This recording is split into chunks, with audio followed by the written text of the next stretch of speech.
It is Mike that we are going to go to. Hey, Mike, good morning. Hey, how you doing? Awesome, Mike. Can you tell me who L. Michael Gray provided the singing voice for? I'm going to try. I thought it was Fat Albert. You are correct, sir. Fat Albert. Hang on, Mike. We're going to say, yeah, bud, you just got yourself from... We got a lot of things going on here. Where's this music coming from? Oh, it's right there. All right. So we're going to set you up with a 4-pack of tickets. That's him. For the Philly Home and Garden Show. February 24th through 26th at the Greater Philadelphia Expo Center at Oaks, PA. 3 days only to shop, compare, save with local trusted experts. And you can buy tickets early and save at phillyhomeandgarden.com. And if you pay attention, I'll teach you how to seduce the women using over-the-counter pharmaceuticals. Oh, my God. That was the underlying tone of that whole show, and we never knew it. My God. All right, so we had this announcement late in yesterday's show, but legendary songwriter Burt Bacharach passed away yesterday. He was 94 years old. No cause of death announced. Burt Bacharach and his songwriting partner, the late Hal David, met singer Dionne Warwick while they were working on a session for the Drifters, and she became their go-to singer for demos. Eventually, they wrote and produced 20 top 40 hits for Warwick alone, 7 of which hit the top 10, and among their landmark songs were Say a Little Prayer, Walk On By, and I'll Never Fall in Love Again. But he had a host of other hits as well. Those two together had songs for Herb Alpert. Number 1, This Guy's in Love with You. I love that song. They wrote Tom Jones' What's New Pussycat, Gene Pitney's The Man Who Shot Liberty Valance, Jackie Del Shannon's What the World Needs Now Is Love, B.J. Thomas's Raindrops Keep Falling on My Head, and Dusty Springfield's The Look of Love. We have a smattering of clips if you want to hear any of those, Preston. There's a little mini montage with Burt and Dionne Warwick. I think it's a live concert. Okay. Walking down the street and I start to cry each time when you walk on by. That's great. Walk on by. The moment I wake up, before I put on my makeup, I say a little prayer for you.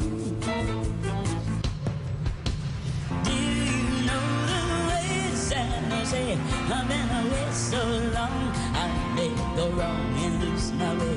Do you know the way to San Jose? I'm going back to find some peace of mind in San Jose. After they broke up, he split with David. Bacharach scored songwriting hits with his wife, Carol Bayer Sager, including Christopher Cross's Arthur's Theme, The Best That You Can Do, Neil Diamond's Heartlight, Roberta Flack's Making Love, Patti LaBelle and Michael McDonald's On My Own, and Dionne and Friends. God, Preston, I have such great memories of Heartlight. Dionne and Friends, that's what Friends are for. Yeah. Heartlight was about E.T. That is correct. It was from the movie E.T. I'm happy that you... word. No sad, bro. We're here to say... Not as we're remembering these songs. Yeah. Nothing but good stuff. And, of course, he did Always Something There to remind me. Great. Naked Eyes covered that, and that was a huge hit, obviously. Here's one from the Butch Cassidy Sundance and Sundance Kid score. Raindrops Keep Falling on My Head. Bringing back memories. Raindrops are falling on my head. Great song. And just like the guy whose feet are too big for his bed, nothing seems to fit. Those raindrops are falling on my head. They keep falling. So I just did me some talking. Great song. We sing it, Raindrops Keep Falling on My Protopod. Well, everybody's got their interpretations of that song. Oh, that was a big hit. Huge. And That's What Friends Are For, which is an awesome song as well.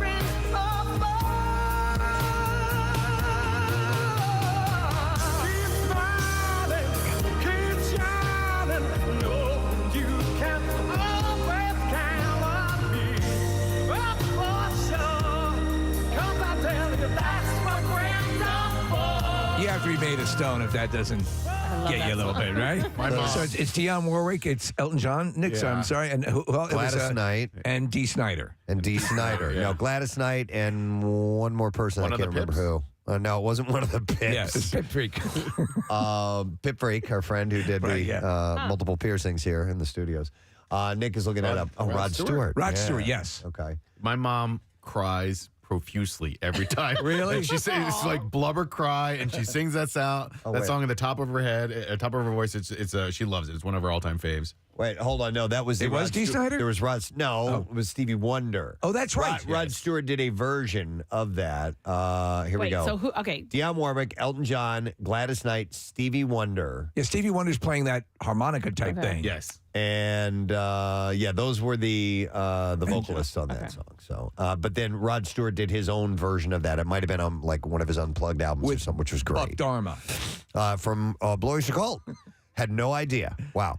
Bacharach won 3 Oscars for the music that he did for movies. He was nominated for 3 more for films including Arthur, Butch Cassidy and the Sundance Kid, Alfie, and Casino Royale as well. Do you remember the Martini and Rossi commercial he did with Angie Dickinson? I remember the commercials. Say I yes. remember that one in particular. To Martini and Rossi on the rocks, say yes. Did he write that, Isom? I guess, yeah. Yeah.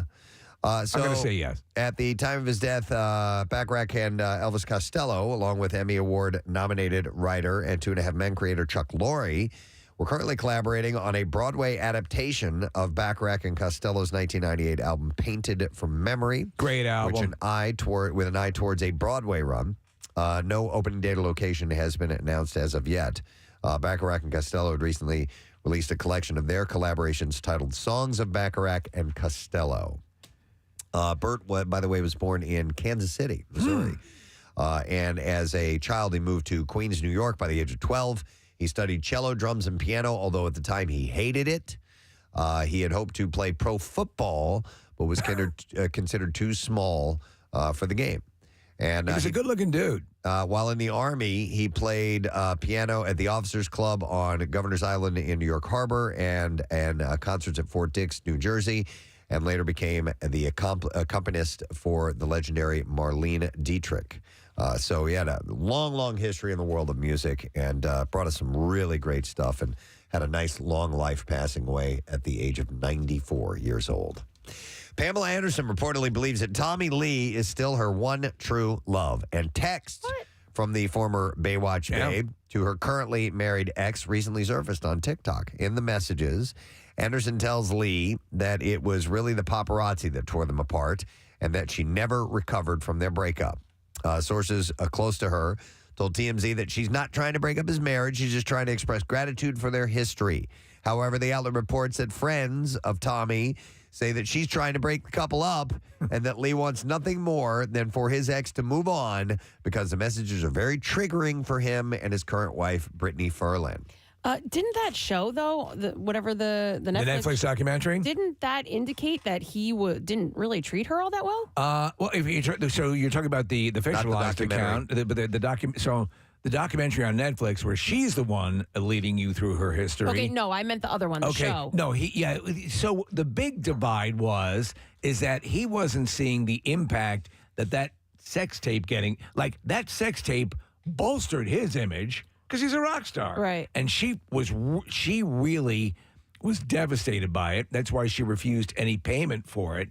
And that was one of the big splits. In the Netflix series, she says a couple of times that Tommy Lee was the one and only for her. Huh? Mm-hmm. So moving on, Noah Schnapp from Stranger Things. His grandfather sent him a heartwarming message following his public coming out on January 5th.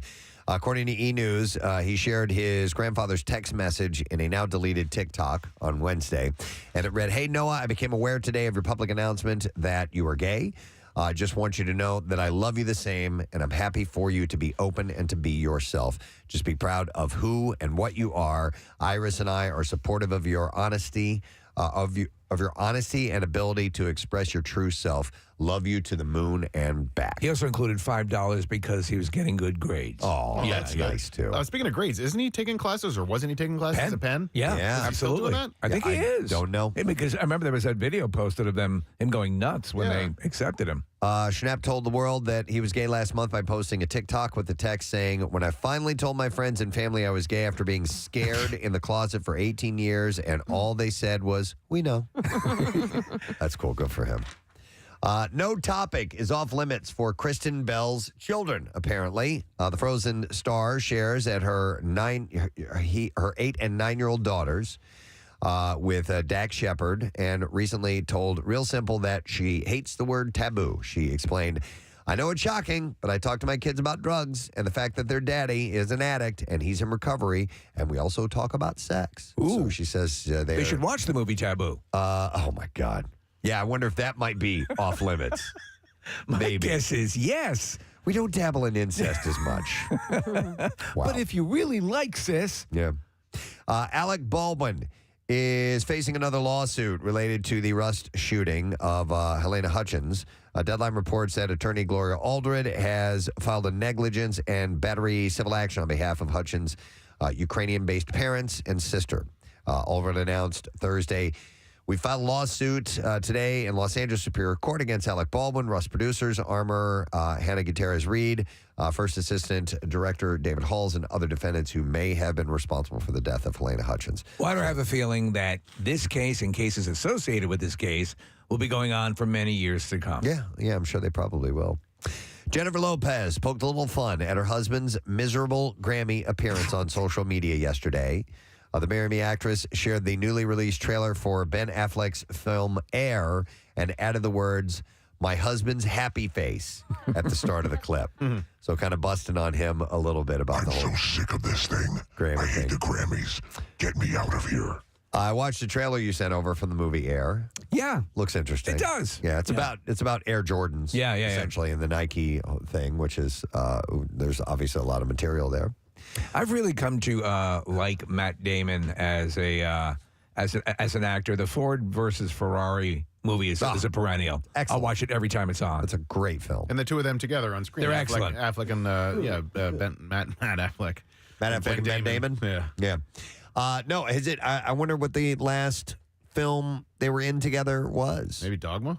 Maybe. Or Jay and Silent Bob Strike Back? I think that was it. Jay and Silent Bob Strike Back is when they parodied Good Will Hunting. It's hunting season? Yeah, which was awesome. I don't like them apples. I like it. They're self-deprecating, too. Yeah. That helps. Idris Elba has stopped referring to himself as a black actor because he felt the label was too restrictive. He told Esquire UK, as humans, we are obsessed with race. And that obsession can really hinder people's aspirations, hinder people's growth. He said racism should be a topic for discussion, sure. Racism is very real. But from my perspective, it's only as powerful as you allow it to be. I like that, Idris Elba. He said, I stopped describing myself as a black actor when I realized it put me in a box.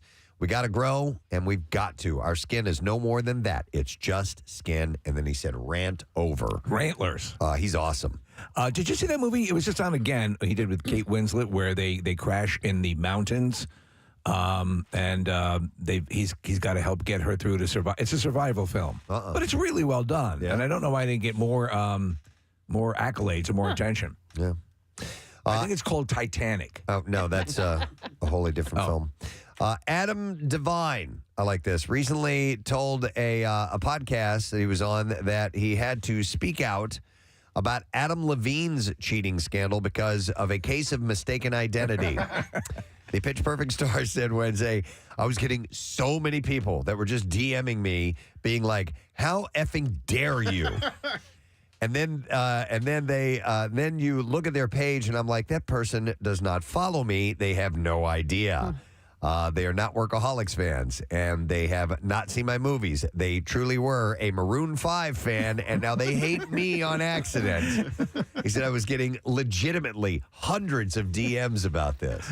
Yeah, there's that group. Yeah. Adam Driver, Adam Devine, Adam Levine. And Adam Levine was cheating on the wife whose name is Bahati, right? Oh, I don't remember. Yeah, so that was the big thing. He had been. Now, there was never any confirmation that there was anything that had gone on past flirtatious tweets, right? Or texts. From what I understand. It's hard to keep up on this what he crap. explained. I know. Let's see. This is interesting. Han Solo's blaster from the original Star Wars trilogy became the most expensive prop gun ever sold. Wow. At auction when it fetched a price of $1,057,500. The blaster, known officially in Star Wars lore as a Blast Tech DL-44 heavy blaster, was one of three wielded by actor Harrison Ford during the filming of Star Wars Episode 4 New Hope. Illinois-based Rock Island Auction said the blaster is the only one of the 3 to survive to the modern day. Is that the one that's used to kill Greedo? I don't know. Not really sure which in the film this one is. The prop was modeled after a German-made Mauser C-96 dating to World War I and utilized parts from a World War II era MG-81 machine gun as well as an early 20th century Hensoldt Wetzlar rifle scope. In the world of fictional weapons in movies, any stand out to you as looking extra cool? I love the machine guns in Aliens. Oh my God, yeah, yeah, they're especially awesome. when it's mounted to your side like that. Right, yeah. I mean, there's a lot of cool ones, and if you, I would have to stop and think about it for a minute. But I like the handguns in the Kingsman series. Yes, that have the shotgun cartridge in them. RoboCop's pistol is awesome. There's a lot of really good discussion. Put a pin in that. Let's come back to that at some point because that's a great discussion. A couple more things before we move on to clips and such. Let's see. What's breaking in the news scene and entertainment? You got your finger on the pulse. Deadline reports that Mad Men alum John Slattery will direct his former co-star John Hamm in Maggie Moore's, I guess that's the name of it, or Maggie Moore. The film reunites Hamm and his 30 Rock girlfriend Tina Fey for a true crime thriller about a small-town police chief investigating the murder of 2 murdered women with the same name. Slattery is the actor who played Stark Sr. Yes. Oh, okay. Yep. Yeah, I know him. But he's going to be directing in this. Anybody see the Fletch remake with John Hamm? I watched a little part of it. What'd you think? It wasn't enough to keep me going, okay, I need to stay here and watch this because it didn't seem jokey enough to me. Okay. You know what I mean? But I haven't given it a fair shake, Nick, so I can't really comment on that. John Slattery's in that as well, and those two have great screen chemistry. I don't know if it was worth it. And the first one, the original is so revered in my brain. Yeah. And I like both of those actors. I guess I'll give it a shot at some point. I just needed a recommendation. It keeps coming up, and I keep rolling over it. Like, I got to see that. I got to see that. But I haven't committed yet. I still have a lot of reality housewife shows. Sure. Potomac and yeah. This is cool. Colin Hanks and Ryan Reynolds are working on a John Candy documentary for Amazon Prime Video. Awesome. Variety reports that Hanks has been quietly directing the film, which is produced by Reynolds via his Maximum Effort production company. The documentary is being made with the full support of Candy's widow, Rose, and their 2 children, Jen and Chris. Hanks will utilize never-before-seen home videos, archives, and interviews with the family to explore the man behind the movie star. John Candy was awesome. Unbelievable. If you look back at some of that stuff. Hilarious, but also there are some really incredible, like Planes, Trains, and Automobiles, touching moments. Yes. He could really bring that part of it, too. Yep. Even in Uncle Buck. Then one last thing, RuPaul's Drag Race is returning to 90-minute episodes next month. MTV shortened the episode lengths to 60 minutes after the season 15 premiere. However, the show announced on its Instagram page that it will return to its original runtime. It says here Marcy 10th. Marcy 10th. Yes. Yes, it's the new month they just added. Marcy 10th. I have to get my upgrade calendar, Preston, because I still have 12 months. No, you need to get Marcy in there. Oh, my God. All right, so I didn't get any movies opening this weekend. I sent them to you. Oh. I'll send them again. Hold on. You wait right there. Don't you go nowhere. And Marissa, that means we need our do you know the Friday morning, I have no idea what Casey has that labeled as. Listen, it's a big pyrotechnic audio thing he puts together. Let me send this over to you right now. All right. It's going to be coming. You'll be looking at it. It'll come in on what they call electronic mail. All right, I have my electronic mail. All right, do you have your electronic mail reader open? All right. The unit is open. All right, I'm putting in what is known as your email address. Okay. There we go. And so Marissa's looking for this this intro. I'll resend it again, and it should be coming over in a second because it's using the power of electricity to deliver it. While you guys are stalling, I wanted to give you a quick update. Casey and crew are on the way to the stadium. They should be there in the next 10 minutes or so. So at the beginning of the next break, we should be able to talk to them live from State Farm Stadium in Glendale, Arizona. All right, let's try this out. Here we go. There it is.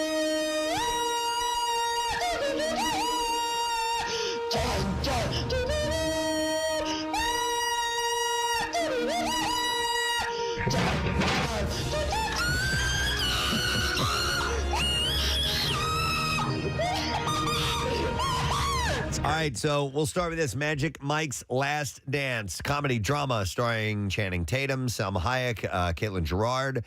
And it's the plot is Magic Mike Lane takes to the stage again after a lengthy hiatus following a business deal that went bust, leaving him broke and taking bartender gigs in Florida. For what he hopes will be one last hurrah, Mike heads to London with a wealthy socialite who lures him with an offer he can't refuse. It's an hour and 52 minutes long, rated R, wide release, Rotten Tomato score a 47%. Did you catch the Magic Mike movies, Kathy? Was that anything yet interesting? Nope, I didn't get into it. They're pretty funny. Matthew McConaughey's in them. He's great. He's in the first one. Okay, just the first one. I didn't see the second one. It's more than just the dancing and all. There's storyline to it. It's pretty cute. Second is Your Place or Mine. It's a rom-com, stars Reese Witherspoon, Ashton Kutcher, and Steve Zahn. Debbie and Peter are best friends and total opposites. She craves routine with her son in L.A. He thrives on change in New York. When they swap houses and lives for a week, they discover what they think they want might not be what they really need. Hour and 49 minutes long, rated PG-13, in theaters and streaming on Netflix today. Rotten Tomato score gives it a 43%. And then finally, Somebody I Used to Know. It's a rom-com starring Allison Brie, Jay Ellis, and Kiersey Clemens. Workaholic TV producer Allie faces a major professional setback, which sends her running to the comforts of her hometown. She spends a whirlwind evening reminiscing with her first love, Sean, and starts to question everything about the person she has become. Things only get more confusing when she discovers Sean is getting married to Cassidy, whose confidence and creative convictions remind Allie of who she used to be. It's a running time of an hour and 46 minutes, rated R. It's streaming on Amazon Prime today. Rotten Tomatoes score 73%. That's a good one. Yes. And both Allison Brie and Dave Franco will be in our studio this morning around 9 o'clock to talk about that very movie. Love it. Yep, which is cool. So, all right, that's our last bit of the entertainment report. What about clips? Oh, my God. Oh, my God. You're so swept away and no sad, bro. I completely forgot. All right. Love is Blind, After the Altar, returns for a third season following the couples after they said I do or I don't.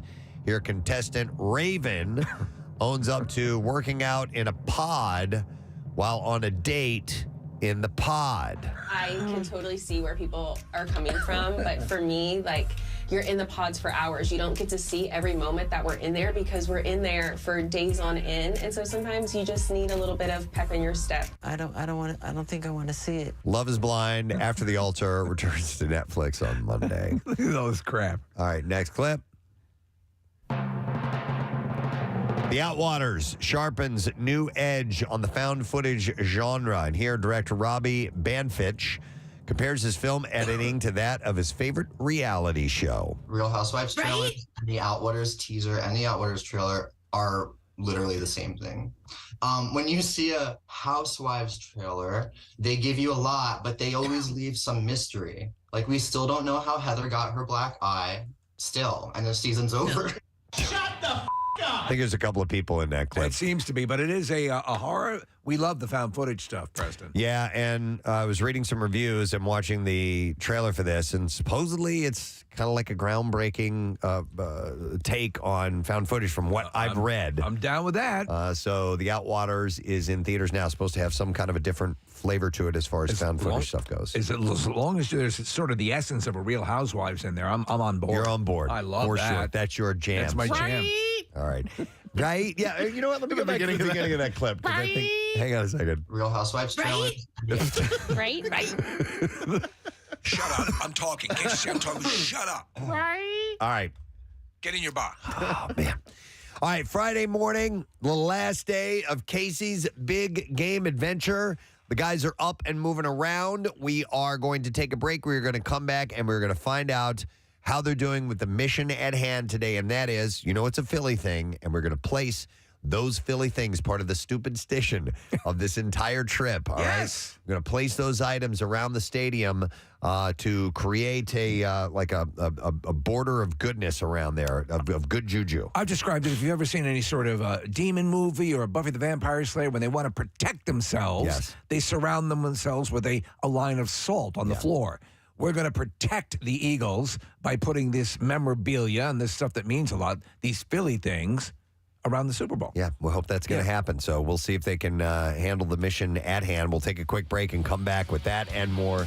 Beautiful sunrise. Looking at a beautiful day, too. We'll be back in a moment. Stay with us.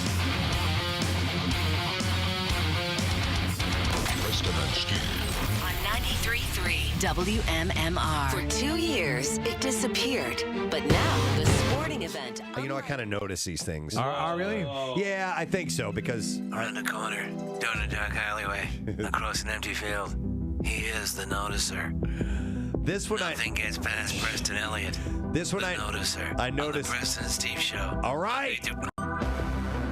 This one I 6 noticed. to 11. Because Steve said it to me. All right. Human Steve beings. sent this to him. We as human beings get turned on by many things. Most commonly, we're turned on by other people that we are sexually attracted to. And animals. There are also people. What? Oh, I'm sorry. No. There are also people who are turned on by inanimate objects. I've mentioned that stuff on the Bizarre File before. Hence people marrying the Eiffel Tower. But this I've never seen. There are certain women who are turned on by themselves. Oh my gosh. Wonder where a woman like that might exist. Where a woman who would find themselves so beautiful, they would get aroused. It seems almost impossible that such a woman would exist. Yep. They What are you saying? They stare at themselves in the mirror and they think, I'd like to tap that ass. Well, yeah, but then you don't actually get turned on, right? No, these people do. Well, we don't, but you do. According to... yeah. Oh, yeah. Oh, yeah. So beautiful. I'd hit that. According to Dr. Michael Aaron, a New York City therapist and author of Modern Sexuality, The Truth About Sex and Relationships, it's extremely common for a woman to be sexually attracted to herself, and it is called autosexuality or autoeroticism. Yes, so just the visual is enough to get this type of person worked up to the point of being orgasmic? Well... No, not they're not going to stare at themselves and actually have the orgasm, but it will turn them on. What about a person who wants to vomit whenever they see themselves in the mirror? They didn't cover that. Myself. Is that you? Yeah. In this study. Oh, no. Oh, no. And as vain as it sounds to want to have sex with yourself because you're so hot, it's not narcissistic, apparently.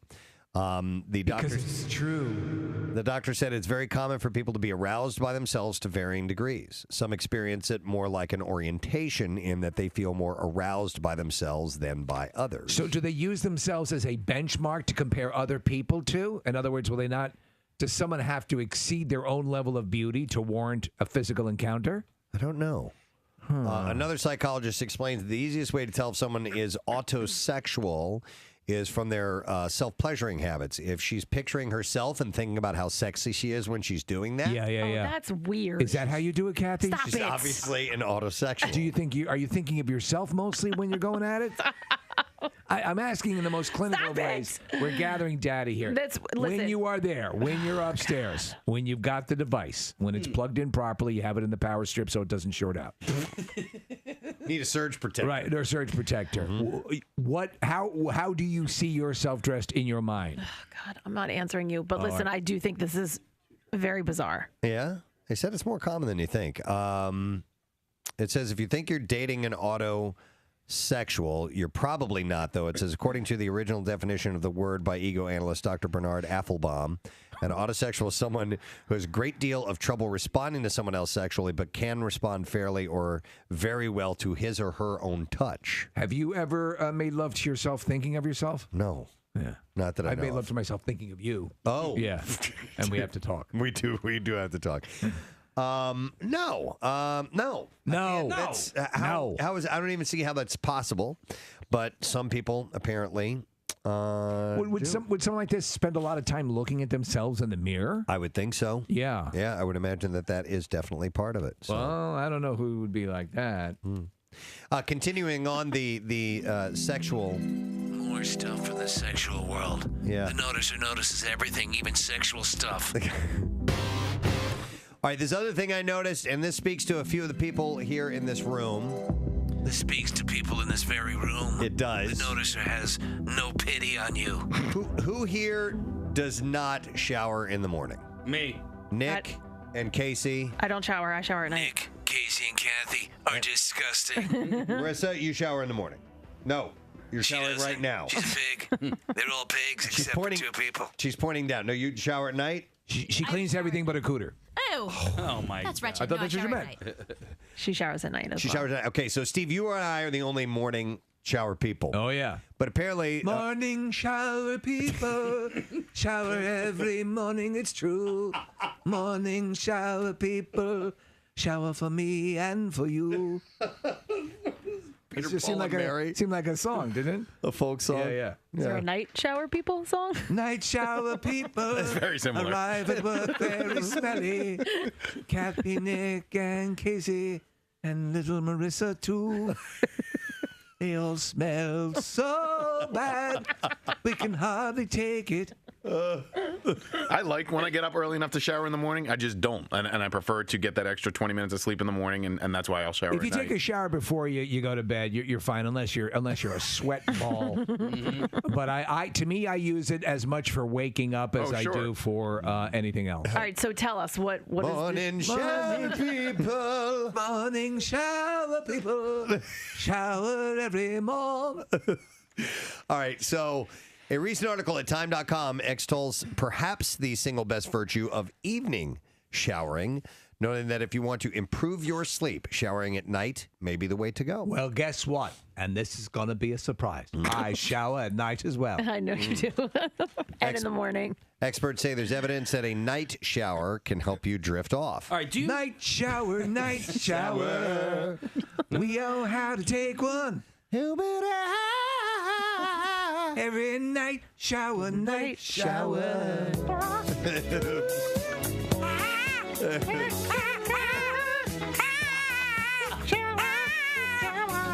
Grabbing for the loofah.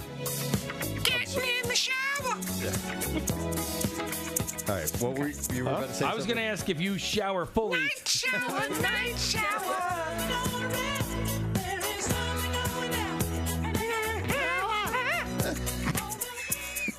You do that better than anybody, Thank Steve. you. I got my higher end back. Go ahead. What were you going to say, Case? Do you fully shower both times? At night and I in the do morning. military showers. I have no hair. Yeah. That cuts down on a lot of it. However, at night I take a hot shower, a quick hot shower. In the morning I take a wake up shower. Okay. I don't know why I just enjoyed you saying, I have no hair. It's the goddamn truth. I just have In case no you haven't hair. noticed, the same way Kathy pleasures herself to herself. Oh my God. I have no hair. Do you guys ever wash your pubes with shampoo? Oh my God. Every day. Why? With shampoo you do? Yeah. Okay. No. Not I do soap? No. Toothpaste. When I'm washing my hair, You then go downstairs. I have soap in my hand, so Right. use it on your pubes. He's got soap in his hands. For his nuts, he's got soap in his hands. For his nuts. This is getting ridiculous. I had 3 hours of sleep last night. And there are real musicians in the green room listening to this. They probably I don't think they're listening. We may be inspiring a new song Napping. from Dorothy. Bedazzled Shimmer takes time. La La Land star Emma Stone was the belle of the ball at the Oscars, winning Best Actress, and she's absolutely looking the part. You go back and see the photos, thanks to some seriously hardworking fashion folk. Stone's stylist, Petra Flannery, that's who I use, tells people that her custom Givenchy haute couture gown, custom made by Riccardo Tisci, took a mind-boggling 1,700 hours to make. Oh, Wait a second. Okay. my God. Wait, I mean, you guys don't like to talk about this fashion stuff, but I do. had the best dress on at the Oscars. She looked gorgeous. She did look gorgeous. But Kathy, I thought it was a really beautiful gown, but 1,700 hours. Well, if you, I mean, there was all kinds of beads on it. The bottom was fringe. I mean, that's all handmade. You know, that's all done by hand. All right, Miss Fashion Maven here. She also had a lot of the of glitter. It appeared glitter in her makeup. Mm-hmm. Did you notice, like around the eyes and stuff like that? Yeah. Is that stripper glitter thing still happening? Well, I think that she did it a little bit more glamorously, not Okay. so I wouldn't Not call like a it stripper. glitter. But she looked great. Whatever she did, she looked gorgeous. Do you think she's I mean, because Preston, that's your style there. Yeah, porcelain skin, red hair. I think she is pretty. I think once again, some people make her to be this stunning goddess. I Right. just think she's very pretty. Yeah. I agree. Yeah. And she looked good. Ricardo Chichi says it took over 1,700 hours and a team of 11 from the Givenchy Atelier. He said it's a beaded wonder. When you see it up close, it's a marvel of various golden color shapes and sizes. It's just incredible. Yeah. You get closer, it's like, oh my God, it's the Ark of the Covenant. I get weak in the knees. How alien is that world to us? Oh, my God. We can't even say the names of the places or the designers. I don't know it. I don't know who these people are. I don't know. I think you'd do great as a commentator on the red carpet. I mean, who's the guy from Fashion Yeah. Gunn? Tim Gunn? Yeah. It's just crazy. Oh, you dominate. No, I don't know. I can look and say, oh, you look nice in that, or that looks like crap. That's pretty. Pretty much. I can it, see yeah. your boobies. Yeah. By the way, I finally saw Amy Adams. Yo. Holy God. Yeah. I mean, she's not that really busty, but she sure looked like it in her dress. Who looked? Brie Larson. Yeah. Did you see Brie Larson? Yeah. Whoa. I was like, That's our commentary. Preston, check out the kids. Oh yeah. Yeah. We should be you're at the beginning. We don't even have the microphones. We're just yelling down the. Oh! Yeah. She's coming your way. She's coming your way. Nips. What? Nips. You guys have been kicked off the red carpet so fast. Brie Larson showing nip. Steve, the grade scale would be how many of those Marky Mark pows we throw out. I give it 4 pows, man. Yeah. That would be it. Pow! Pow!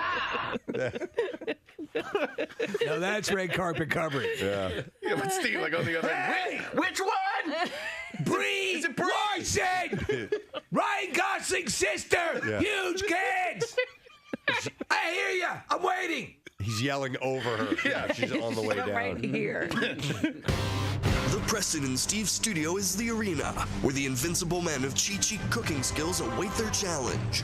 Using all their senses, skills, creativity, and succulent delights such as ramen noodles, canned chicken, and Doritos, the Iron Chichi chefs will prepare new, original Chichi never tasted before. Reputations are on the line in the Preston and Steve studio where the Chichi chefs pit their garbage bag creations against one another. What inspiration do our challengers bring? The heat is on. Who will be the Iron Chichi chef? Wow. All right. Love it. And by the way, the winner of the competition will get the coveted Golden Shiv Award. That is correct. Which we have in the corner. Now, to paint the picture, our studio has been completely done up to mimic a prison. So we actually have bars on the windows. We have our various cell blocks, which are numbered and lettered. And we also have what you can and cannot do. There are some rules on the walls as well. In fact, it says privileges. You are entitled to food, clothing, shelter, and medical attention. Anything else that you get is a privilege. Yes. And we also have our prison commissary set up, which is being guarded by a full-size Hannibal Lecter statue that we have in the corner. And he is holding the Golden Shiv Award. Yes. And listen, guys, just to be nice, we're also going to throw in a couple of other things. We have some toilet wine that we have over there in the corner. We have an actual toilet in the corner with a jug of wine in it. You'll win that too. And we'll also give you a $100 Visa gift card. So we have our 3 judges. We have Nick, Michael, and Joe. Let's now meet our contestants this morning, okay? And their intros are short as well. Let's welcome Iron Chichi Tim to the program. Hey, what's going on, guys? How are you, Tim? Good, how are you? Very, very good. Now, we're not going to go into the specifics of several days when we check in with the gang, Casey's Big Game Adventure. They're bathed in green light at this time of day because it's much earlier in the morning than it is here. I wonder how many police reports have been filed because of this weird vehicle with flashing green lights inside. West Coast time is 5:23 a.m., and we now check in with Casey's Big Game Adventure with Cuz and Jackie and Kyle. Good morning, gentlemen. That's what friends are for, Preston. A beautiful tribute to gorgeous. Burt Bacharach this morning. All right, so you guys are up and moving, and that's great to see because, I mean, you got in at a decent hour yesterday, and did you guys get a good night's rest last night, Case? Yeah, I mean, we all got different nights rest. I think Jackie Bam Bam. What time did you fall asleep? Like 6 p.m. No, like 7:30. Okay. Wow. Yeah, Oh my so gosh, they're went to bed exhausted. like a good boy. And then Anthony and Kyle and I went and grabbed a bite to eat, and we just chill. Like like I didn't get to bed as early as I think I would have liked, but I didn't do anything last night. You know what I mean? Like chilled. Was this another Anthony discovery as far as restaurants? He's been the culinary guide on this sojourn.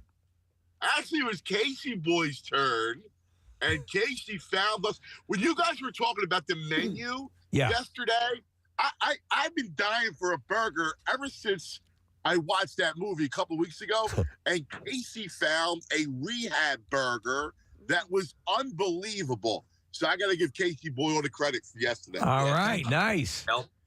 Guys, what's the vibe like out there? Are there Birds fans? Are there Chiefs fans? Like, I remember when I went out there in the fall and every restaurant was taken over by fans. And now I imagine it's like that double. Yeah, it's awesome, right? So all you see is red and green. It's like Christmas, right? And when we see our Eagles people, it's like, go Bird! And then people freak out. How about we were walking to the restaurant last night, and we were taking pictures with people, and it's awesome. And then we see the Chiefs people. We're going, Eagles! Have you guys run into a fair amount of Philadelphians that have made the trip out there? Ton. Yeah. A ton of Philadelphia. Yeah. And we'll, be able to do more of that. But like, it was just so funny. Like everybody's like, not like closet Eagles fans. Like when we had to go get credentials for Media Row, the guy who got us our credentials, nice guy, blah, blah, blah. And then I ended up seeing him a couple of seconds later. We were both in the bathroom together. He goes, yo, I'm an Eagles fan. He has to be quiet about it. Yeah, but you know what, Case? I wonder if they're not told, like people who are officially working there, if they're not told to just kind of stay neutral. Well, yeah, and remember, Arizona is such a transient place. Yeah. That you got people from everywhere, and fans from about everywhere. So, yeah, and I think, you're supposed to be kind of neutral. But, man, it's amazing. I go Eagles over Chiefs. Wouldn't you agree? Oh, yeah. So far, I go 60-40 Eagles. Wow, that's very good. I love seeing that kind of representation is taking place. But as you guys have been doing, you've been sort of ambassadors of goodwill, spreading the love, and it sounds like there's a good, robust sort of fun competitiveness, but nothing has gotten out of hand so far, correct? No. We ate dinner basically next to Chiefs fans, right? Yeah, and we had a nice time talking to those guys. It was a couple of dads and their sons, and we had a nice conversation with them. And the vibe here is definitely jovial. Good. On all parts. Well, you figure it's going to pick up. I mean, I have a bunch of friends that are going out to the game, and they're all leaving today and tomorrow. So it's going to pick up even more with people coming out. Did you see the footage of the people at the Philly airport that were leaving yesterday? Yes. I saw them chanting on the plane. That was pretty wild. Yeah, it's going to get a little bit more Philly here, I think, over the next couple of days. Well, let's remind also, people have asked, you guys are returning today, correct, all of you? Yeah. And that is, again, we've talked about the beginning and the whole idea of this, the stupid station. Doing everything the right way. And both, Anthony, you've been candid. Casey, when you went to see the Eagles play in the Super Bowl in Jacksonville, they lost. So and when you weren't there and watched it from home, they won. And so you need to get back to replicate that, right? Yeah, absolutely. Stevie, just like that. And even in 2018, I was in Minnesota. I flew home the Friday before the game. I did a show from the Grand Cafe L'Aquila on 17th and Chestnut. So today we'll be flying home. I'll be flying home.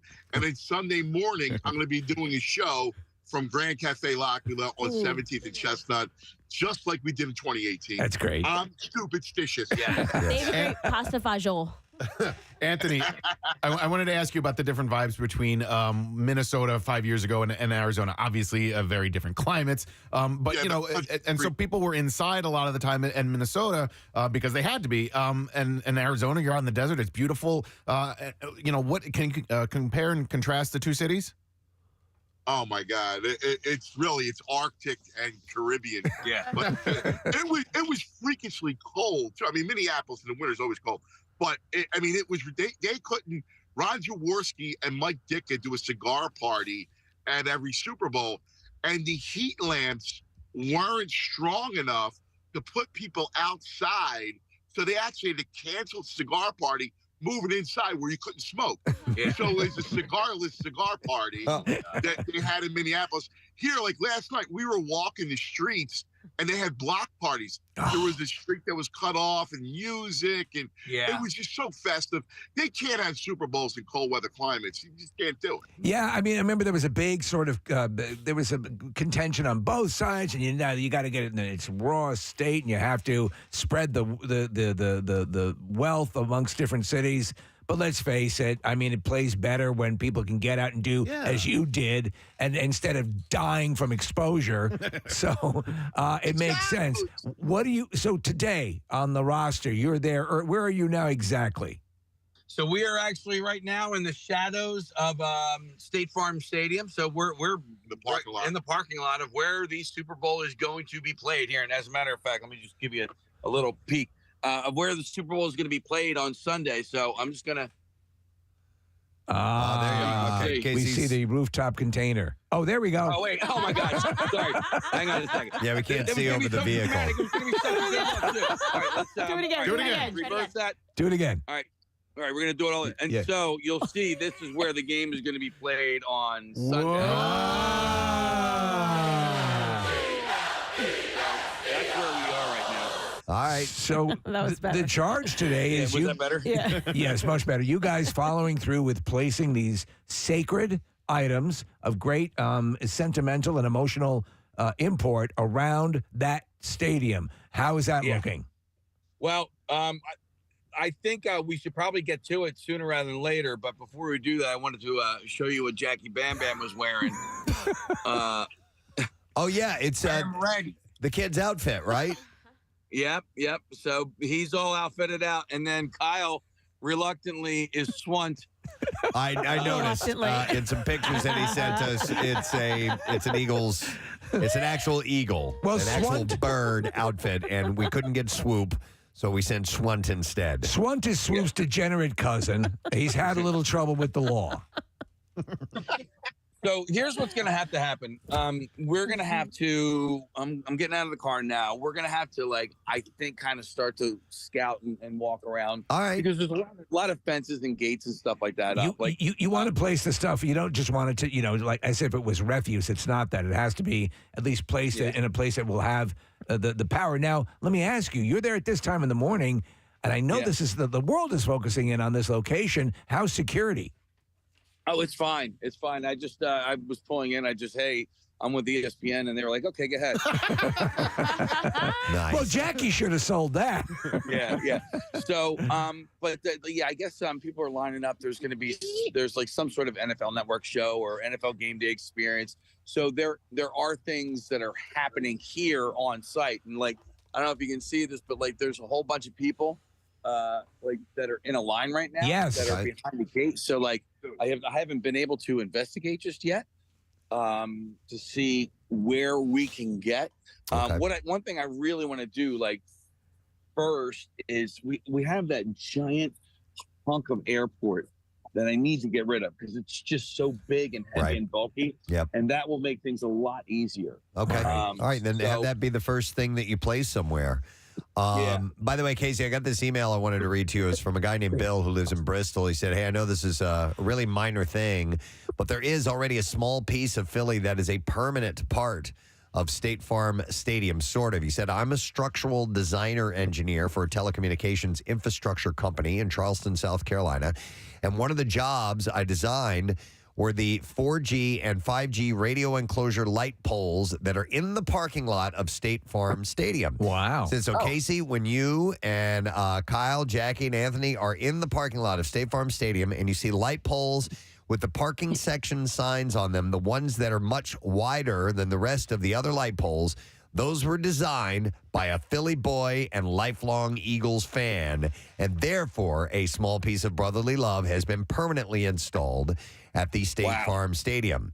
And he said he wants you guys to drive safe, have a great time, and go Birds. So it's an interesting little little bit fun fact that's there. So we have part already is circling the stadium, but we obviously have to add these things as now. Looks like you're moving on to something, Case. Where are you headed to? Well, I'm showing you one of those light poles that he was talking about. That's it right there. Yep, that's it. A little bit of Philly right there. Give it a big kiss. Yeah. Mwah. So. All right, so that was one of the light poles. So with this, are we going to go with you guys live as you try to place these items, or would you rather do that off air? Is it going to be a little more difficult? Now let's try and do a little bit of both. Okay. What I'm going to do is I'm going to hand. Oh man. Well, okay. Sorry, I'm going to have to hand this phone off to Kyle so I can take care of what I need to take care of. But Jackie's already dancing, so. Well, we got to see that. Yeah, let's see Jackie dance. Make sure you watch our All right, streaming on YouTube. Kyle, there we go. He's dancing with Anthony. Jackie and Cuz are dancing. They're doing a little do-si-do, and now little mummers moves. And Jackie's wearing a dress. It's a mummer's outfit, and it's one of the wenches' outfits. And he's got his umbrella, and he is doing the full-on mummer's strut. And that is a little bit of mojo, just doing that Just right that. there. You know, there's some people from Kansas City in line going, man, the women from Philly are hideous. Just horrible. Do you see that thing out there dancing? Look at that lady. It's like a parasol, the whole thing. It's good. That represents. Very good, Jackie. You look great. Thank you, Steve. Riverfront Mummers. Little Danny is a blind boy. His mom and dad wanted me to wear his suit and bring his good luck, and that's what I'm representing our Mummers. And Kelsey can fit into this, so I know he's going to want to wear this when we get back. Hey, by the way, it's pitch black dark, and you're wearing sunglasses. How can you even see where the hell you're going right now, Jackie? Oh, I can, believe me. Okay. It's like a bat. He's proving to you he lifts up his glasses to prove that he has eyes. He has eyeballs. Wow. Well, Bringing that's Mummery for bringing Philadelphia. Today's the day, man. Yes. Yeah. All right. So these guys are just kind of walking around the parking lot. I see some cars driving by as they're making their way into some areas. Case, any idea what you're doing? Yeah, no, but here's the deal. I'm going to. I think I'm just scouting a location where I can drop this hunk of airport. Right. It's concrete, by the way. They don't have a preset area to where people can drop off pieces of their airport. Hunks of airport. Case, you look a little shady. Like the way you were like walking slow and looking around. Like look a little more like I'm about to dump. I know. Dude, just look like Kathy, you know where you're going. I agree. I would tase him in a second. Seriously. So, Case, with that hunk of airport, I would set it next to something like a light pole that's kind of large and bulky as is. And probably someone will just leave that alone and leave it where it is. Yeah, There's a nook. Found the spot. Okay. Got a nook. A nook. We actually got a great spot here. It's perfect. He's got it. It's right behind that no trespassing sign. He's rolling a suitcase. Yeah. Like they're gonna get arrested. Walk past that armed guard. So Casey found a little nook here, and yes, it is indeed past the no trespassing That zone. actually looks like it's meant to be there. Yeah. Yeah. Nice job, It looks like Case. it's holding down the tent there, like a big cement block. It's like Very an nice. added Love it. stone. They have stones there. And by the way, it's signed by all the airport workers, and it says "Go Eagles" on it. So it's got a nice little spot to hang. Good. All right. Well nice done. job. Well done. That actually looks like a permanent fixture. Yeah, I mean, look at that. From here, it's just. You won't That's know. perfect. And yet it's there. The mojo has begun. Yes. Yep. We're planting these artifacts strategically to make sure that they use their power. And I think that once they're all placed, they will begin to glow. Right, they'll be glow, and then a beam will join them all together. Right. Yeah. I'm amazed at the amount of cars pulling into this lot at 5:30 in the morning Phoenix time. Think about it. There's probably a lot of people on the East Coast in the media that need to get there at this time of day, like Casey is to go live. So yeah, I would imagine they're getting I'm right going place. to walk around here because we're going to try and circle. We're going to try and circle the whole stadium, and surround the entire stadium with Philadelphia artifacts. So, Casey, do you have any specific ideas? Because I know you're carrying some ashes, some mortal remains of a few different people that you brought out with you across the country. Do you have any specific ideas for those? well, those ones I actually want to get, as probably as close to the stadium as possible. Right. He's talking to a worker who is, I guess, a security guard at one of the places. And now, Get on the sidewalk, guys. Okay. Oh yeah, safety first. Yep. By the way, Casey, is it? I don't know if you can hear me or not. Is it breezy at all? Hey, Case. Yeah. Is it breezy at all? No, not overly breezy or anything. All right, good. If you can find like an air vent that Jackie can, Chill. yeah, have Jackie stand over it. Chill. I'm sorry, what's that? We got the morning mountain chill out here. Okay. All right. I was just curious about the breeze because you're talking about any movie that shows where someone is scattering ashes. It always blows back and lands in their mouth. All right. And I just want to make sure that's not going to happen. We're this hoping morning. that happens. It would be wonderful to see that. All right. Casey's got an Eagles pennant. And Well, I'm going to put that down because what I have here, right here, wildwood. Oh, nice. Okay. I could scatter this anywhere. Yeah. Yeah, it's the desert for crying out loud. Yeah. All right. So Casey's now scattering Wildwood, New Jersey sand. And he's doing it near some, it looks like a shrubbery of some Yeah, kind. like a pretty bush. I like that. It You looks don't nice. bring sand to the desert. Sure. Yeah. But he's done it, and that is a little piece of here. Excellent. Unless it's from the Jersey Shore. Casey, anything that's like that with the bushes and all that stuff, that seems like a suitable place for stuff like ashes and things where it could perhaps enrich the soil. He's got a suitcase open. I'm surprised they're letting him walk around the perimeter of the stadium with a suitcase. And he just dumped the sand right across from the security guard. Yeah. I don't know if they were paying attention or not. Okay. They're just wondering. All right, so everything seems to be blocked off. Like they're going to open this coming up. is that what they said? Yes, they're going to open it coming up. So we'll have direct access. What's that? Hey, what is Anthony ranting about, Case? We can't hear him. Now they're going to open up momentarily. They're going to open it up. We'll have direct access. Oh. Inside. All right. All right. All right. Well, then that's where we go. Get closer to the stadium for the artifacts. All right. So Should they're going we? to open it up. Any idea what time they're going to do that, Anthony? He said momentarily. Momentarily. So, yes, any moment. All right, you know what? We could take a break. I think so because it's come back and do the B file, and then check in with these guys in a few and see how that mission is going. Yeah, because if we can get the stuff, as Anthony just said, inside that perimeter, really tighter to the stadium, that would be great. The closer the better. This looks like the worst dating photo ever. You guys become best friends. Yeah. They're so cute together, Anthony and Jackie. And Jackie just gave Anthony a kiss. Wasn't that wonderful? All right, guys, keep going. We'll check back in with you in a few, okay? All right, they're gone. They're dancing. There we go. There's nothing we could do more, but they are making it happen as we speak in Phoenix, Arizona. Casey's big adventure.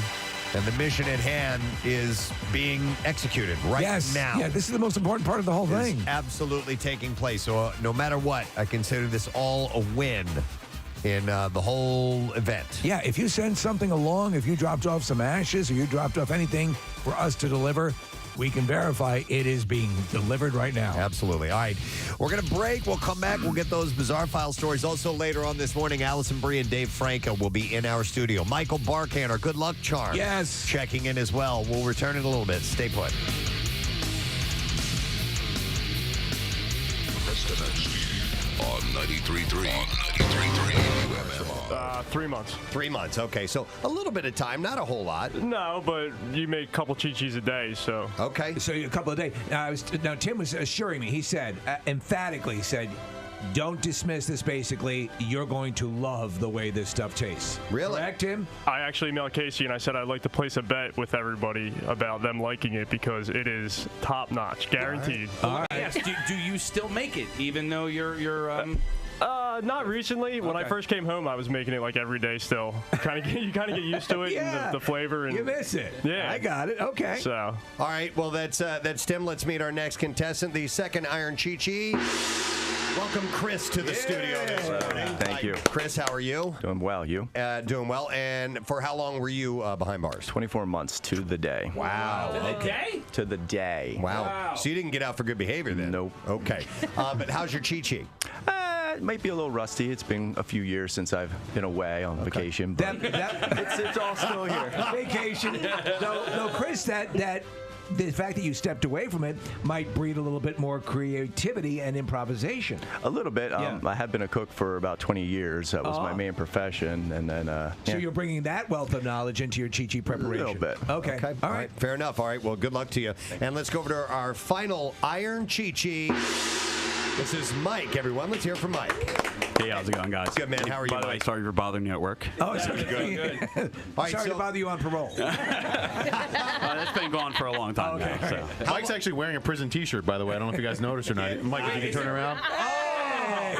What is DWHCF? George W. Hill. George W. Hill Correctional Facility. No kidding. That's a Delco. Yes. Delco, baby. What pride. What pride. Hold on, they sell T-shirts, or did you make that? No. I kind of took it with me when I left, even though you're not supposed to. So you robbed the prison. You took something on the way out of prison. You gotta have a reminder to not go back. Yeah. So, but it's not a Marriott. All right. So, for how long were you away, Mike? A little over 7 months. Okay. I did 3 different times. One was a weekend, one was 12 days, and the longest was just over 7 months. But you had your Chichi experiences and your Chichi preparation skills are up to snuff? I actually emailed Casey. I told him Chichis aren't even the best thing that they make there. So yeah, he said he was going to make a stromboli. Wow. They call it a wrap in Delco. It's a stromboli in where Tim's from. Okay. All right. And by the way, these guys all sat in the lobby together for a little while, and so they were sharing stories. None of them served time at the same place. They were all 4 different places. Perfect. Then we might get 4 different completely. Foods are they're just different regions. Italian cuisine that will give you different tastes. So maybe we'll experience that as well. Okay. Are you guys ready to get started? Yes. All right. Let's Iron Chichi. Head over to the commissary and get what ingredients you guys need. I see immediately that Tim is going for the cheese puffs and ramen noodles, and Mike seems to be still considering what he wants. Chris has grabbed a lot of macaroni and cheese. We have enough for everybody of every ingredient. So So I see Chris took all the ramen noodles. That's there's more up there. That's not right. There's a whole nother. That's good. They're sharing as you do in prison. Yeah, not unlike Iron Chef. I mean, there's a pantry of items that you can go to. Now I see some Cheez-Its are being taken, or no, not Cheez-Its. Is that rice? I believe Tim has some minute rice, instant white rice. Cheese Whiz. Yeah, Cheese Whiz. Refried beans. Refried beans. So very good for that Mexican sort of flavor. We have both Cool Ranch Doritos and regular Doritos. Did you need beef ramens? Because that's top shelf right there. Top shelf to That is top shelf beef ramen right there, buddy. What are the flavors of ramen we have, Casey? Just beef and chicken. Okay. And did everybody? So everybody has the ramen. Did everybody grab a summer sausage? Is that the common ingredient? I think they call it a beef stick. Case. Yeah, each person has grabbed one. So they do have beef stick. Yeah. Case, we know that at least one served in a Delaware County prison. Has anybody served in a Bucks County prison? I think the rest of them, yeah. Because I would imagine that's going to be like a higher class Chichi. Tim's Tim's doing a fist pump. Buckskull. All the way. I'm looking at Chris. He's got a technique where he's smashing up the cheese puffs inside the bag. That seems like a common tactic. It all break down, so it's like a cheese sauce, no chunks. Oh, okay, and you're going to mix that with the hot water? Correct. Yep. Okay, all right. So we used to let it sit in the sink and run the hot water over it. That would be the insulation idea he's using, but we're going to have to, so there's have to make it work. Very similar techniques being employed here, but a different selection of menu items, which I think is intriguing. Oh, you know what? Preston had a question yesterday about smoking in prison. Is it illegal to smoke cigarettes, and do people smoke? Yeah. But you can smell it though. I can only speak on Bucks, but it is illegal to smoke in Bucks County Jail. Mm-hmm. People do smoke in the jail. But if it's an infraction, though, they can send you to jail, can't they? That's the thing that sucks, is you might actually get arrested. But all right, so if you were to smoke, where would you smoke? I'm not going to say that you empty the toilet out and then blow the smoke through the pipes and flush the toilet. Right. But if I had to take a guess right now, that would be my assumption. So the toilet is just not for pooping anymore. Oh, not at all. It's an oven. It's an oven. It's an aeration system. It's a hot tub at times. It's a hot tub. Get bored? Prison sounds great. Bucks is also known as Bucks County Country Club. There we go. She knows. We have a ripped bag. We have a ripped bag. We've got more bags. I bought 1,000 of them. There is. There's a mess all over the place. Chris is helping out Tim. Cooks are coming together. Yeah, it's a beautiful thing. By the way, Tim, that looks disgusting. But it smells so good. Does it really? I swear it does. Although I'm a little. Tim might have gotten some contraband. Oh, really? No. He snuck a packet of sugar over here. Oh, no. Casey, that's allowed? Sugar was allowed. All right, that was one of the items. You can get that at the commissary. Yeah. All right, so here's what we're going to do. I'm going to put about a 10. What? He called me a rat. Snitches get stitches, bitch. That's that golden shank. Don't worry. Nick's already had the butt stuff. So, Mike, let's ask you about what our chefs are going to have here. If you were to describe this dish, what would you say about it? It's basically like a poor man's mac and cheese. A poor man's mac and cheese. Okay. Like if you took Franken beans and got rid of the beans part and made it with mac and cheese. Okay. Our judges, Nick Elmy, owner and head chef at Laurel, Michael Klein, who's been writing about food for a long time, and then Joe, who's actually done some time and had Chichi on several occasions.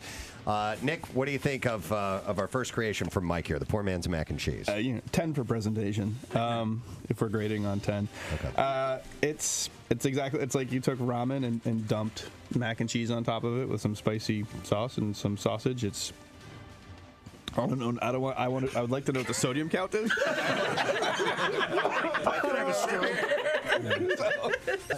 This is disgusting.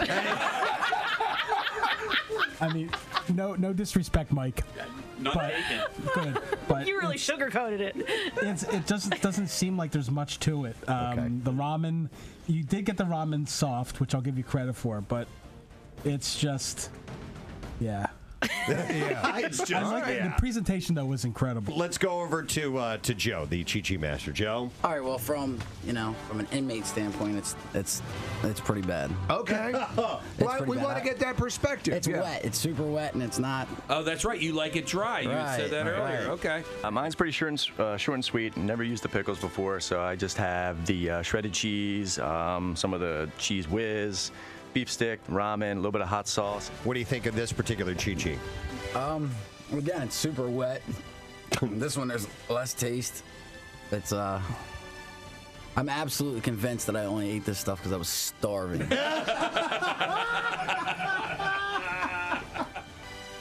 Have you ever had a salt lick? Yeah. You know what? With cheese. It's a salt lick with cheese. That's what you're calling this. All right. Were you in for assault? Michael, very good. Sorry. All right. I do appreciate the added texture of what are those nachos at the end? The little bit of the jalapeno chips I put on. Perfect. Love it. Over the edge a Beautiful little touch bit, right at the end. It does taste like someone found noodles and put the movie cheese on top of it. But I mean, it's I like it a lot. Okay, he likes it a lot. Really? Wow, Those words came out of your mouth? Chris, write that down. Nick Elmy of Laurel says, I like it a lot. Tim is garnishing the dishes. Yep, and Marissa is handing them out now. So we'll start this time. We'll let the judges sample this, and it definitely looks completely different than the others. The other ones definitely had a very moist consistency to them, a little bit on the runny side as well. This looks dry. And we'll let our judges get a quick taste, so it's going to be completely different. Much different. Yeah, in fact, it's dense. This weighs a lot. All right, let's go to Michael Klein. You need a little bit more time on that, Michael? Oh, no. Oh, okay. You sure? Keep eating, Mike. Go ahead. I got plenty more.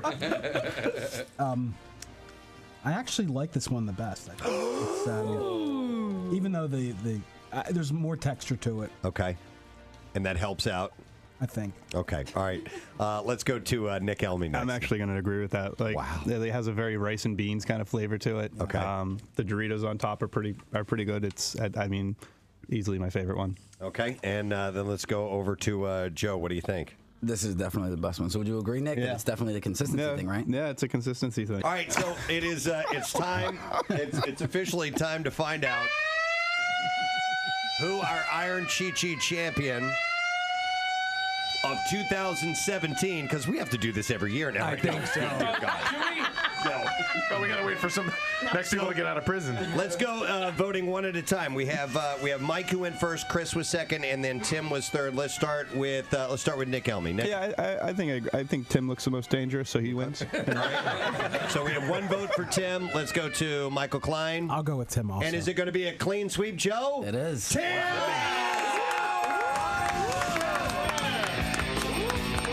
The Iron Chichi, Tim. Let's get a word from our winner, Tim. How do you feel? I'm going to Disney World. Yeah, even better news. Kathy cleaned out her closet. Yeah. Wow. You should put something up on social media about the journey. I think it's very brave of you. Yeah. To get in there and I really appreciate it. and clean out your closet. It was difficult for me. There was an extra sock that was unaccounted for. She broke out her documents and her spreadsheets.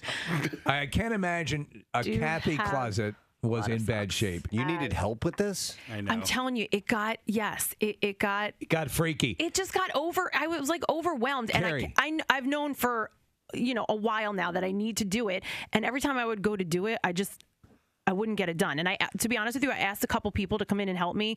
People got canceled, whatever it was. Help, and I need it now. Stop. Carrie, when you went in, did Kathy take mud and put it under her eyes and tie a red bandana around her head? Yeah, she's rosy. Oh, no. It's time. We're going in. It's going to get bloody.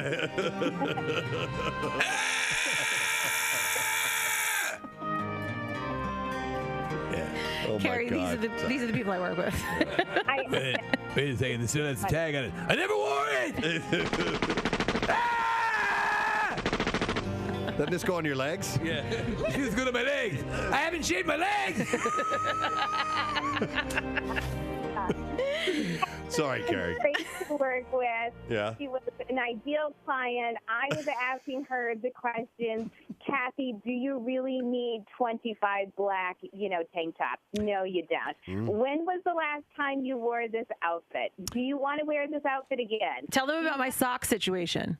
Exactly. To the Bizarre File, it is Friday.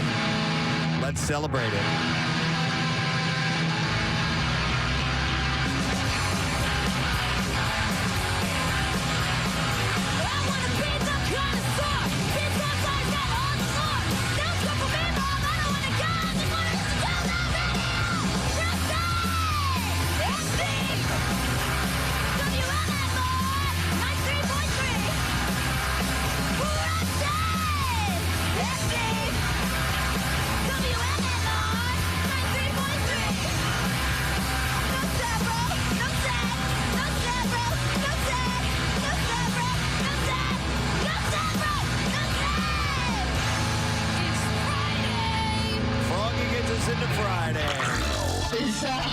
WMMR presents Preston and Steve's Bizarre File.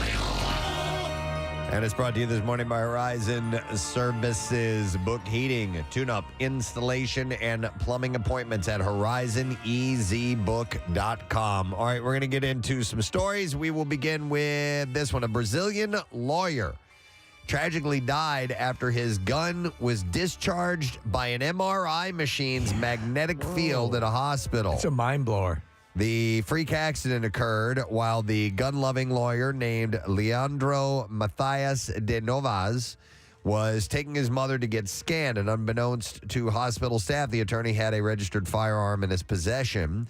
Staff had reportedly asked the pair to remove all metal objects before entering the MRI room. Does that include guns? As is protocol at hospitals due to the device's powerful magnetic field. However, Novas decided to go in sans, announcing his concealed weapon. Disaster struck after the machine yanked the weapon from his waistband, causing it to go off and strike the lawyer in the stomach. He was subsequently rushed to the hospital where he hung on for weeks before eventually succumbing to his injuries on February 6th. The gun was reportedly yanked from the lawyer's waistband and discharged. Attorneys released a statement in which they claimed that they had followed all accident prevention protocols as was customary in all MRI units. How could you think you could walk into that? with a gun in your waistband. This isn't the first time someone has died in a freak MRI accident. In 2018, a 32-year-old man perished after being sucked into an MRI chamber while holding a metal oxygen tank. They chastised me because I wanted to take my MRI, Preston, with my comfort hatchet. Oh, no. And they said that could be dangerous. Well, you got to comfort or safety. Right. I don't know. You got to choose. But I want my hatchet. A couple in Canada returned home from a trip to find that two people had impersonated them and then sold their house. No. Police said the homeowners left the country in January of 2022 for a business trip. The two individuals, who have yet to be identified, hired a real estate agent and then put the house on the market. So mad I can't see straight, eh? They then sold the house and managed to take possession of the property through fake identification.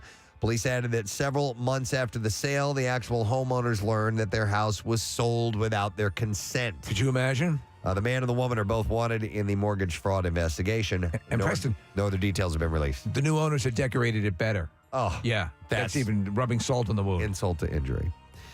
A dad who was dubbed the most modified man in the world due to his unique appearance has split his hand and said he's the first person to undergo that type of procedure. So he's creating like a claw? Yeah.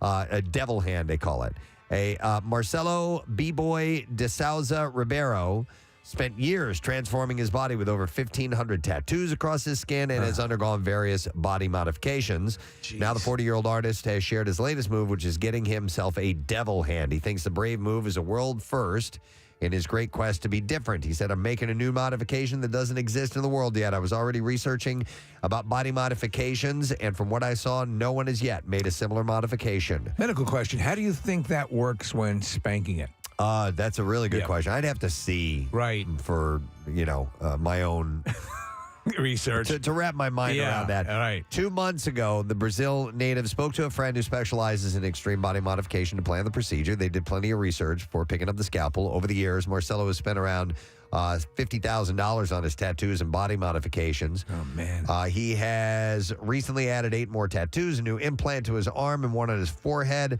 but the devil hand didn't cost the dad a thing, as his buddy sorted it out for free. Talking through the process, he said, first we started doing surgeries on the hand, removing excess oil and fat from the sides to make it slimmer. Then I began to see the possibility of making an opening in it through the middle where you can have opening and closing movements and firmer folding of the hand. So I assume insurance covers that, right? Yeah.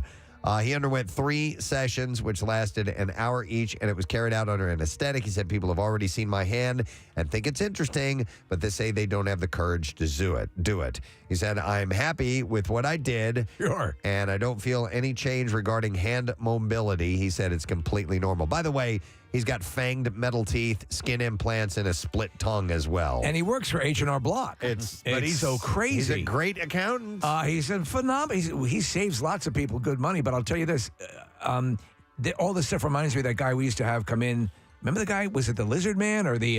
There's a couple of them. We had a guy called the Enigma. The Enigma who used to come in here. Yeah. He's like that. Like exactly like that. Yeah. A couple has caused a stir with the recent announcement of the names that they plan to give their new twins. So the couple revealed the unusual choices on their TikTok account, and their fans are getting fired up with one name in particular. Claire and Trey have shared the pregnancy journey with their audience of over 820,000 followers, so they have a sizable audience. Okay. In their post, a heavily pregnant Claire with her husband by her side prepares viewers for a big reveal. And following a pregnant pause, Claire says, for baby boy, it's Carson.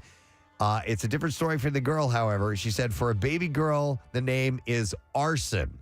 Carson and Arson? Arson. Come on. As in setting stuff on fire.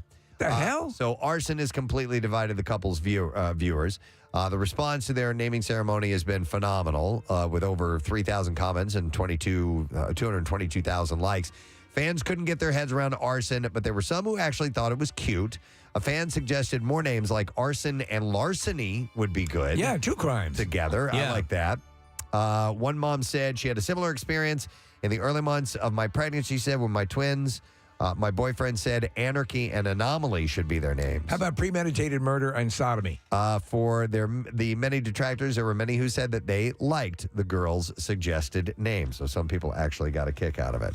And that is, no, I'll do one more story. One more. Customers at giant food stores are familiar with Marty the robot, the tall robotic assistant. Yes. Has been in stores since 2019, helping identify hazards such as spills, and has gone viral for their googly eyes and facial expressions. However, Marty's job is mainly an indoor job. Rarely does he venture off on his own until now. One Pennsylvania grocery shopper in the Lehigh Valley posted a video showing Marty on the loose in a store parking lot. He was escaping. Before employees wrangled him back inside. Somehow or another, he got out the front door. Sweet freedom. A spokesperson for Giant says Marty was just on a fresh air break. It's like short circuit. And they got him back in. Yes. You got hit by lightning. No disassemble. All right, and that is what I have in the bizarre file for you this morning.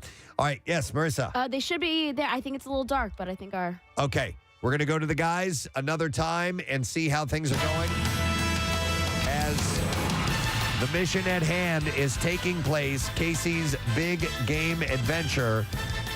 They are in the parking lot of State Farm Field. And let's go now to Casey, who is on location. Casey, are you there? Yo, what is up? Go Birds. Go Birds. So we're here. I'm planting just the last of our items here. This is a BirdBot. I don't know if you can see that or not. It's Flatbot. We did bring BirdBot with us. So we're going to throw this in a bush here. I want to make sure I get it like really far down, deep into that bush. Right. Okay. So that BirdBot's going to love his new home. Yeah, so that it doesn't go anywhere. But so there's BirdBot. BirdBot has been placed, and then I have like one little thing to do, and then after that we have the ashes and the flower to plant. Okay. Casey, if I understand correctly, you just shoved that bird deep into the bush? Yeah. Okay. That's the only way to do it, Nick, is you got to take that bird and you got to shove that bird so deep into the bush that nobody will be able to find it again. Are we supposed to put two in the bush? Yeah, sometimes. Yeah, all right. So, well, I mean, I put two in the stink. Whoa. The minivan? So, so the ashes and the flower are going to be the final items, right? That's it. Actually, ashes, flower, and then also the lanyard from the from that woman who had Eagles for all those years. Yes, perfect. Her actual credentials for the link are being placed out there. That's awesome. Yep. All right. Yes. So, have you been stopped by anybody, or I mean, besides that initial encounter with the security guard? No. Ever since then, no stopping at all. All right. This should make people attending the Super Bowl feel confident. Yeah. No. I mean, listen, we've gone not far away from the activity, but we decided to really, be on the outskirts, right? Yeah. So Okay. we're still within the complex, but we are on the outskirts right now. We're guaranteed that the items will remain by kickoff, because that's key, Stevie. Yes. Is that they stay. They're sacred items, and we got the perfect cover. All right. Well, I like where you guys have been placing stuff already. The listen, weather-wise and everything, you're going to be fine. I agree with you, Anthony. That stuff will stay intact and make it to kickoff. I have no doubt of that. No, not at all. As a matter of fact, I'm just closing up the suitcase, and we're ready to go over and do the rose. The rose ceremony. Do you guys want to come back and do that, or do you want to do that right now? If you're ready to do it now, we can do it now. Yeah, it's going to take us a couple of seconds here. Okay, no problem. And then later on, the guys are headed to they have credentials, and they're headed to what's called the broadcast media row, Yes. radio row, and they get to spend the day. Hopefully hobnobbing with some of the biggest knobs, the biggest knobs in the biz. Yeah, so I'm going to do my show, and I'm going to have Jackie next to me while I do the show. And I'm going to introduce Jackie to everybody that I know, all the sports world, because I want them to see Jackie and meet Jackie. Yes. Anthony, pick an obscure Eagles player. Tell him that Jackie is that player. He had a little bit of a disconnect. Like a kicker from the 80s or something? Like a kicker from the 80s. And say hello to Tony Franklin. and he became very flamboyant. Look at the worlds we've meshed together. It's great. It's beautiful. Love it. All right, so they're getting over to do this. And the all important Rose part of this. Look, this is the crowd. Wow. At that time in the morning. Yeah, keep in mind it's 2 hours earlier there. So we're talking about 6 a.m. and there's a huge line for people to get into the porta potty. That's crazy. Yeah. Yeah, it's insane. All I right. don't know why. I mean, I know there's some stuff going on, but like, what are they there for? Well, there are people on premises. Apparently, there's like they're like VIP packages and things there are That they parties. purchased? Like there were big parties last night. I know the stuff is kind of going on pretty much around the clock, right? Yeah, Yeah, anything so they can a make lot money of on. shows are broadcasting, like the NFL Network. All these shows are broadcasting live, and all these people are out there to be part of the crowd for the network stuff. Okay. And so they could be a part of the broadcast. Right. Okay. Yeah, that makes sense. Yeah. I'm sure so you'd have to check them though. They'd have to have passed. That's why the lines Oh, have to pass through security. I mean, we have Homeland Security is here. Yeah. So it's a big deal. Well, a lot of people don't know, Anthony, that Jackie's Homeland Security as well. Undercover? He's Deep undercover. Deep under. Yeah. When I heard you doing a strip search, I'm like, I don't know if we're going to make it in, guys. But yeah, they're searching everybody, and these people in line are waiting to get in the bleachers all during the day to broadcast on the NFL Network. So Nice. That's what's going on now. All right. All right. What's the status of our final? Now, here we go. Yeah, let's do It's this. happening as we speak. Okay. So we have a couple of mask Now- cards here that I'm going to try and bury. We have these mask cards here from let me take this from a gentleman named Edward Dotsman. Where's this, Edward? And another gentleman named John Charles Noon. So what I'm going to try and do with these, because these are not mortal remains, these are ashes. So I'm going to see what I can do. Okay. Burying these with the That's perfect. No, I love Casey's that. got some. There's some rock. There's some gravel, and he's burying there, and and they will stay there. They will not move, and they'll be there the whole time. The whole goal is to make sure this stuff isn't treated like, refuse that you're just throwing away in the parking lot, to Right. fix it in position so the magic can occur, Preston. And we are big proponents of the dark arts. Yes, we are. Okay. Now, we have Anna Grit Baldwin, born in 1954, deceased in 2014. So, like my father, wasn't ever able to see the Eagles win a Super Bowl. Right. So we're going to do this in her honor. Okay. We're also going to do this in honor of Bob Mooney. Now it's Mooney. This is from Rachel, his daughter. So we're going to spread these as well. All right. Then we had a young woman, as we were packing up our car on Sunday, she drove to the parking lot and wanted to see. Thank God we were there, Kyle, right? Yes. So now we have the remains of Robert Cummins, Okay. who, fortunately enough, was able to witness the Eagles win the Super Bowl in 2018. But regardless, he's going to remain here in the shadows of where the Super Bowl 57 is being played. All right. And then this one is pretty close to us. This is Jamie Gunn, Kevin Gunn's brother. Yeah. Kevin Gunn's brother was born in 1961, passed away in 2022, almost about a year ago.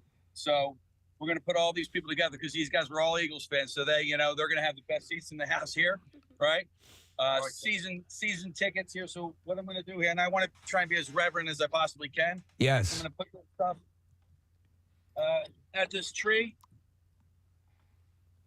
Casey's now spreading the ashes as we speak. He's opened up the envelopes. Under a nice tree. This is great. Yeah, this is a good spot. And then Perfect. we've got an envelope that's being opened up now. There's a variety of different receptacles. There's a plastic bag, and these ashes are going to be spread now. This is so fantastic. There we go, Casey. You're doing a great job, man. I like this. It's at the base of the tree. There's a rock bed there. It's Yep. kind of nice. Yeah, and that means it's going to stay there. Yes. They will go into the soil. Yep, absolutely. And it's in Yeah, the we're shadows gonna pour of the some stadium. What's that, Yeah, we're Case? going to pour some water on this. Okay. And that will get it down into the soil Right. and everything. Okay, perfect. Some Yeah. Schuylkill River water? Right. And then We got the holiest of waters. Schuylkill River water. And so all of these Birds fans are together. And I think Order I'm a pizza, guys. Order a pizza. order pizza. If you add water, do you? And then also, this is the lanyard. Okay. So this is in loving memory of Cheryl Mullenix, former game day staff. so tough. Casey's getting choked up. It's touching, and this is like the most reverent part of this entire trip. You know, a lot of this is silly and goofiness getting across the country, but this is really touching and sweet. I appreciate it. You read that for me? He can't read it. Yeah. He can't get through it. Go ahead. In loving memory of Cheryl Mullenix, former game day staff, forever Eagles fan, we got you to the Super Bowl, Mom. We got you to the Super Bowl. Go Birds. Oh, my That's goodness. beautiful. I'm tearing up. God. Oh. Yeah. Anthony, just give it a kiss. All right, so we're going to place that as well. And Casey is hanging it actually up in a tree. Yeah. He's going to hang it up high there. The stadium's right there. Yeah. Yep. They're right in the shadows of it now. And then, Casey, you're going to add the water as well as the rose going in here, too? Yeah, we're gonna plant the rose here as well. All right. What's that? The water is right there. All right. You can see this all taking place, by the way, if you're following us on YouTube, on our YouTube stream. We're watching Casey and company do this live right now. So the rose is now gone at the base of the tree. Right. And now we're going to add the Schuylkill, the blessed Schuylkill River water to finish it all. And that will be it. Casey will say a few words. Yes. And then that will be it. The mission will be done. The superstitions and all will have been handled completely. Yes. Mission accomplished, as they say. Yeah. Casey, a few words? Yeah. So, I will raise you up on eagle's wings, bear you on the breath of dawn, make you to shine like the sun, and hold you in the palm of my hand. Amen. Amen. Amen. And there it is. Wow. Brotherly love spread from here to Phoenix. Not just there. No. From here all the way out to Phoenix, in between it, every Philadelphia along the way that we could hit. We basically completed a victory circuit. How about that? Yes. Gentlemen, outstanding work. Well done. Nice job. Well, it's not over yet. We're going to get Jackie Bam Bam on the NFL Network. All right, that's another. That's a side mission. Yeah. We're gonna go with. Yeah. All right, so you guys are gonna head where to now for the rest of the morning? You gonna stay around there all morning long? No, we have to go over to the we got to get Duncan. First of all. But no, We got to get Duncan. We have to.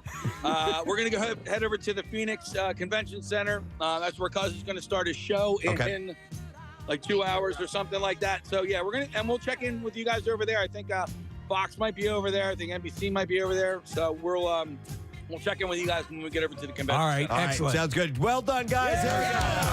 This morning it's happening as they have hit the end of the road, but they have several other things to do this morning. So job well done for those guys executing every bit of what we asked them to do. Flawless. Yeah. You have what looks like some sort of brain-damaged chicken, Kyle. Yeah. You have somebody who looks like Minnie Pearl's sister, Jackie, and then two regular guys. Yeah, two regular Philly guys. Yeah, cousin Casey. And then on top of all of it, people are bawling their eyes out listening to the ceremony. I'm telling you, man. That was great. You know, that's so much of what it means, this whole thing, in a way. And that's, it's such a profound thing. I'm always reminded of Chuck's story of wearing his father's picture on his chest for the World Series. Yeah. It means something. You know what? That made, it was all worth it, but, that really made it worth it. Absolutely. And with that, we're not done yet. Our friends from Dietz and Watson have brought by some special goodies to get us in the mood for game day. We're going to take a break. We'll come back in a second. More to come, including Allison Brie and Dave Franco in our studio. Michael Barkann checking in, too. We'll be back in a moment.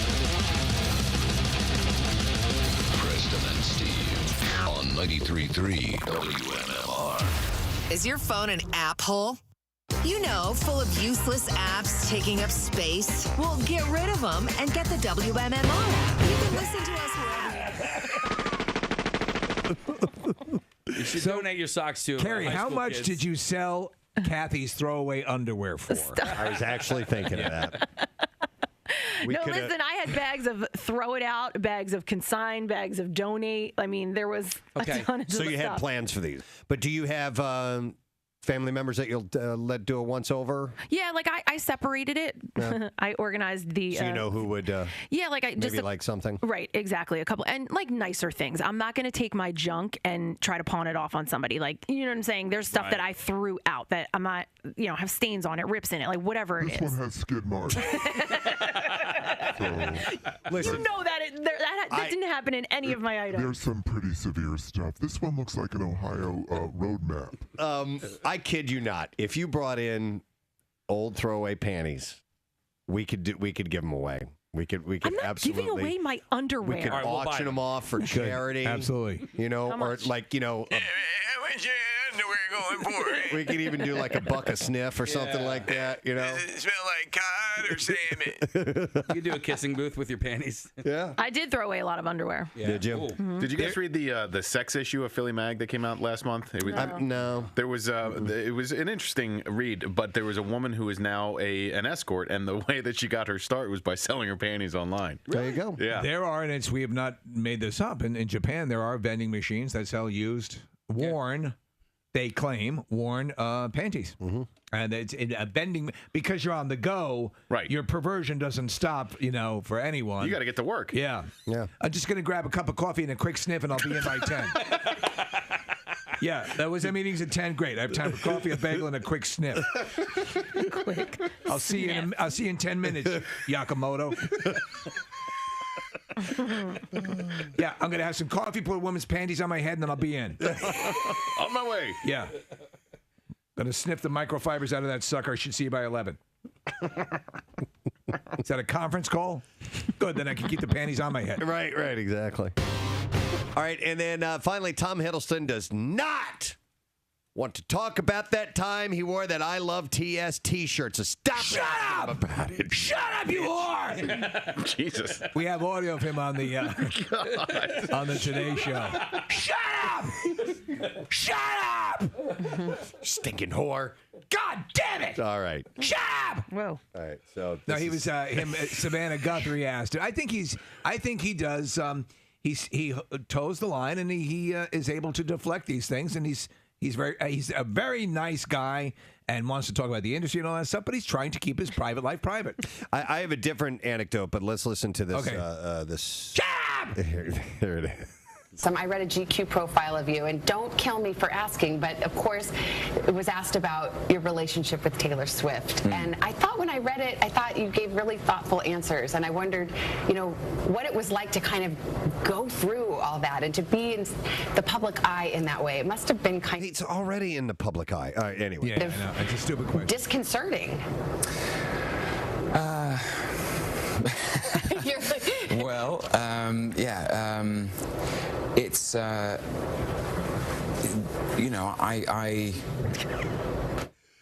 Shut up! What the hell? I'm gonna hit you! make a clear distinction between my work, which I absolutely dedicate myself to, which is for the public. I really believe in that relationship between an actor and the audience. There is no, you can't call yourself an actor without the audience.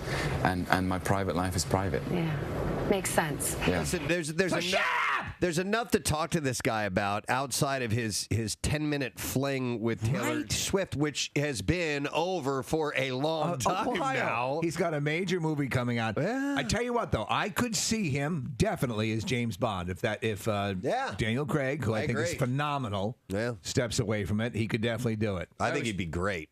So anyway, in this other interview, the Telegraph reporter asked him if he regretted the relationship and the publicity and all that stuff. What I will regret is in about a minute when I fart into your mouth, which I'm going to do. I'll regret it for the briefest period of time, and then I'll smile because I've known I've shut you up by floating a fecal cloud down that gob of yours. After asking such a ridiculous question. According to the reporter, Hiddleston responded testily, asking him, "What should I regret in your mind? I would rather not talk about this if that's all right." Yeah. He continued, reflecting, saying, "I'm just thinking about this. Everyone is entitled to a private life. I love what I do, and I dedicate myself with absolute commitment to making great art and great entertainment. And in my mind, I don't conflict the two. My work is in the public sphere, and I have a private life, and those two things are separate. Yeah. And now I'm going to fart in your mouth. Yeah. And now, if you'll excuse me, I'm going to blow an air biscuit down your gullet. Yeah. Finally, it's pretty cool, man. Coming up June 2nd is U2's Joshua Tree at 30 collection, which will be released in numerous CD, digital, and vinyl formats. According to the band's press release, alongside the 11-track album, the Super Deluxe Collector's Edition includes a live recording of the Joshua Tree Tour 1987 Madison Square Garden concert. Wow. Rarities and B-sides from the album's original recording sessions, as well as 2017 remixes from Daniel Lanois, St. Francis Hotel, Jackknife Lee, Steve Lillywhite, and Flood. What would you expect to pay for this amazing record package? He does his own K-Tel commercial. Yeah, he does a commercial for it. Yeah. Hi, it's Bono. You caught me in the living room just listening to some great tunes.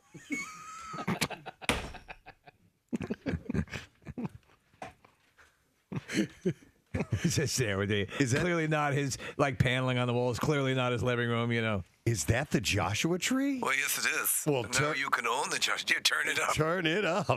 Now you can own it in your very own home. So the package will also include an 84-page hardback book of unseen personal photography shot by The Edge during the original Mojave Desert photo session in 1986. Even the commercial, The Edge should be in the kitchen. Right, yeah. And he's making lunch. Are you telling the people about the collection? Yes, I am. And look at this incredible coffee table book.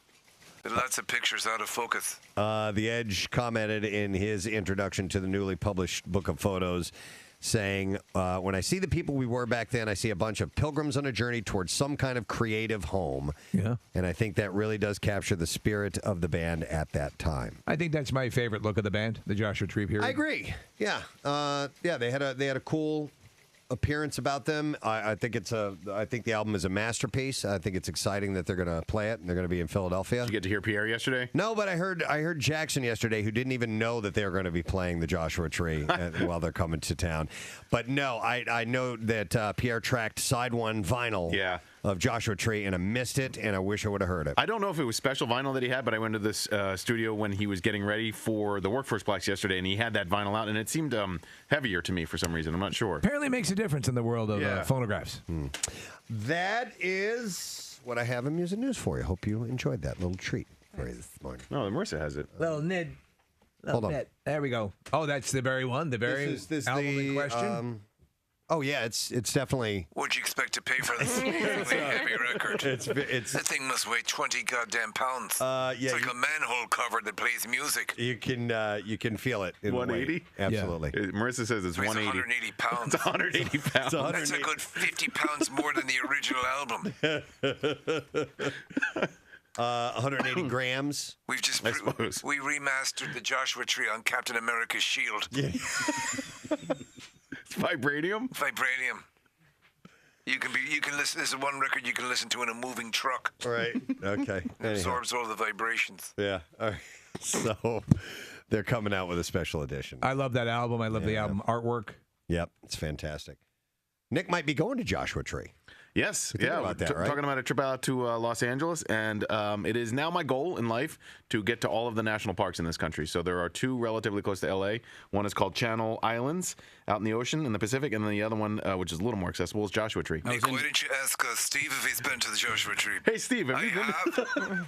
Casey's been there too. I was just there in October. I was expecting to see more Joshua trees. I didn't see one. There are a lot of Brad trees and a few Eddie trees, but there's no. It's they're actually few and far between. Did you go to Death Valley as well? I don't think so. Okay. I've been. Have you? Yeah. I want to get to that one as well. The national park? Yeah, I want to get to all the national parks. I think Yosemite's at the top of my list, but that's a little too far from LA, I think. So, Yosemite. Sorry, that cracked me up. Could have kept it inside. He said Some of your friends Yosemite. may have mental issues that need to be tended to. Oh my God. Hi, this is Bono with a serious message. Sometimes people randomly yell out Yosemite. They need to be corralled and taken in for medication. Hey, Casey's justification was he said Yosemite. Yeah. Yeah, it's a park. It worked for me. Yeah. But there are certain things that should kick in that, like, to keep you from pooping in public. Right. And yelling Yosemite for no reason. Is like Yosemite a name or something? Yeah. Yo, Yosemite. Okay. All right, got it. Get over here. Yeah, you big lug. Amanda Seyfried and Thomas Sadowski secretly eloped on March 12th after less than a year of dating. It's such a secret, I don't care. They are expecting their first child as well. So he's the dad. The newsroom actor broke the news on the Late Late Show with James Corden Thursday night after Corden noticed his wedding ring. Sadowski said, "We eloped. We just took off into the country with an efficient and just the two of us, and we did our thing. We had a great day, and it was perfect." I actually like him. He's a funny comedic actor and a good serious actor, so I approve of this. Please let them know. The sole guest of honor was Seyfried's Australian Shepherd named Finn. It's an honor to be here. What the hell's that all about? Her Australian Shepherd? Their dog? Oh. It's okay. It's a Monday morning, man. It's all right. No, I thought it was legitimately one of the many things that goes hand in hand with Super Bowl, I think, is food. And I think that we need to do a Super Bowl edition. It's time for the Super Bowl edition of The Connoisseur. Just kidding, I'm back. Okay. And one of the food things that's been happening for a few days now has been the fact that our friends at Dietz and Watson have been going about and giving away free what they call bird dogs. I love this. All over the city. And I mean, like a lot of them. Yeah. A ton of them. And they're not done yet. There are still some free, so a chance for you to grab some free bird dogs today. And we would like to welcome to our studio Steve Riley and Mac Patterson. From Dietz and Watson. Hey, how you doing, Steve? Great. Wonderful. So listen, I mentioned that you guys have been handing out hot dogs. And how many at this point do you think? Started mid-January. We're over 15,000, I think, right now. 15,000. And lots of those hats and shirts, too. Our bird dog shirts and hats, free to everybody. That's awesome. To celebrate the Eagles. It's this amazing run. So how long is it going through to? You're doing it just for today? We have two events today. One at Center Square. That's at 12 o'clock today, 12 to 2. And then we're going to be at the Tinsel, the pop-up bar. Oh, okay. Yeah. And that's going to be crazy. And that's 3 o'clock. That's 5 to, I have 5 to 7 here, so it's 3 o'clock? Yeah. Okay, I'll jot He's that checking down. his stats. Hold on. All right. 5 o'clock. All right, 5 o'clock. 5 to 7. You guys, My bad. Listen. You'll be ready by 3. I will be. By the way, what makes up a bird dog? A bird dog. It's our Eagles Beef Franks. You mentioned Acme. These are available at Acme. It's our all beef Frank. Yep. We have our provolone cheese. Nice. We have crispy fried onions, and we have long hot peppers. Oh, wow. And, of course, the Eagles green roll. Yeah, tell me about the green roll. Our friends at Cash's Bakery made them for us, custom made them for us, and they've been a real hit. What kind of paint do they use? Sherwin-Williams. Oh. No, it looks really cool. They do. They taste great, too. Yeah. I Don't can't let believe the color scare you. I can't believe you guys are handing these out for free. Yep. That's amazing. 15,000. That's incredible. and just you guys have been doing it? Yes, sir. The two of you? No. Oh, okay. All right. We have a group that handles our agency came up with this concept. So we've just And you'll been get your helping revenge execute. eventually. No, Definitely. people love this. This They is do. such a cool thing. It's just been great. Yeah. And Lines blocks long. And then on Sunday, you guys are back at it again, right? One more day on Sunday at Port Richmond IGA by our home at in Northeast. Okay. Cool. Wow. That's fantastic. So you've been feeding hungry people. You've been getting Birds fans fired up. Have you had to say no to any Chiefs fans that have come walking up? I give them a hard time, but I still take care of them. Yeah, and that's the right thing to do. That's the way we've been approaching And it. Giants before that. So you've been making these for a better part of a month. When it comes down to you stopping and then having a meal at during the Super Bowl, I'm guessing it's not going to be hot dogs, or will it? I might have one or two. That's the thing with hot dogs. You think you're sick of them, but you're not. Right. Yeah. And hot dogs are a staple for the Super Bowl party. We would have hot dogs in a crock pot in barbecue sauce. Oh, no, that's pretty wild. That was kind of our little go-to thing. All cut up in little pieces. Do you have a prepared? I see the boxes, but are they? I want to see a prepared dog the way we saw a picture of. Is that? Oh, yeah. You got the green button and Yeah, everything. Preston, take a look at that beauty. Bird dog. Nice. Oh, wow. That's fantastic. They're That's a, and I mean this is a compliment. That's a gnarly looking dog right there, man. Great. I love it. So what's the mustard preference for this type of yellow? I'm a spicy golden brown man. Okay, but all right. You can go yellow. It depends on what your preference is. All right. All right. So you can get these bird dogs today, Center Square, from noon to 2. 1500. It says 1500 Market Street. If you need to pop it into a GPS or anything like that, if you don't know where you're going, and then at Tinsel from 5 to 7 today, which is at 12th and Sansom, and then Sunday the final stop, Port Richmond Shops IGA, from 10 a.m. to 1 p.m. That's awesome, man! Congratulations. Go Eagles! Mission accomplished. Let's hear it for him. Stephen Mack. Think how devastated Casey is. He's not here. I know. Freaking hot. That's his hot dogs. That's his jam, man. And 15,000 of these. That's insane. So with that, and talking about all this connoisseur-wise, I thought it might be nice to bring up a little bit of football, or I'm sorry, Super Bowl party foods. And there's a wide a selection of things that end up on people's menus, and I don't think there's one definitive thing, but you know what you want. You know, I found a list today, and Steve, you did as well, and we both said the same thing. They were they were stupid lists. Yeah, you know what's on I did them. not like them at all. Dumb list. Yeah. Well, stuff you could. Everyone knows. You know. Well, some of it got a little too hoity-toity for me. Oh, really? You know? Yeah. I saw and it's what I would call a perfect for a Super Bowl party. A dish that I had completely forgotten about, and it's simple.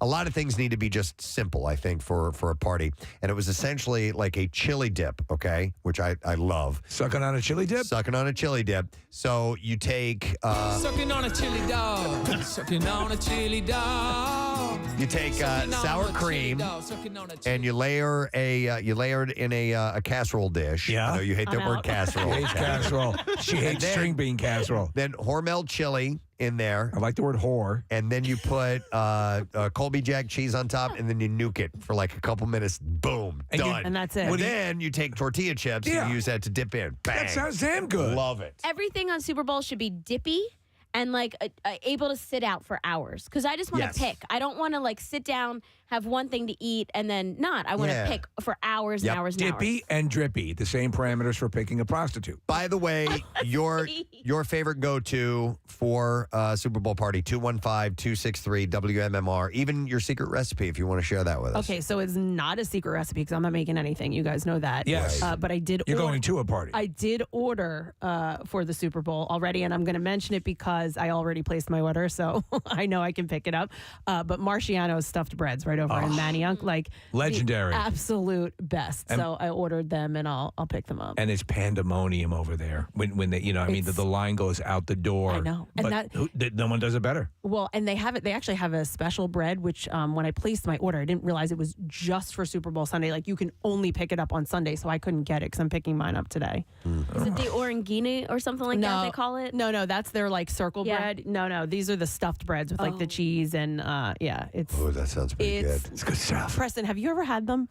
I want to say I have, Okay. but I can't remember. To me, it's the greatest food ever. Really? That's saying a lot. But listen, it's not a healthy, Very not a healthy choice. So low calorie, and it has tons of protein in case you're training. Is it just cheese or no? They have a variety. You can do pepperoni and cheese. Okay. You can do cheesesteak, buffalo chicken cheesesteak, spinach and cheese. They have egg, peppers, and cheese. Okay. Yeah, it's just delicious stuff. But you have to order in advance if you want to make sure you get it. You can walk in. They have freezers of frozen options, and they do make them fresh. And whatever's available, you can pick up. All right. This time around Super Bowl, I don't know that you're gonna have much luck. should desserts be a part of the layout? Oh yes, wait. And Okay. I said I wasn't making anything. I am actually making What are you something. making?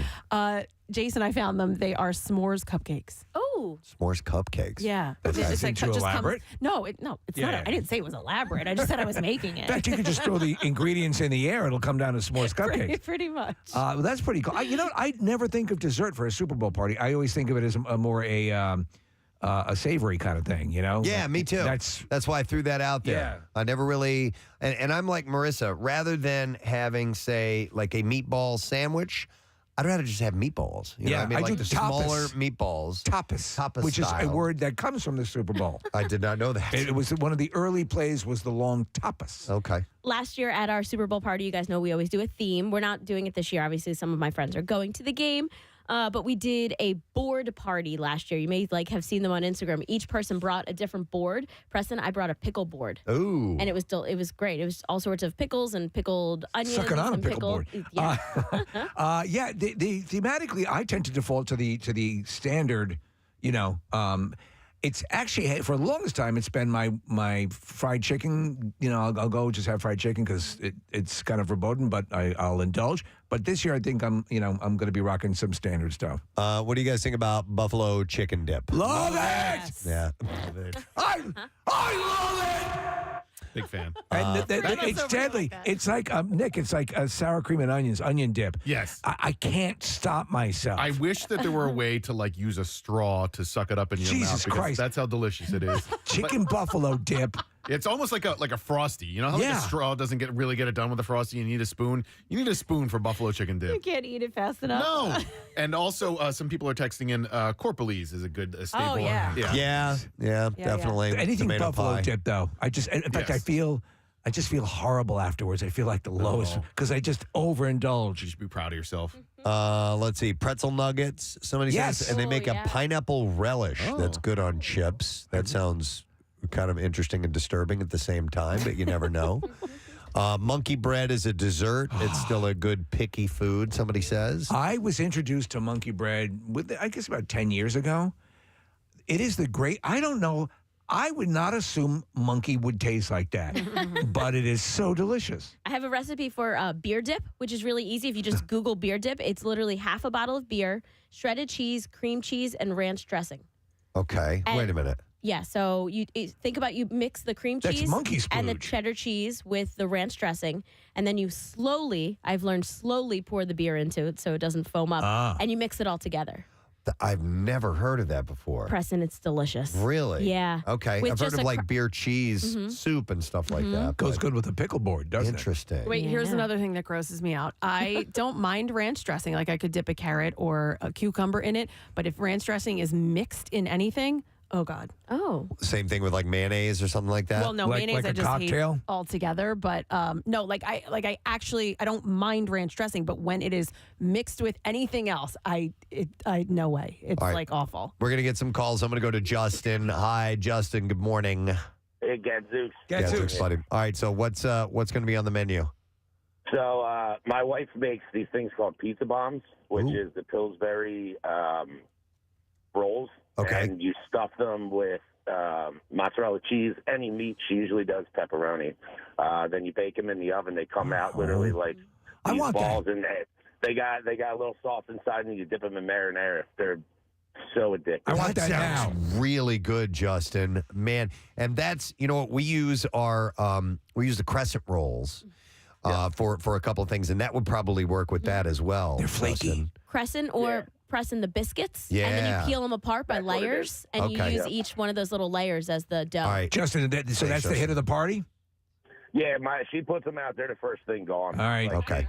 Then they're easy to make. They take literally like a half hour to make, like 30 of them if you have muffin sheets, muffin pans. Yeah. But then, other than that, we do the smoked jalapeno poppers wrapped in bacon. That's good, too. That's good, too. Oh, my God. Thank you, Justin. Oh, I think I just... never mind. So... You're going to be my regular Saturday night thing, baby.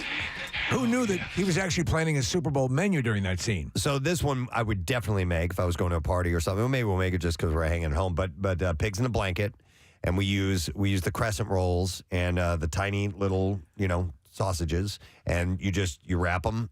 You cut off a little piece of the crescent roll, wrap them. You end up bake them in the oven 350 for a short amount of time, and they are excellent. So that would qualify as a food that you never eat unless you're at a gathering. No one prepares pigs in a blanket for dinner. We will sometimes. You will? On rare occasion, yeah. Okay. Yeah, but To you're me, right. that's always associated with a it's usually gathering. a party food, but Right. sometimes we'll have it, and it doesn't last long. So that is a solid one. We'll go to Joe. Hey, Joe, good morning. Joe, are you there, buddy? Oh, Right. sorry, there's a robot in the room. Oh, Damn it! You got to watch out for those things. Be careful. What's up, my man? All right, so buffalo chicken jalapeno poppers wrapped in bacon. Buffalo chicken jalapeno poppers wrapped in bacon. It'll change your life. Okay. I think anything that is wrapped in bacon immediately rises to the top of the edible list, right? Joe, that sounds like that takes a lot of work to put that together. It's pretty simple. I mean, the buffalo chicken dip takes all of 10 minutes to put together, and then you throw it in the oven while it's cooking. You hollow out the jalapenos. Okay. And then it's a little bit labor intensive, but it's worth it. Okay. Of all these finger foods, Thanks, Joe. Preston, what is the one you're most likely to turn into a full-blown meal? Oh, wow. To sit down and just have a plate full of them. Well, I know one that I shouldn't, Steve. And every time they show up at a party, especially like at a Super Bowl party or whatever, I eat all of them. Are deviled eggs, and I can't help myself. That's not a meal. I want to see that. It's like out of Cool Hand Luke. It's disgusting, and I freely admit it. I wouldn't want to be around me at that party, but I can't stop eating deviled eggs. Nick, I ate an entire meal of chips and sour cream and onion dip. Yeah. I mean, that's all that I ate with the same ferociousness that I tear into a Thanksgiving meal.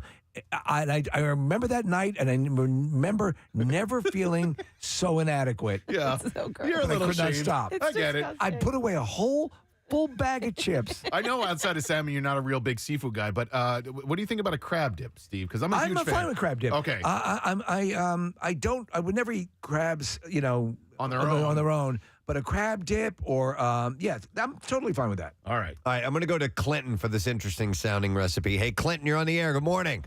Oh my God, am I on the radio? Oh my God. Yes. Clinton, it'll be your regular Saturday night thing. What's up, bud? Okay. So I make this thing called cracked chicken, right? So it's maybe 3 or 4 chicken breasts in the crock pot, a little bit of cream cheese, like a bar of cream cheese, a mixture of a ranch packet, let it simmer for about 8 hours or so in the crock pot, shred it up. It could be a dip, it could be a sandwich, whatever the consumer wants to have it as. Huh. That sounds I mean, all of these kind of have a certain thematic similarity in what the ingredients are. To me, it seems like a Super Bowl of food of this nature, or game, whatever you're eating during a game, anytime, it would be hard to screw it up. Like I'm saying, it's one of those things where you can kind of just throw it all in, throw it at the wall, and see if it sticks. Yeah, if it's simple, Yeah. it's going to be harder to mess up, and, Right. and more of a chance like everybody will like that. We were invited to a party, like a potluck last year, and I'm like, you know what? A lot of people bring the same stuff to potluck. Right. I'm going to bring something different, okay? Baked Alaska. No, I made up a batch of my fried rice, which Really? is fantastic, and I made a big, huge portion of it. How'd it go over? Hardly anybody ate it. No kidding. Like, I don't know how it went over because nobody wanted to try it. I'm like, at least try it. Is anyone going to eat this? Yeah, it was chicken fried rice. It was excellent. Yeah, but that's not a finger food. That's the thing. Yeah. It was not, Yeah, but it was a that's potluck. And they said, and I wanted to bring something that I thought was really yummy, and I right. didn't even want to try it. So here's my question. What makes the cut as far as non-finger food that does require a utensil? Oh, man. What can you sell at a gathering like this? My guess is something. No, Are you talking about like mashed potatoes or or something like that? macaroni salad, macaroni, potato salad, mac and cheese. Mac and cheese, yeah. Is that? I don't consider that a. But maybe like a crock pot of mac and cheese, and so you would use in theory you probably wouldn't use your hands for the mac and cheese. You'd use a fork. What's all over your hands?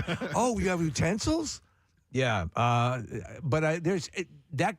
Anything that requires utensils, I think, is facing an uphill battle. We'll go to Julie. Hi, Julie. Good morning. Hey, guys, all I did was get out of the shower. Squeaky clean and ready for us. All right, Julie, is this something you bring to something like a Super Bowl party? Always hoagie dip. Hoagie dip. I want All to right. see the game. It's got to be something cold. I don't want to be stuck in the kitchen. I don't want to miss the game. I don't want to miss the commercials. All right, and do you have a recipe that's a go-to for you? I do, and Kathy would hate it because there's mayo in it. Oh, man. Yeah, I'm out. I'm a Hoagie mayo dip should fan. have mayo in it, yeah.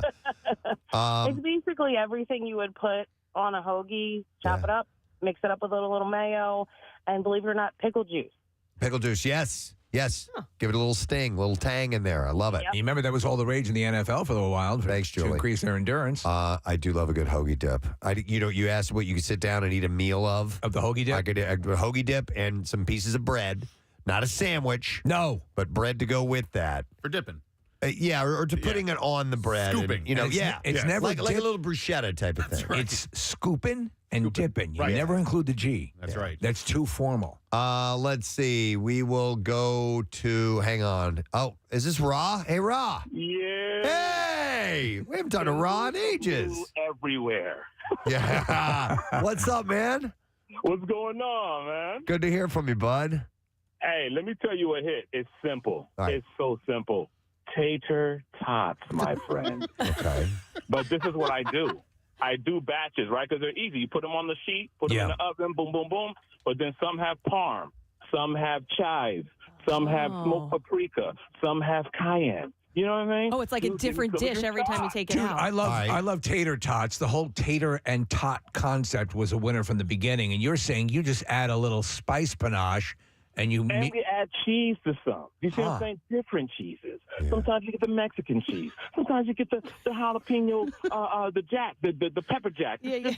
It's a never-ending thing, man. How are you using like a hypodermic to apply the cheese to the tots, or how are you getting? No, you sprinkle. You get to shred it. Shred it, and then you throw it in the oven for just a minute. Yeah. You know what? And here's in the microwave, if you want to heat them up again, it's easy. Here's an interesting thing that somebody gave me. Now, this is more Thanksgiving related, but, green bean casserole, which is kind of a standard at a lot of Thanksgiving dinners. So I'd seen somebody had layered the top of that with tater tots and put cheese on top of that. Kathy? Would that put you over the finish line? It might. All right. All right, Rock, good to hear from you, man. Good to hear from you. All right, take care, bud. All right, Ra's awesome. All right, what else we have? Marissa, what's going on? Still working on that note I gave you, so we won't worry about that. But Allison Brie and Dave Franco are ETA of 9 o'clock. Okay, so we'll you get know what? them on a few minutes after that. We are going to have to take a break here in just a second to make sure we're on time. What? Let's go a little bit longer because All you're right. not going to be here until 9. All right, sounds good. Let me see. This one sounds interesting. I will go to, Gregory. Hi, Gregory. Good morning. Good morning. Go Birds. How y'all Go doing? Birds. Yes. All right, buddy. So what is it? What's your go-to? Nick, listen, I have something for you. It's deviled eggs, and the secret ingredient is Grey Poupon mustard. You have to have that, and at the end, dump a whole bunch of relish with your paprika, your black pepper. That's all you need, and they're the best. You would inhale them, Nick. All right. I'm not calling in. I'm not you a necessarily Poupon fan? Yes, I love a Grey Poupon. I'm not a big relish guy, but I like the addition of the Grey Poupon. I think that's a terrific idea. Thank you, Gregory. Yes. You can roll down the window in the back of your rolls and request it from Yes. the car next to you. A little dash, or Nick, if you don't like the mustard version of deviled eggs, you can do a little mayo and just a little bit of horseradish. Yes. To give it just a tiny bit of kick. I like a kick. I've made it with just avocado. Skip the mayonnaise altogether and just do avocado and the egg yolks. That's interesting. So it's a little bit of a healthier. All right. I like that because that gives it that creamy texture. Mhm. All right. We'll go to Alex. Hey, Alex, how you doing, man? Hey, how you doing? Good morning. Morning. All right. What's going to be the go-to at the Super Bowl party? Ooh, this is any party, really. We do it with my family a lot. It's called onion bread. Okay. All right. So you take equal parts white onion, Parmesan cheese, and mayo. Okay. And you spread it on sliced Italian rolls. Yep. Or like a long Italian roll, and then you put it in the toaster oven at like 425 for like until the cheese starts to brown on top. I like that. I think that's pretty cool. I can clear a whole plate by myself. Just house the whole thing. That's similar to Preston. Onion. We do the crackers with some garlic powder on it, and I forget how else, but like cheese as well. You bake the cheese on it, and I think you make something similar as well. Yeah, there's garlic cheese bread was something that they had back home as well, and it would be Provel cheese with That's garlic on a roll, and you bake that, and it's just hello. Provel is the Fantastic. cheese used on your favorite pizza. Yes, it is. Somebody was besmirching that earlier who texted in. It was heathens. They called it effed up cheese Provel. Wrong, sir. You have no idea. It's creamy, it's melty, it's gorgeous. Steve, what is your cracker of choice when making said dish? Ritz? Ritz are okay. Yeah. I believe what Andy Griffith said. when everything is better when it sits on a Ritz. But I would say that there are now some snooty crackers that I do like. Like a water cracker? Water crackers. Yes, I have to say that. I like water crackers. So I will occasionally have my butler go and get those. I mean, you can get a sleeve of them for 69 cents. I know, yeah. Get the variety pack. But I love when they create this pompous air around. I know. Oh my God! Oh my God! Let's see. That's the International House of Pancakes. Let's go to Jason. He has something called man dip. Good morning, guys. Good morning, Jason. How you doing? Good. What's man dip? Yeah, I found it in like the 20s cooking magazines, and I just clipped it out for the name, and I actually made it the other week at a party, and it lasted maybe an hour. So it's super easy. Let me ask you, Jason, do you serve it on the back on someone's back? No. Okay. Man dip. Yeah. So how do you make it? You just take just 1 pound of the Jimmy Dean breakfast sausage. Right. You cook that up with some onions in the skillet, and then you throw in 1 packet of cream cheese and some cheddar cheese, melt it together, and then throw in some Rotel tomatoes, mix it up, and just put it in a serving dish with the Tostito chips. All right, now that sounds like a dip. Yeah, like a hot baked dip that would go perfect at a party. Like I haven't heard one of these man. dips that doesn't sound workable. You know. Nick, here's another take on deviled eggs. So they have like 100 deviled eggs. All right. Well, they're legion coming up here. Jeremy, good morning. Hey, good morning. Sorry to bother you guys at work. Now, what's up, man? We want to know your deviled egg recipe. So it's just a regular deviled egg, but you take the egg white after you've boiled them and everything, separate the yolk from the egg. Yep. Take the egg white and put it in flour, egg, and then panko crumbs. You deep fry that part, and because panko browns up so quick, it's only in there 20, 30 seconds. It doesn't change the texture of the egg white. And then make your filling however you want it, spicy, sweet, pipe it in, and I prefer with a little like New Orleans spice in there. Oh my God. And jalapeno over the top. Yeah. Kathy, look at Nick. He just. What are you doing later, Jeremy? Yeah. That sounds fantastic. Someone's a little hunched over now. Dude, I've never heard of that before. Jeremy, that's a great idea. Thanks, man. We appreciate it. So, All right, have a great day, guys. So you put it in panko, deep fry it for 30 seconds, and then you fill it. How can that not be great? That's fantastic. What technically is panko? Because I know that I love it. I just don't know. What exactly is it? I don't know. It's a kind of bread. Yeah. So, I think it's just like the crumbs of it, right? Yeah, I mean, it's panko bread crumbs, but I don't know. I've never had panko It's what angels in another for. way. This is a conversation for another time, and I've got to get approval. But Nick, you have to let me tell the popcorn story. I never laughed so hard. All right. At some point. But not today? Not today. No. What's that all about, this tease? I just wanted to give it on the say it on the air so that we can come back to it. I'm going to tell the Sibian story, Kathy. Don't. All right, well, listen, we have to take a break because we have some guests coming up, but we thank you for your contribution to, I'm sure, several people in their Super Bowl parties. I just put up a post on our Facebook page, Preston Steve Show Facebook page. Please go share yours and look there for other people's. Excellent. And thanks again to Steve Riley and Mac Patterson for being here from Dietz and Watson, bringing the bird dogs in this morning. We're going to come back when we return. Allison Brie and Dave Franco will be here. Stay with us. On 93.3 WMMR. After 2 years, the strangest spectacle on snow is back. And of course, I had to leave the sheep for a little while, but I wouldn't miss this for the world.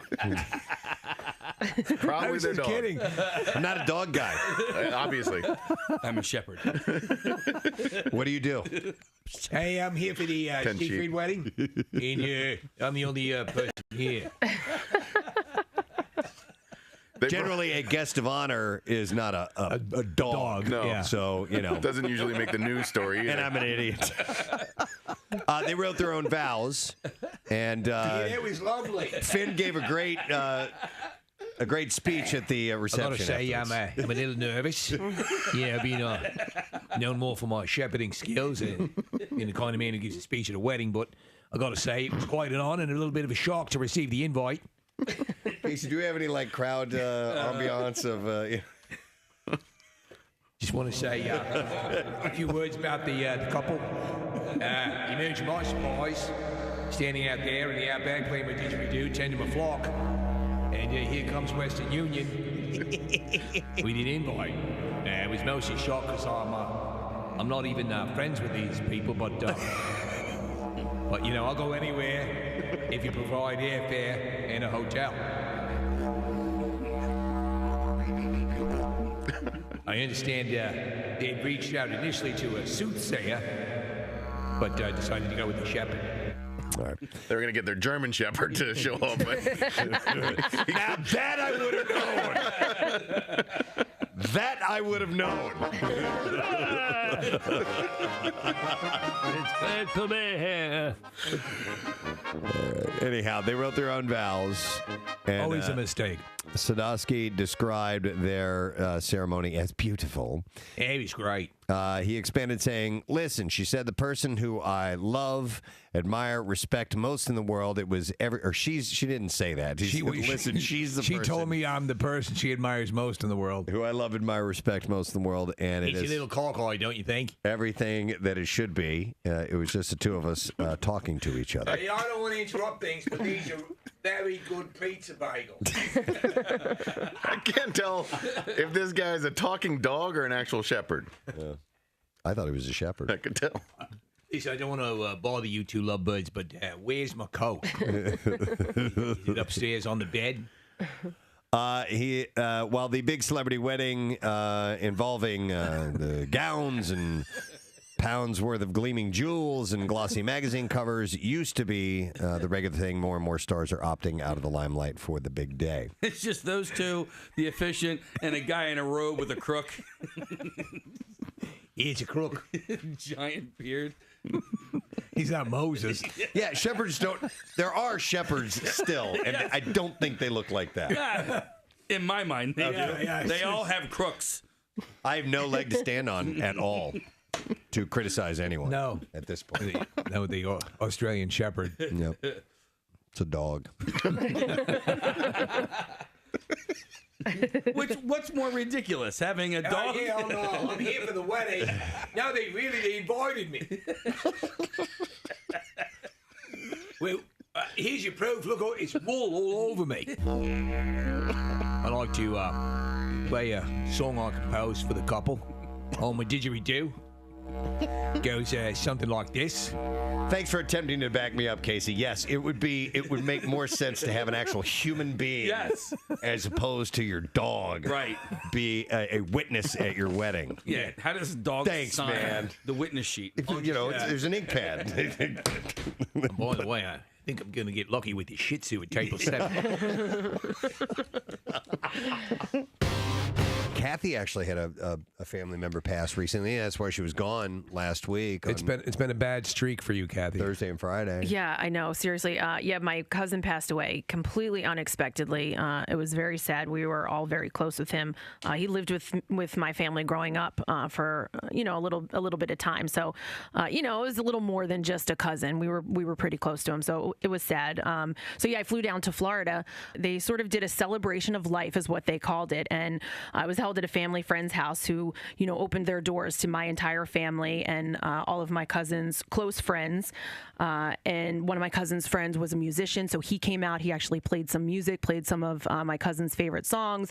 One of their other friends is a minister. He spoke, and we prayed, and all of that happened. But it happened in someone's backyard with palm trees overlooking the backyard. So it was a different feel. It was nice, and it was definitely, I think, a little more enjoyable than a traditional funeral would be. But I didn't think that, I don't know, there wasn't the keg stands weren't appropriate. Well, there wasn't time really for mourning. Yeah, and speaking of keg stands, one of my stupid cousins and his dumb girlfriend, who was like a mixture of Joan Rivers and the character Magna on Something About Mary. Okay, that's basically who his girlfriend was that he brought. Well, they took it as a party and a reason to just get wasted. And I just felt like it was so disrespectful, even though it was sort of that vibe. It wasn't a let's get wasted and party vibe. Right. And unless you're like an alcoholic, and then everything is the let's get wasted and party vibe. Well, and maybe that played a part into it, because they to me, they looked like they were high before they even got there. Okay. So I think they had something else going on. But when they walked in, they were like, yo, what is up? Wow. Stop it. I wanted to shove his face in a trash can. How old are these people? Are they? Oh, well, she told the entire party that she was 46. I'll tell you what, she was a minimum 60. Okay, she was not 46, but she continued to tell the party the entire day that she was 46 years old. Well, all right. So there is a scene in Grown Ups in the beginning of the movie because they all get together because their Little League coach dies. Yeah. And David Spade's character, he gets weird. He doesn't know how to act at a funeral. So when he sees all his old friends, he's like, "Hey, what's up, buddy?" He's like, "Oh my God, I'm so sorry. These things weird me That's out." Casey, that's kind of what it was. And my cousin looked like Panama Jack. Really? Yes. What a mess. And listen, Hat and people, everything? had everything. And listen, people, showed up in. Some were in suits, and other women were wearing black, but other people were a little more casual. I had like a long dress on. It really didn't matter, but they were a little over the top. It just was a little much. At one point, they were doing the electric slide in the backyard to not the electric slide music. Yeah. Like, I was just like, okay, we're enjoying music because his friend is here playing. Sit down. Sit the hell down. This was just those two? Yeah. Just alone doing that? Alone, just the two of them doing the electric slide in the middle of the yard. I know.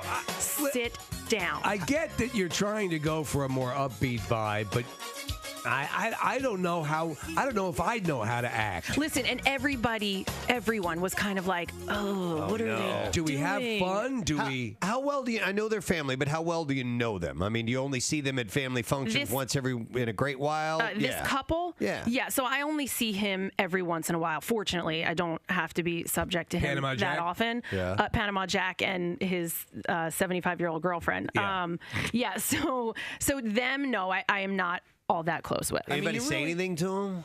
Well, at the end of the night, when she told the widow's wife that she was a bad mother, then people said something to her. Whoa. Okay. No. Wow.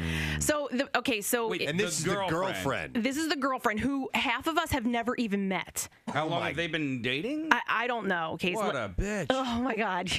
That's just a bad person. Yeah. It was pretty late when it finally all wrapped up and ended. Did she arrive in a golf cart by any chance? No, I don't know. Steal it from the retirement home? I don't know. And I avoided them at all costs. I just kept telling my brothers, I was like, I'm avoiding the situation. Like, I'm not going near them. I'm avoiding them. So of course I'm waiting in line for the bathroom, and both of them walk out of the bathroom together. I'm like, oh really? my God! Yeah. They were banging in the bathroom, or they were doing something. I think they were probably doing something else in the bathroom. I don't know that they were banging. So then I ended up having to be in a conversation with them, which was awesome. Which is where I learned she was 46. Yeah. By the way, if you're 60.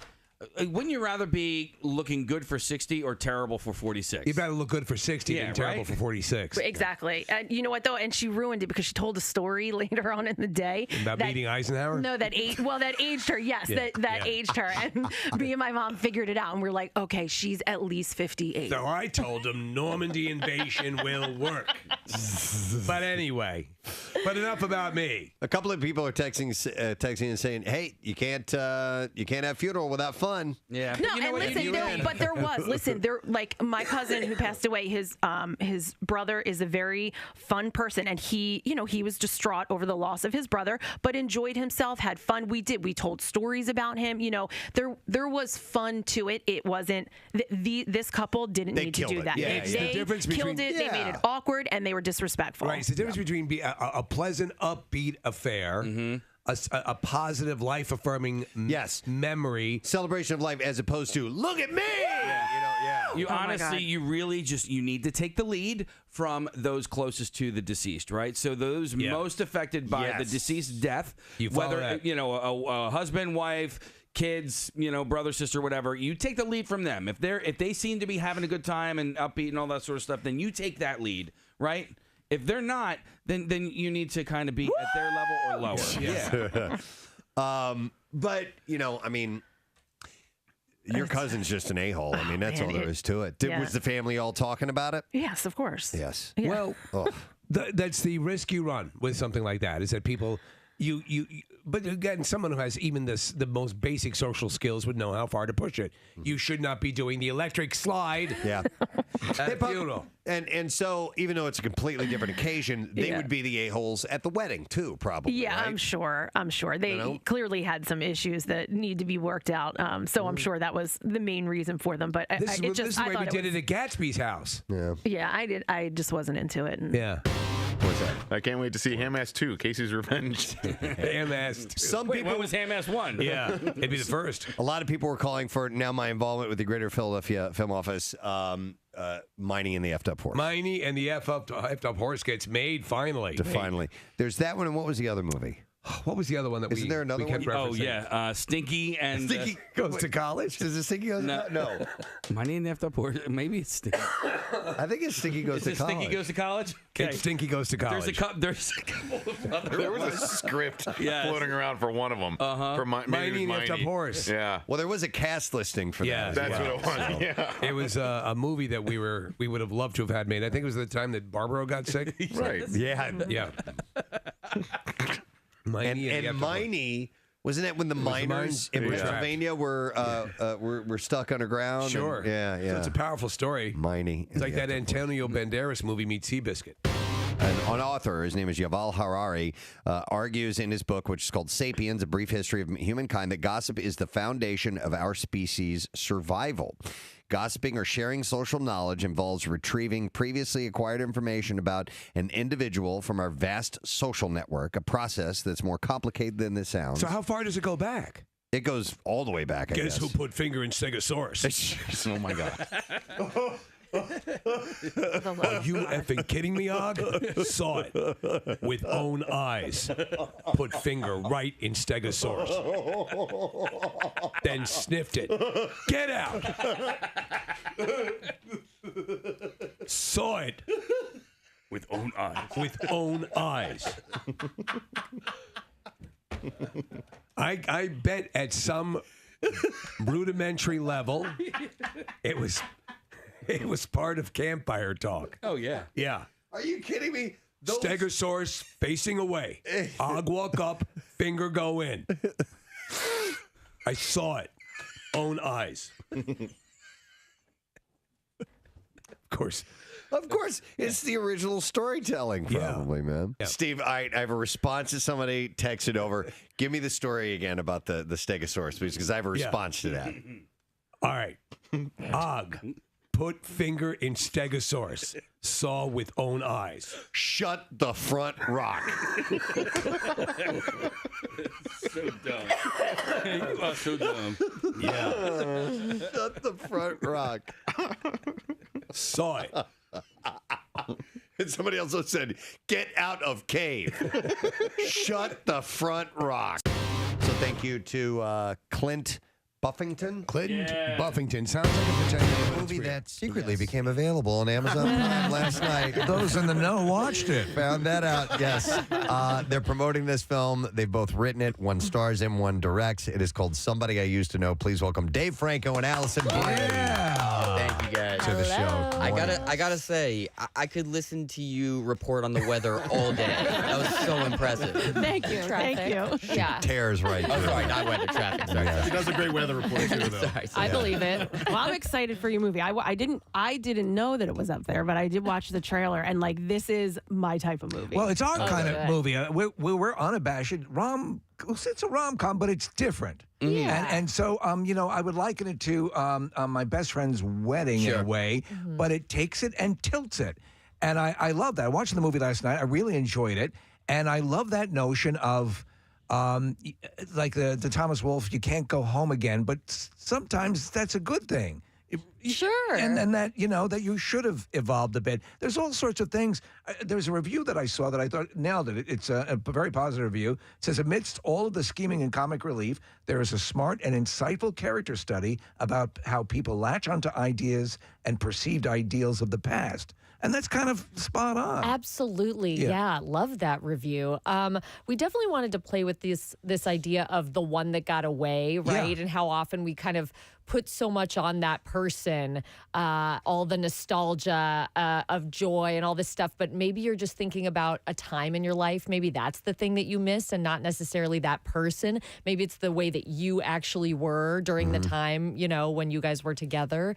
And yeah, we came up with the idea while we were in Dave's hometown, taking a walk from his high school to his mom's house. Wow. Which, when we stay up there, Dave. Which is where? What were you talking about? It's Washington? Palo Alto. No, Oh, we shot a up in Washington. We shot mostly in Oregon, a little bit in Leavenworth, Washington. The film's set in Leavenworth, which is just like a beautiful town. A Bavarian, like, it's crazy. Yeah. But when we go to Dave's hometown in Palo Alto, we sleep in his childhood bedroom that still has like baseball cards on the wall. My mom hasn't touched my room since I left, and so I have like, a Vince Carter poster only hanging by one tack on the wall. I got all my sports trophies still there, and for a long time I still had my twin bed in the room until Allison said, "We need a bigger bed, or I'm not coming home with you anymore." We probably spent 5 years, the two of us, sleeping in a little twin bed every Christmas.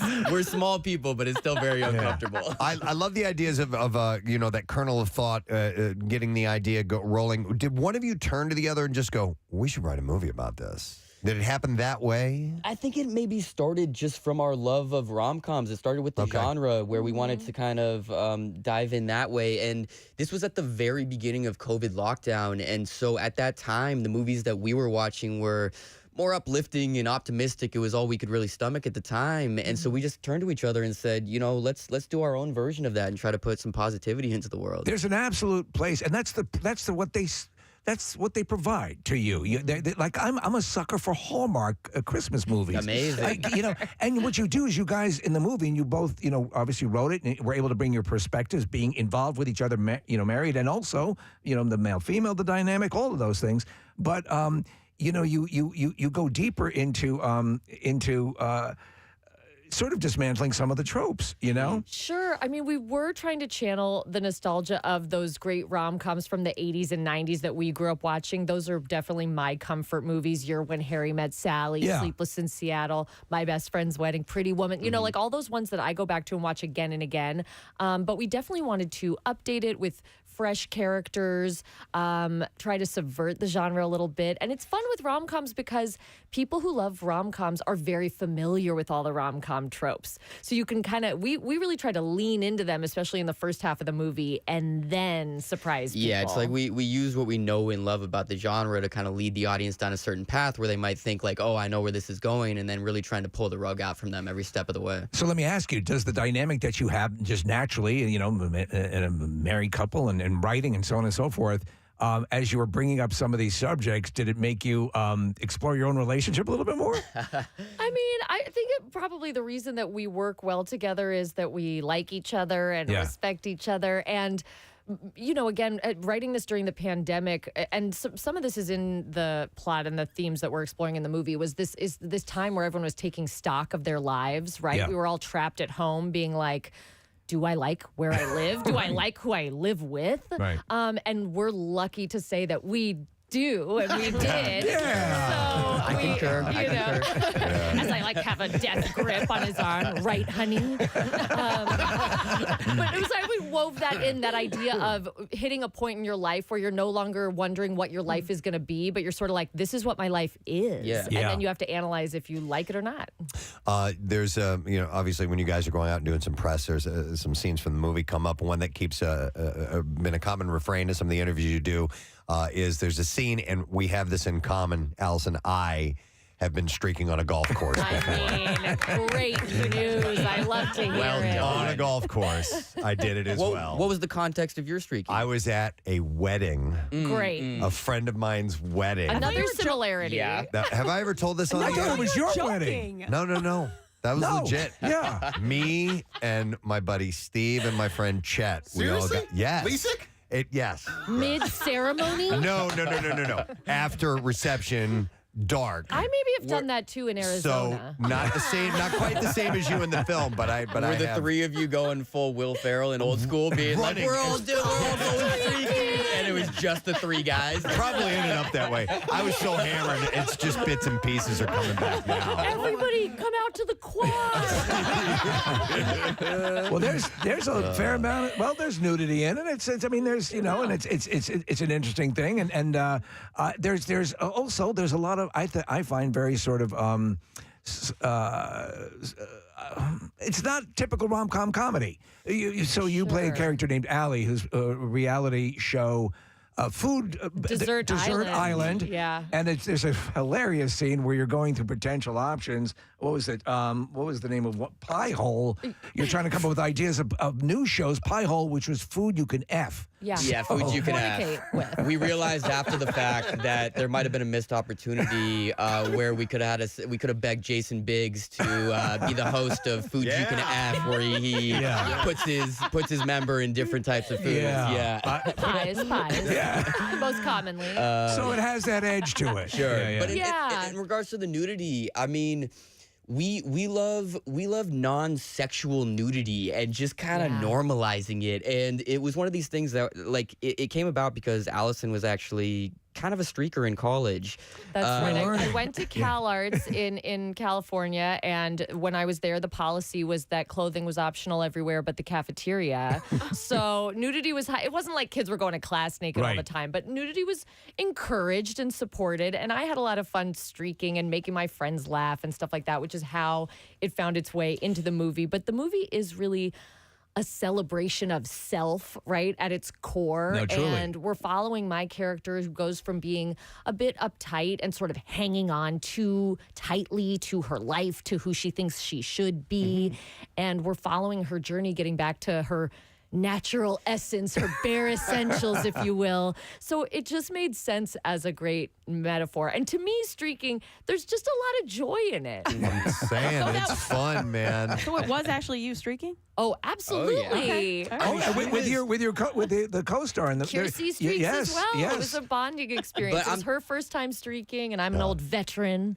I'm telling you, even when the camera wasn't even on them, they were off camera. Allison was still fully nude just to give them like natural things to react to. And I was like, babe, you can put your clothes on now. I'm a professional. I want to help my fellow actor. Let's see Brando do that. Well, Dave, I was going to ask you if it was difficult to direct your wife in like a makeout scene or something like that. You know, a lot of people keep asking this, and I realized, so my first movie was a horror movie. This is a romantic comedy, but like the one common ground is I keep pairing her romantically with these handsome, charismatic men, which I don't know what it says about us, but it's one of these things where we don't really think about it too much. It's just also, even as you said that, you're like, yeah, you pair me with them, but we don't go full sex scene with any of the guys. Interesting. Even the kisses are not like full deep tongue makeouts. I'd be okay with that too. Really? That's our next movie. There's the next well, the movie you mentioned, the horror movie, is Rental. I want to recommend that to people. It's a really good horror movie. That kind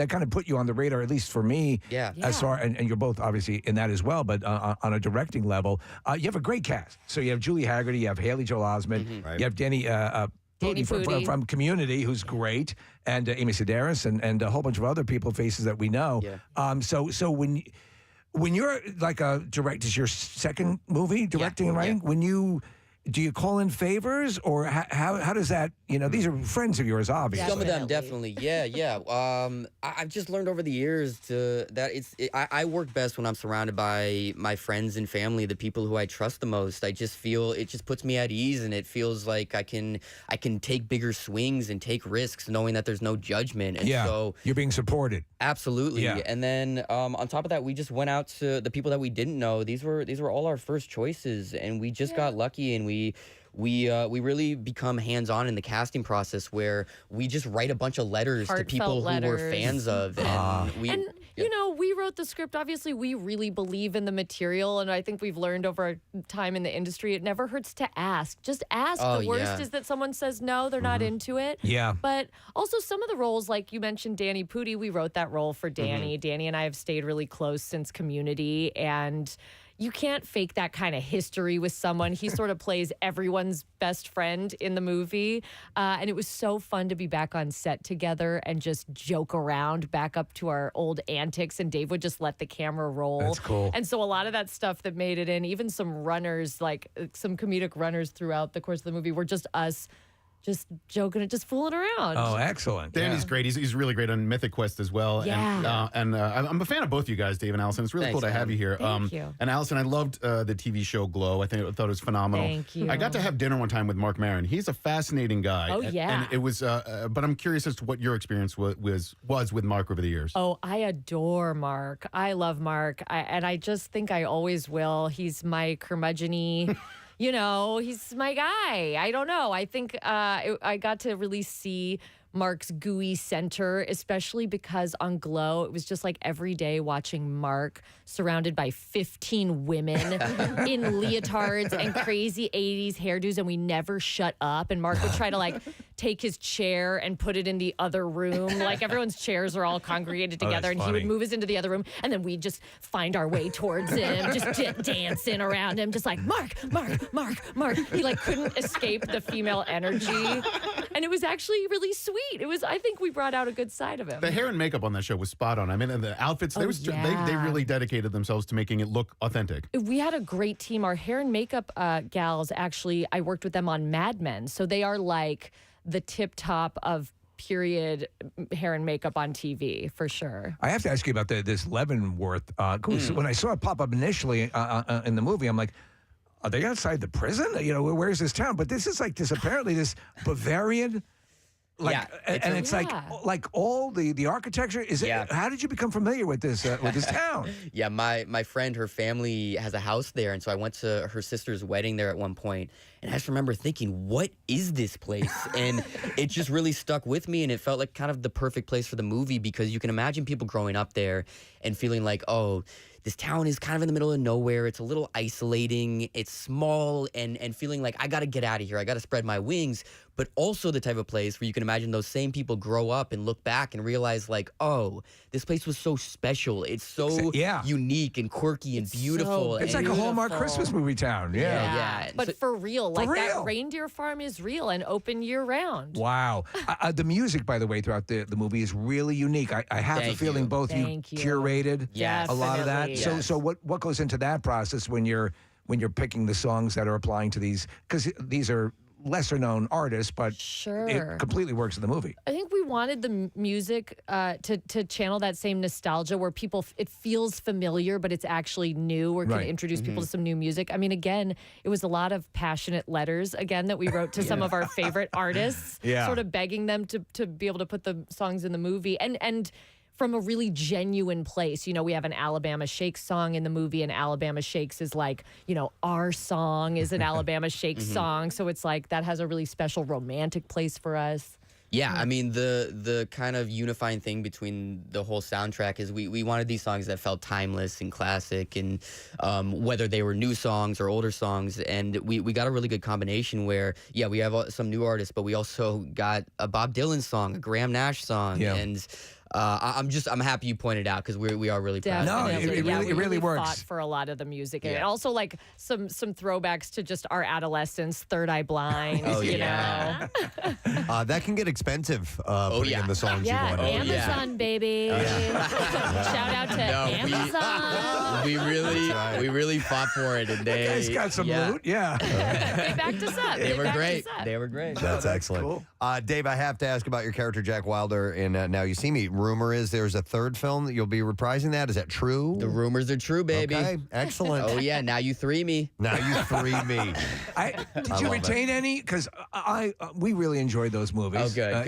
Me too. And Jesse came by when they were doing the press for that. Yes, absolutely, yeah. Did you retain any of the chops you display in those movies? You know what? I haven't kept it up. I'm not the guy kind of throwing cards at people all day, but I think it's like riding a bike. And if you give me a credit card, I could really do some damage in here right now. Really? Oh yeah. All right, We'll do it once the mics are off. Slicing some bananas from across the room. No, truthfully, we can do it. Oh yeah. One comes your way. Oh my gosh. Okay. Let me try to pop one of these. You can pop a balloon. Oh my God. Let's see what happens. Oh, that'll be good. All right. Radio here will get an Get on audio. the other side of me, because I don't need. You don't need to be sliced. Yes. Anyone have one of those kind of heavier cards? I do. Yeah. Let's try it. Like one of those platinum cards. Yeah. Allison, you can keep that though if you want. Oh, thanks so much. Let's see what happens. It would be an honor. Shopping spree.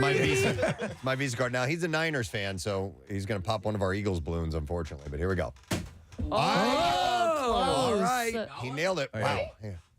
Oh, these balloons are impenetrable. Well, pretty tough. Oh, wait, I hear it. Yeah, it's squeaking. Yes. We have penetration.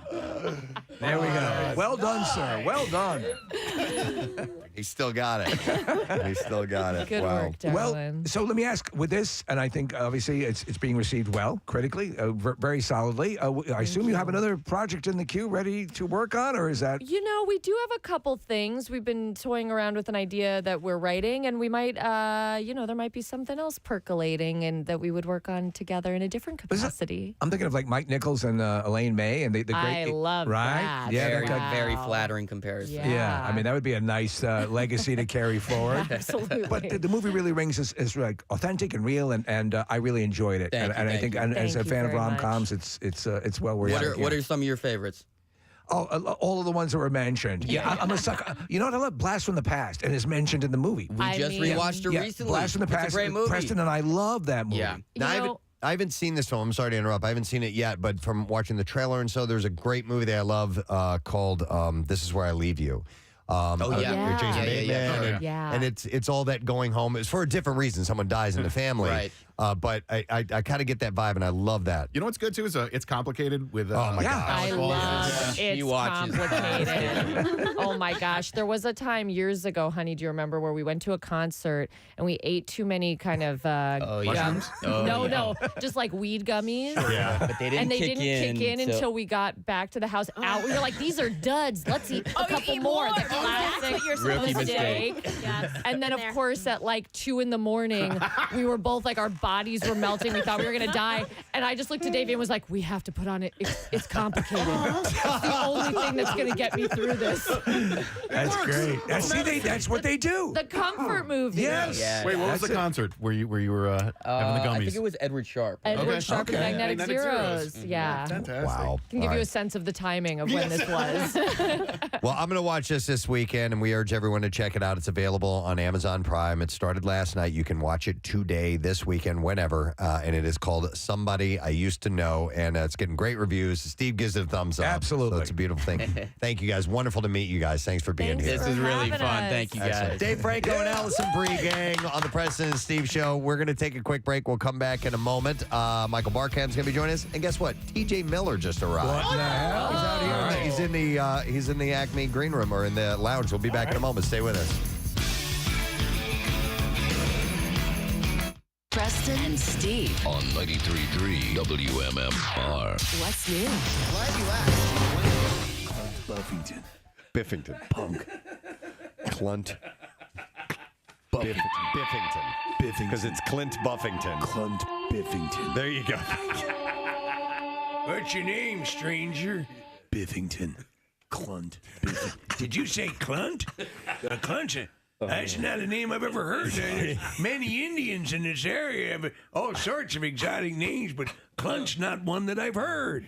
Clint. So you heard it now. So he's the guy that finds the messages in bottles, and he actually tracked down the one that was dropped off of the cruise ship.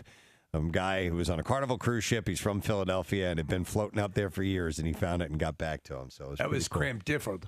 Cramp diffled.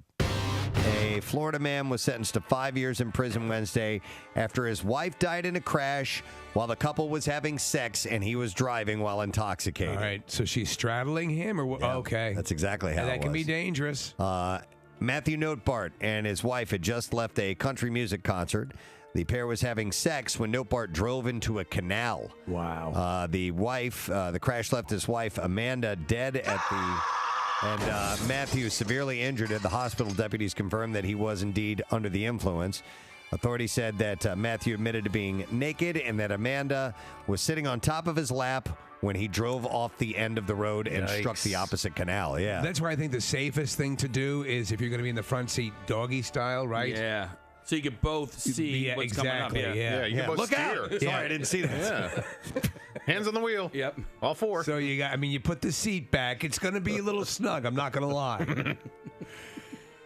Does the person in front work the pedals and the steering wheel? Yeah. Okay. Yeah. No.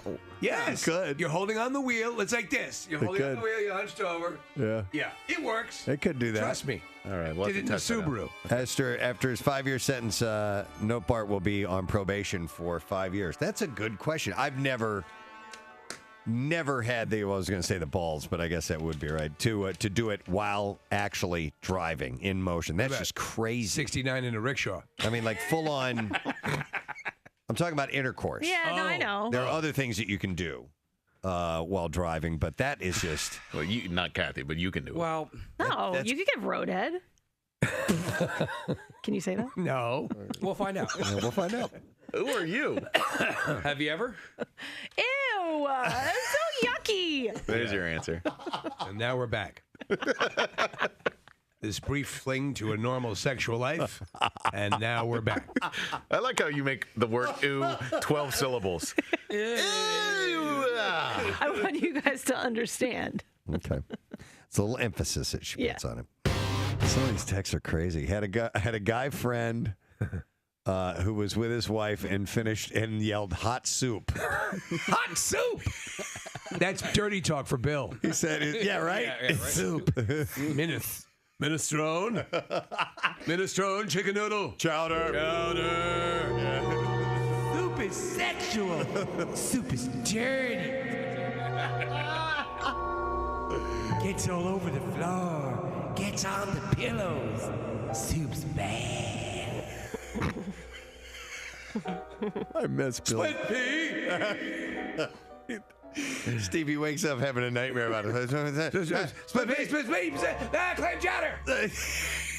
What, honey? You're bathed in sweat. I had a bad dream. There, look at the stool. Open barn door. What are you saying? He just blurts them out. Oh, dear God. Kathy, here's this story that I promised I would bring up to you. Lipstick? A lipstick. Apparently isn't just a little pop of the color. It can be much more powerful. Bobby Rimmel, a gynecologist and oncologist at Cedars-Sinai Medical Center in Los Angeles, says for cancer patients, lipstick often serves as a symbol of health and vibrancy. Huh. And says that lipstick helps restore a normal sense of self that a patient can lose during an incredibly difficult cancer treatment and help them feel like themselves. I was never a lipstick wearer. I never wore lipstick until, I guess as I aged, I started wearing it more. So was it your first rainbow party that... Stop it. So, yes, I think it does help you, feel better about yourself. And especially if, maybe if they're going through chemo and they've lost their hair or whatever it is, just that little bit of lipstick, I could see that Could make helping you feel them. wonderful. Look, I've got a whole bag of lipsticks here, so. All right, put on something. Anybody? I just did. Let's hear it so people can hear your how much lipstick you have. Oh, okay. You have your bag there? Yeah. Pour it out on the table. Okay. Here.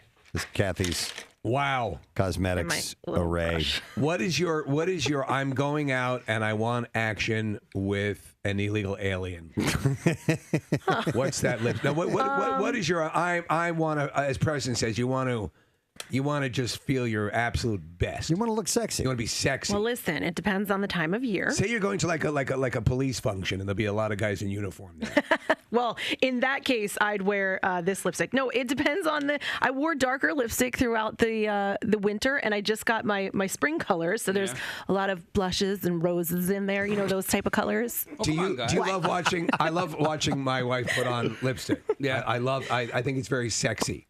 Come on, guys, let's put on some lipstick. You have food in your mouth. How am I going to put lipstick on? Let him eat first. He needs to eat. Yeah, a little bit of chaw. By the way, I'm so mad. Why? Because my bagel was supposed to have butter on it. It had cream cheese. Is that what you were gesturing to me about? Yeah. Oh, well, I thought it was yours. Oh, my God. Can you put it on for me? Oh, you want me to put it on you? Yeah. Kathy, this one has pubes all over it. Oh, it does. Sorry about that. I use it for my other lips. By the way, Kathy, you can mix colors, right? And get a different... Sure. Yeah, of course. That's like the fun part. You experiment. So my wife had done like this purple... It's broken. This not pearl, plum, and then she put like almost black and mixed it together, made it real dark and juicy. Oh, you little slut, you. You. Somebody's getting ready for a big weekend. Yeah. Mm-hmm. Yeah, Big weekend. Steve, can you do Yoo-hoo for us? That's messed up.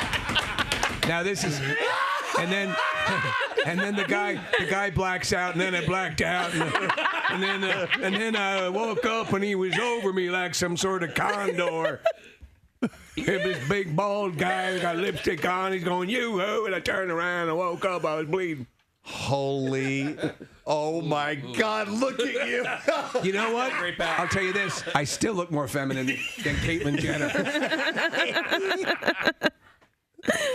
Quickly, do we have a wig? Do we have a wig? Yes, we do. Casey's putting the wig on Steve. And it's a bad wig. Oh my God. Oh my God. For the love of God. Oh, this is just. Oh, this is so. I'm so freaked out right now. This is awesome. This looks like the ad for Split 2.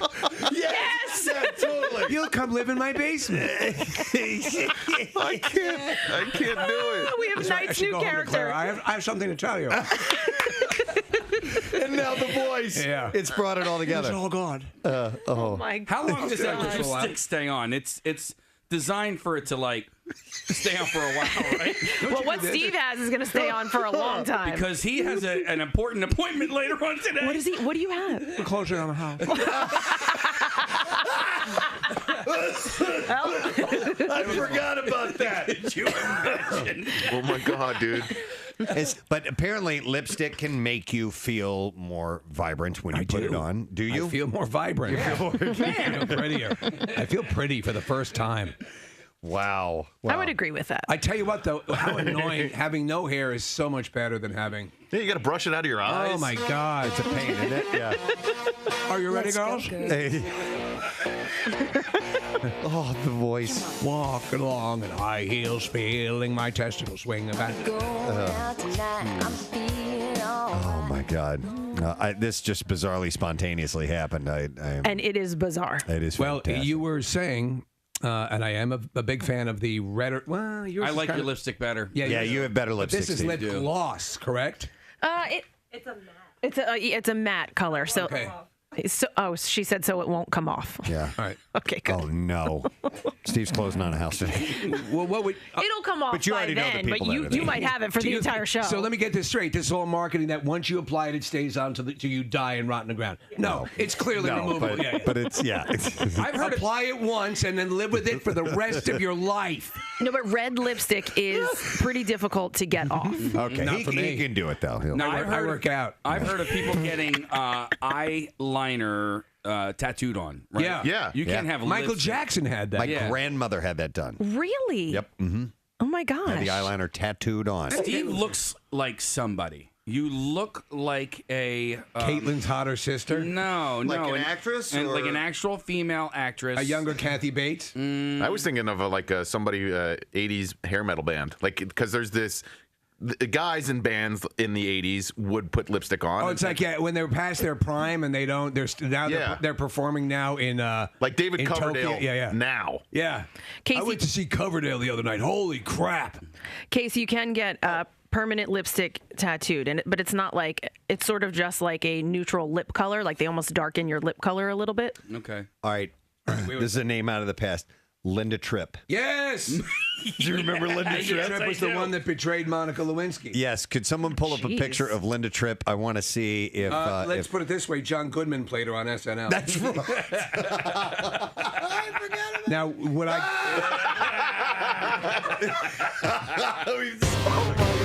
Barkann's going to be on the phone because his Zoom connection was not working. So Okay. All right. That's fine. We're working on getting that set up right now, and he's become our good luck charm because every time we've had him on, we tend to get a victory. So please welcome our good friend, Mr. Michael Barkann, to the show this morning. Yo, Michael. What's up? How we feeling this morning, bud? You know, I'm feeling good, except for the voice, because I was telling Nick, I'm sure Nick told you, that Jaws, Ron Jaworski, had his cigar party last night. It's him, Mike Ditka, and what the heck, who's the other guy? The former linebacker for the Chicago Bears, whose name just went out of my mouth. Singletary? Sorry? Dick Butkus. Yeah, Dick Butkus. It was Dick Butkus? Man, son of a gun. I'll get it. Well, we can tell. Michael, it's clear you celebrated last night because your voice is hoarse and gravelly, and it's never that way. Never, no, never, Steve. It's funny because I told Nick, if you want me, I said, Jaws is having his partay. I'm going to the partay. But I had club soda all night, and that's the truth. Yes, of course. And then you, at the end of the evening, you had your customary prayer circle and went back to the hotel.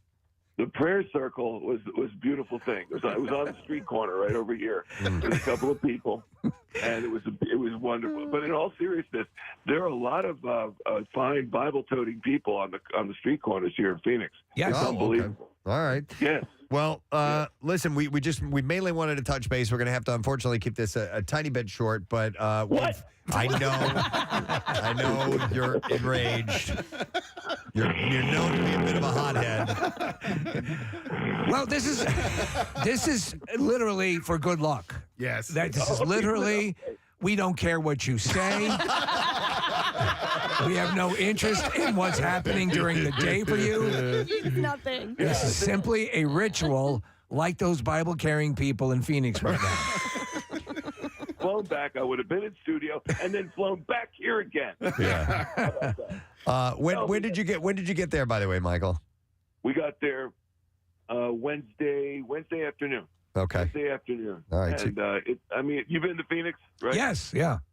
It's just like it's really spread out, man. It's really spread out. Yeah. And so it's almost like there's a collection of buildings in the middle of the desert, and then there's some more a little ways away, and there's some more over there too, and then there's a stadium.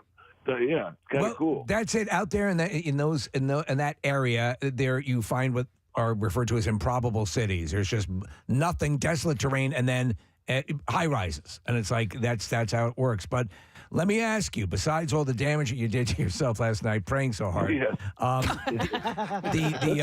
what's the vibe? I mean, we have to use your expertise here.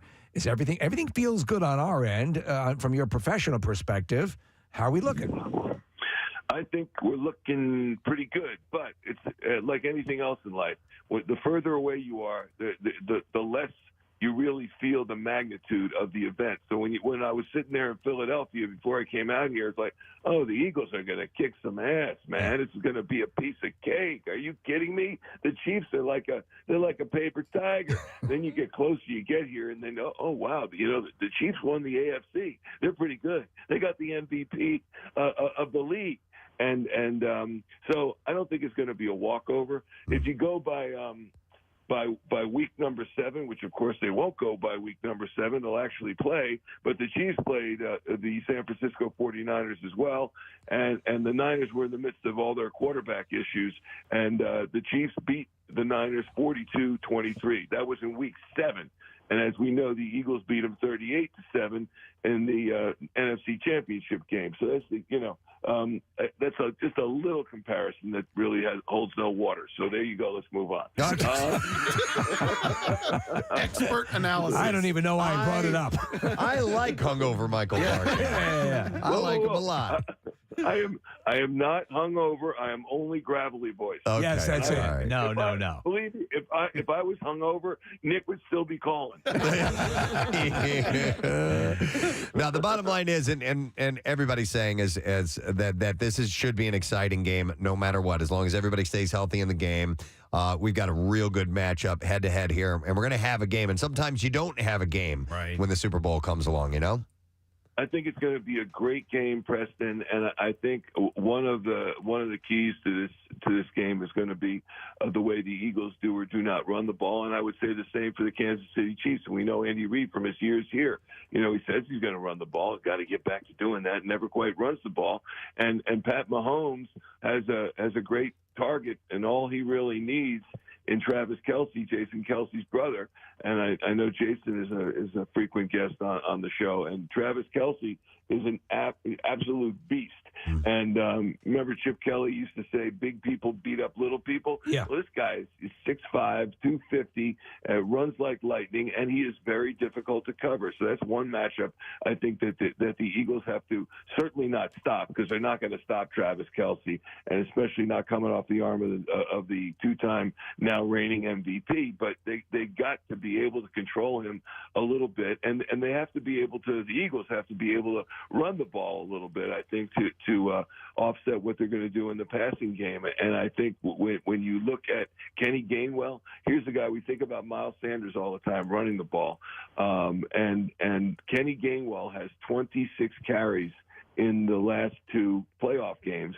So he has come to the forefront. He might have more carries than Miles Sanders. We just don't know. But if there's any kind of a secret weapon or someone who's going to offset what Sanders can do, and Sanders is great, it could be Kenny Gainwell, who gains well. And then you got Jalen Hurts. And really what the issue is with his shoulder, whether he's close to 100%. I'm hearing he is closer to 100% than not. But a lot of that could just be posturing. They want to win the damn game, so we'll see what happens with that. All right. But I think that the Eagles are going to do well. I haven't worked out a score yet. I think this game can be a really high-scoring game, or if that Eagles defense leaves its calling card, maybe not. And each Super Bowl, you think you know what's going to happen, and then you just don't. And then you don't. And you find out you don't. Yeah. That's okay, though. You find out you don't. All right. By the way, did you see my sunrise photos? Oh, yeah. He just texted them over. Yeah, we'll post them. Oh, sure. Yeah, you text them over. Sure, we'll post them. We'll post them. I'm going to post the video that you sent me last night, too, Michael, where you said you're not coming on the show today. By the way, have you seen Casey or Jackie or Gargano, any of those guys yet? I saw They're a there. guy in an Eagles jersey walking down the street. I don't know, with a green cap on. That has to be Casey. Yeah, what are the odds are any other Eagles fan? No, I didn't. But I'm proud of them. I'm proud of them. They made it. Yep. And my favorite video of Casey's was when he was bending down to the Schuylkill River to get the water to go in the bottle. Yep, he did it. He had it blessed by a priest. It was blessed, yeah. He's been spreading it. We've been stopping at different Philadelphias across the country on the way, but they're there now. We're going to check in with them before the show's up. Wait, how many Philadelphias are there besides, Philadelphia, Mississippi? There are apparently like 11 or 12. We hit Illinois, Missouri, and New Mexico, and apparently there's somewhere in the neighborhood of a dozen of them in the country. Wow, and they're all Eagles fans in those towns. Of course they are. You would assume by Why just, wouldn't yeah, it be? the nature. Which is great. So it's I think it's going to be very exciting. The stadium is absolutely awesome. It's the third time it's hosting a Super Bowl, which is cool, and I think it's going to be an absolute zoo with a big Eagles victory. We're going to have a parade. What are you going to do for the parade, by the way? Will you be on the route? Oh, for sure. If and when the plan, whenever the plans come together, that's when we'll figure out exactly what we're doing. But we were there 5 years ago. We plan on being there again. We only expect to be invited on the float. 5 years ago. We were. What was the name of that apartment complex, Marissa? Parktown Place, right there on the Parkway. Those 2 buildings that are. Yeah, so we were actually out on. We had a balcony out over the parade route. It was awesome. Awesome. Oh, that's phenomenal! What a great idea. Yeah, we wanted to be up high where we could see the whole. Once it got into that Ben Franklin Parkway area, that we could see the whole thing. It was fantastic. Great. I'm thinking this time maybe reverse the route. Start at the art museum and end at the stadium. That could work. Just a thought. Yeah. Well, you have a lot of pull in this city. Sorry? You have a lot of pull in this city. Make it happen. Yeah, you're in that prayer group with the mayor. Yeah, that's what I meant. Mayor Kenny. Yeah. First the parking ticket. Then All right. Mayor Kenny, Barkann's on the phone. Tell him I'm not here. All right, listen, Michael, we got a wrap, but NBC Sports, what should we watch with coverage leading up? Preston, thank you. We got Bird's Huddle, and that's coming up tonight at 6 p.m., and that goes till 6:30. And then Mission 57, Eagles Fly, which is our special series as the Eagles go to the Super Bowl championship. That is airing at 10:30 after the Sixers coverage, and that all originates from Phoenix, Arizona, where the sun is rising right now. Thank you. And thank you for being up before the sun came up. Oh, for you all. Oh, anything. Now pop those Alka-Seltzers and get back to bed. All right. He's out. Thank you, Michael. We love you, bud. Thank you. All right, we'll see you. Michael Barkann, NBC Sports Philadelphia in Phoenix, going back to sleep as we speak. We are stoked smoked because we had a last-minute addition to our lineup today. Ladies and gentlemen. Give me an Alka-Seltzer. He's going to be at Punchline tonight. Please welcome TJ Miller. What's up, man? So excited, you guys. Thank you for having me. Yeah, I'm at the Punchline. Yeah. This weekend, both early shows are sold out. Only late show tickets. All right, tonight and tomorrow? Yeah, tonight 2 shows. Tomorrow 2 shows. Get there, guys. You're going to see Dave Franco's here. I actually did a movie with Allison Brie called Search Party, which no one's seen. No, yeah. Not even Allison or me.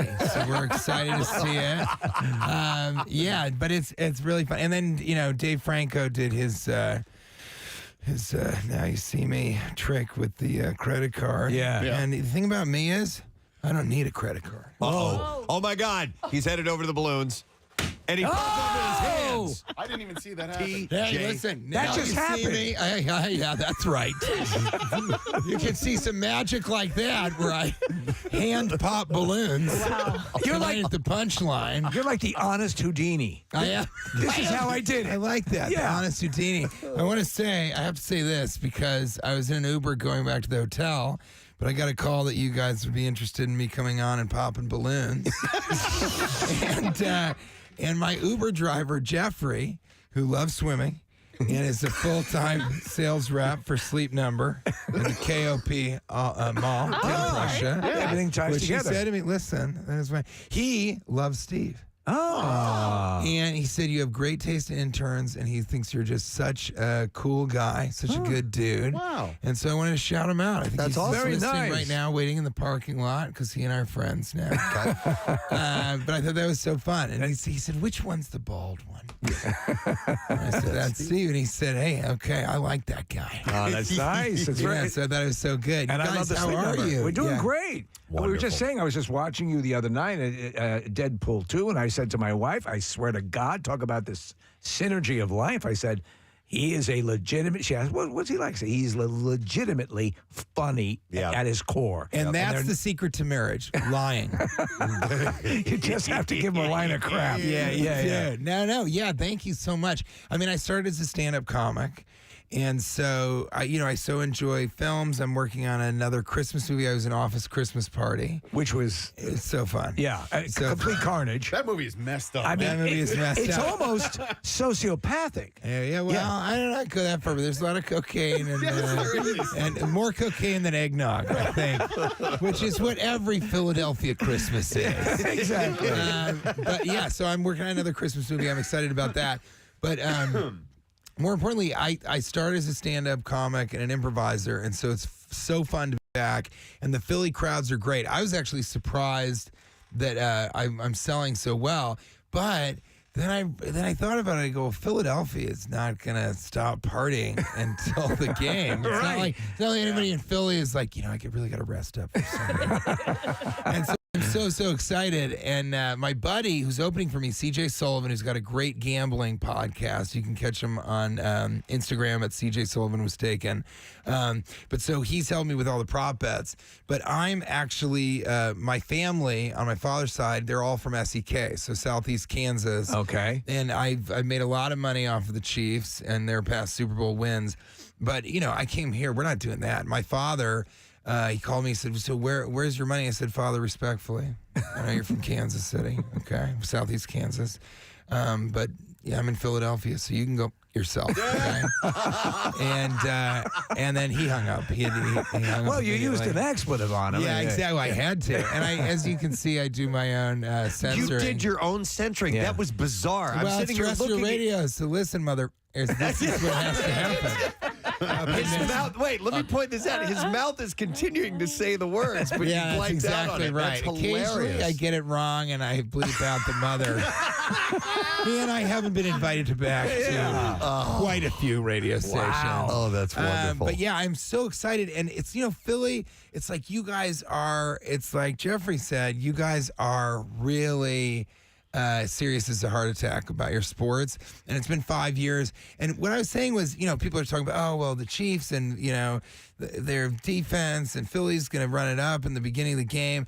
And I think there is something about It's been 5 years, and Philadelphia, the Eagles know how important this is to the city, and so does Philadelphia, New Mexico. It's a big one for them. I'm surprised he didn't go to Philadelphia, Brazil, which is a very dangerous city. We were so concerned. They don't take their sports as serious as a heart attack. They just have heart attacks. They just have heart attacks. I'll tell you what. So they went to Philadelphia, New Mexico. The other Philadelphias at least had a structure, a sign, something. Right. This literally was just desert. It was nothing. One security camera in a desert. And you knew somewhere was a meth lab. When I mentioned New Mexico, Kathy looked at me and was like, no, but yeah, well, I mean, what else are you going to do besides make meth down there? And so, I think that it's going to be a lot about that. It's like the team. And I think, you can talk strategy all day and the past, but it is just about this game. The whole season took us to this moment, to Sunday. And I think that it's going to be really about that. And I think it always is. And the Chiefs, when they won their first one in so long, that I put a lot of money on because a felon who owned the comedy club in Kansas City, who was a coke dealer, who's also a coke head, because you can't be one without the other. This is a Christmas story. Yeah, this is a Christmas story. He died. He was a huge Chiefs fan. He died right before they made the Super Bowl, and so I really went for it, and I'm so pleased about that. But they needed it and wanted it and got it then. And this is what's going to happen for the Eagles. I like your thinking. You're raising your hand. Yeah, let me call you. Kathy, did you have anything to say? No? Okay, go ahead, Nick. All right, so I'm glad you brought up cocaine and Office Christmas Party, because I think that movie, it kind of slid under the radar. I watched it again this holiday season. It is bizarre, and a lot of really funny people show up in that movie. And then, out of nowhere, Jimmy Butler's in it. And he used to play for the Sixers for a little bit. I think he was on the Bulls at the time. He was on the Bulls, Yeah, so I had no idea that was coming the first time I saw it. Did you get to spend any time with Jimmy Butler? I did. It was so bizarre. You give a kid that age $105 million, and they're hard to talk to. But listen, he's a nice guy. It's just, those guys got an entourage, and I'm friends with Mark Wahlberg, and he's obviously the original entourage guy. Yeah.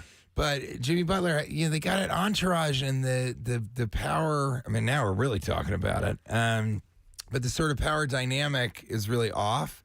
And those guys, that was their ticket. That's, It's everything. And it's their job, too. And it's their job to kind of let him berate them or tease them or joke with them or whatever. They kind of have to do it. But he was a really nice guy and very, very down to earth for someone in that position. But yeah, it's a strange thing. And I think what's always interesting to me is that, sports guys, they kind of want to be, he was really excited to be acting and be in that thing. Just like I say, a lot of comedians want to be rock stars. Yes, and vice versa. And I find that a lot of rock stars want to be, John Mayer's trying to do sets at the Comedy Cellar, and everybody's like, whoa, John Mayer. 2 minutes in, and they're like, whoa, John Mayer. But I never wanted to be a rock star. I definitely didn't want to be a basketball player, but I kind of want to be a football player. Not on the field, but wouldn't it be fun to be on the bench with the Eagles? That's like the only time when you're not on the field at all. But if you're in the Super Bowl, everybody's like, oh my God, you're on the bench. Well, how are those seats? Well, you could be like a walk-on, like the Vince McPatrick, like you talk about Mark Wahlberg. Yeah. Invincible is the story of right, exactly. So that you're the next chapter. I can't wait to do cocaine with Nick on the bench during the Super Bowl. That'd be great. It's going to be so great. Yeah. I'm with you, buddy. TJ, all right, I have a question. It's a perfect segue because you mentioned about comedians wanting to be rock stars. And so from a movie of yours, She's Out of My League. Yes. So your character, Stainer, plays in a band called Adult Education. It's a tribute band to Hall Notes, Philly band, Philly group. And at one point, you end the song, and this cracks me up every time. And you throw your arms out and do this kind of. Are you doing a Jim Morrison thing there? Because that's what I thought when I saw it. I thought you were being Jim Morrison. That. Well, I think that character just is so out of touch with how lame he can be. Right. But yet he's such a good friend. There it is. Yeah. And yeah, it's a Jim Morrison thing because we were joking about how with the hair, with everything, I kind of looked like him at that point. Okay. And I think he was trying to do that. I mean, that's an example, you're absolutely right, of a guy who's like, if I could be a rock star, I would be such a hit. I would be so successful. Yeah. And we all know that guy who's like, dude, you know what? I was going to be huge, but I hurt my pinky. And so I couldn't make it happen on the guitar. And that is absolutely what Stainer is, for sure. Okay. But yeah, and I don't know. I think being a rock star seems like a lot. Being a stand-up comic's so great because all you need is your mouth. Just you. Yeah, it's just you going up and doing it. And I have a special right now on YouTube called Dear Jonah, and it is amazing. Dear Jonah. It is so wonderful. Dear Jonah on YouTube right now. And the reason I say that, it's so funny to say that your special is, and I say that, it is incredible. And the reason is because I went to film all of my material that I was doing during the pandemic because I don't know if you know this, but the pandemic did not happen in Florida. Okay. And it was so strange that it kind of skipped Florida as a state. And Tennessee didn't really hear about it. Right. But Florida didn't even go there. And so I spent a lot of time during the pandemic performing in Florida. And I built up this kind of pandemic set. I was going to go. I was going to do the special because, now it's like it was going to be a little bit less relevant. And I actually filmed it in Tennessee, went to Nashville, filmed the special, and the second show on Friday, which is always the worst special, or the worst of all the shows, the audience was amazing. Yeah. And as soon as I get out there, I go, this is it. This is the audience. This is the special. And then some guy in the front row starts heckling me. Oh, no. And it was a weird kind of heckling. Okay. It was sort of supportive. It was like, oh, yeah, so drunk. Yeah, that's true. And then I do another bit, and he go, no, yeah, I've had that experience type thing. And so I'm sitting there going, what is going on with this? And so I said, just ignore him. And then I couldn't. He wouldn't stop talking. He's like a comedy notary public. Like he's validating your... Yeah. Exactly. Wax seal on every single joke. And so I finally said, all right, I got to deal with this guy. So I turned to him, and I kind of asked him about his cargo pants. And immediately it's clear he is not a drunk heckler. He's not drunk at all. He is special needs. Oh, my God. He's developmental, whatever. Right. And I called, I said, and then my neuropsychologist, because I have a neuropsychologist, because I had a brain injury and brain surgery in 2010. They took out a golf ball-sized piece of my frontal lobe. We'll talk about that. We had actually talked about that. We have talked about that. Yes. And so with the neuropsychologist, she goes to me, she goes, we don't call them that anymore. We call them intellectually deficient. Right. And I said, what? That seems worse. Yeah, I don't like that. Yeah. That's like you're not slow, you've stopped. Yeah. But so this kid was special needs, right? And he was in the front row, and he was a huge fan. And he had come because he had seen me before in the back. And I think a lot of comedians would have ignored him or said, we got to get him out of here because we're doing a special. But because I'm me, and I started as an improviser, and every show you see me in is going to be different. Right. I interact with the crowd. I talk about what happened during the day. Last night I talked about going on South Street, and on a Thursday it was a very sad experience with empty condom stores and bring your own cheesesteak hookah lounges. It was a different type of experience for me. And so I kind of incorporated him in the show. I talked about it. I said, he gave this long explanation of why he wears cargo pants, but he doesn't keep anything in the pockets, but he just likes the way they feel. And I said to the audience, I turned to them, I go, I want you guys to know that I am not going to make fun of him at all. Yeah. And the crowd went crazy because they were like, oh, this. And then he interrupted again. So I incorporated him, and slowly he became a part of the show, and then the best part of the show. And then he was getting the biggest laughs.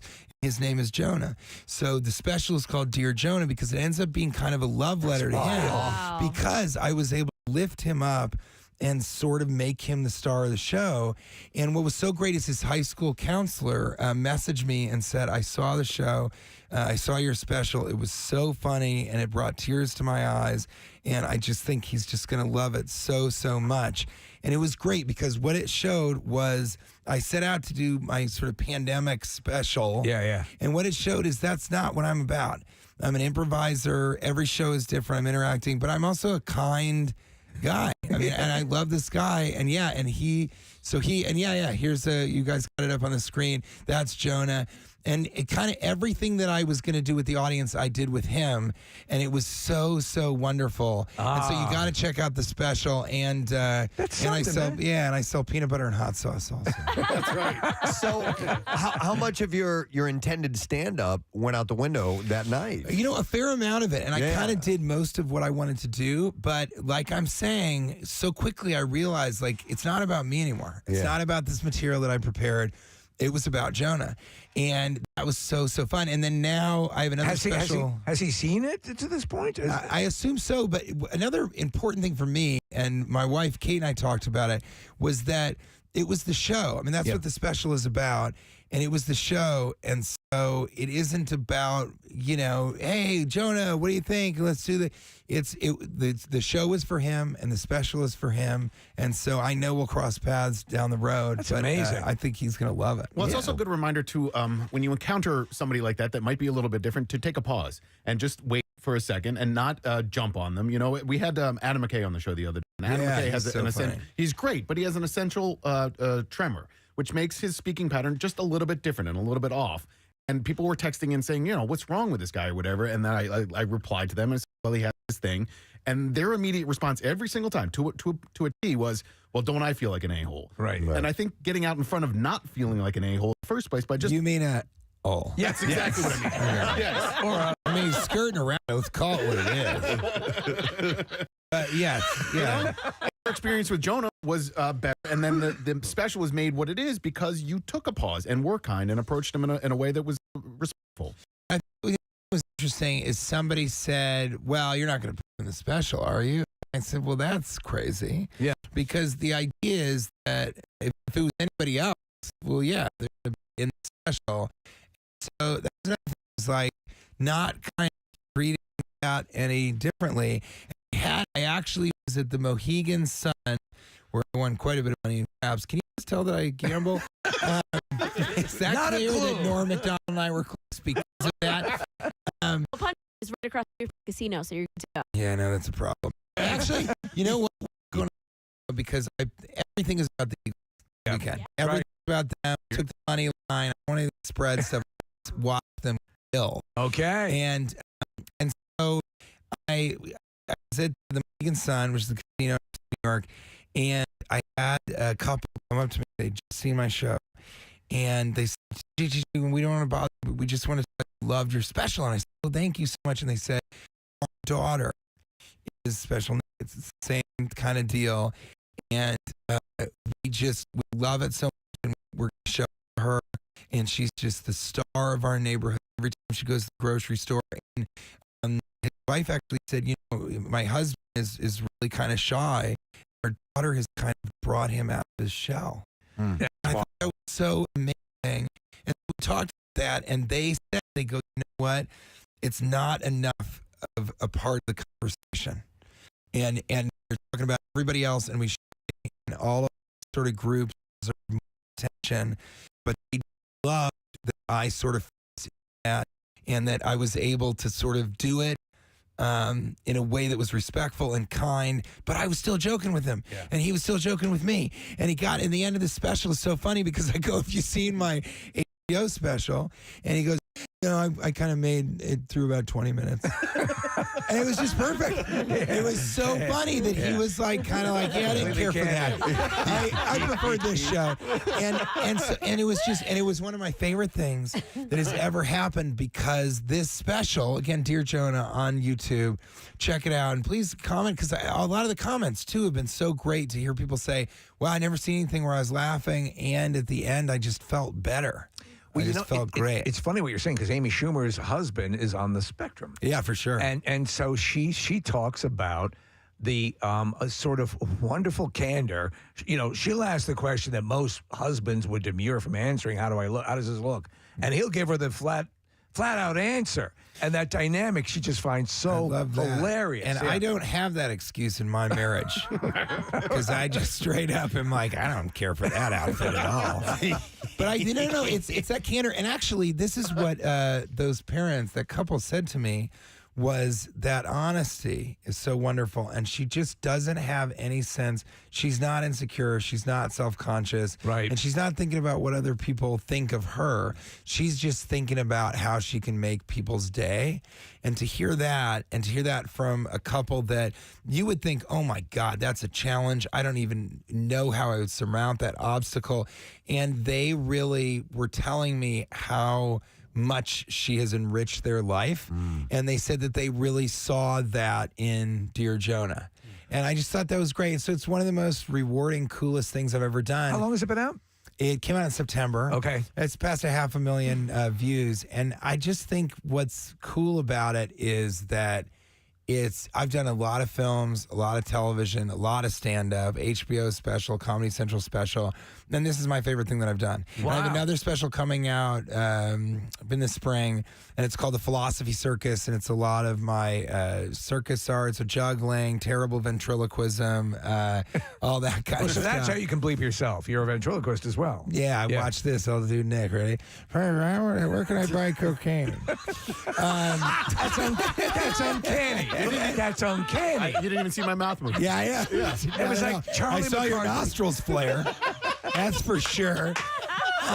But and I'm excited about that, and that shows a whole different thing that's going on with me. And I'm shooting a special in San Diego in about 3 weeks.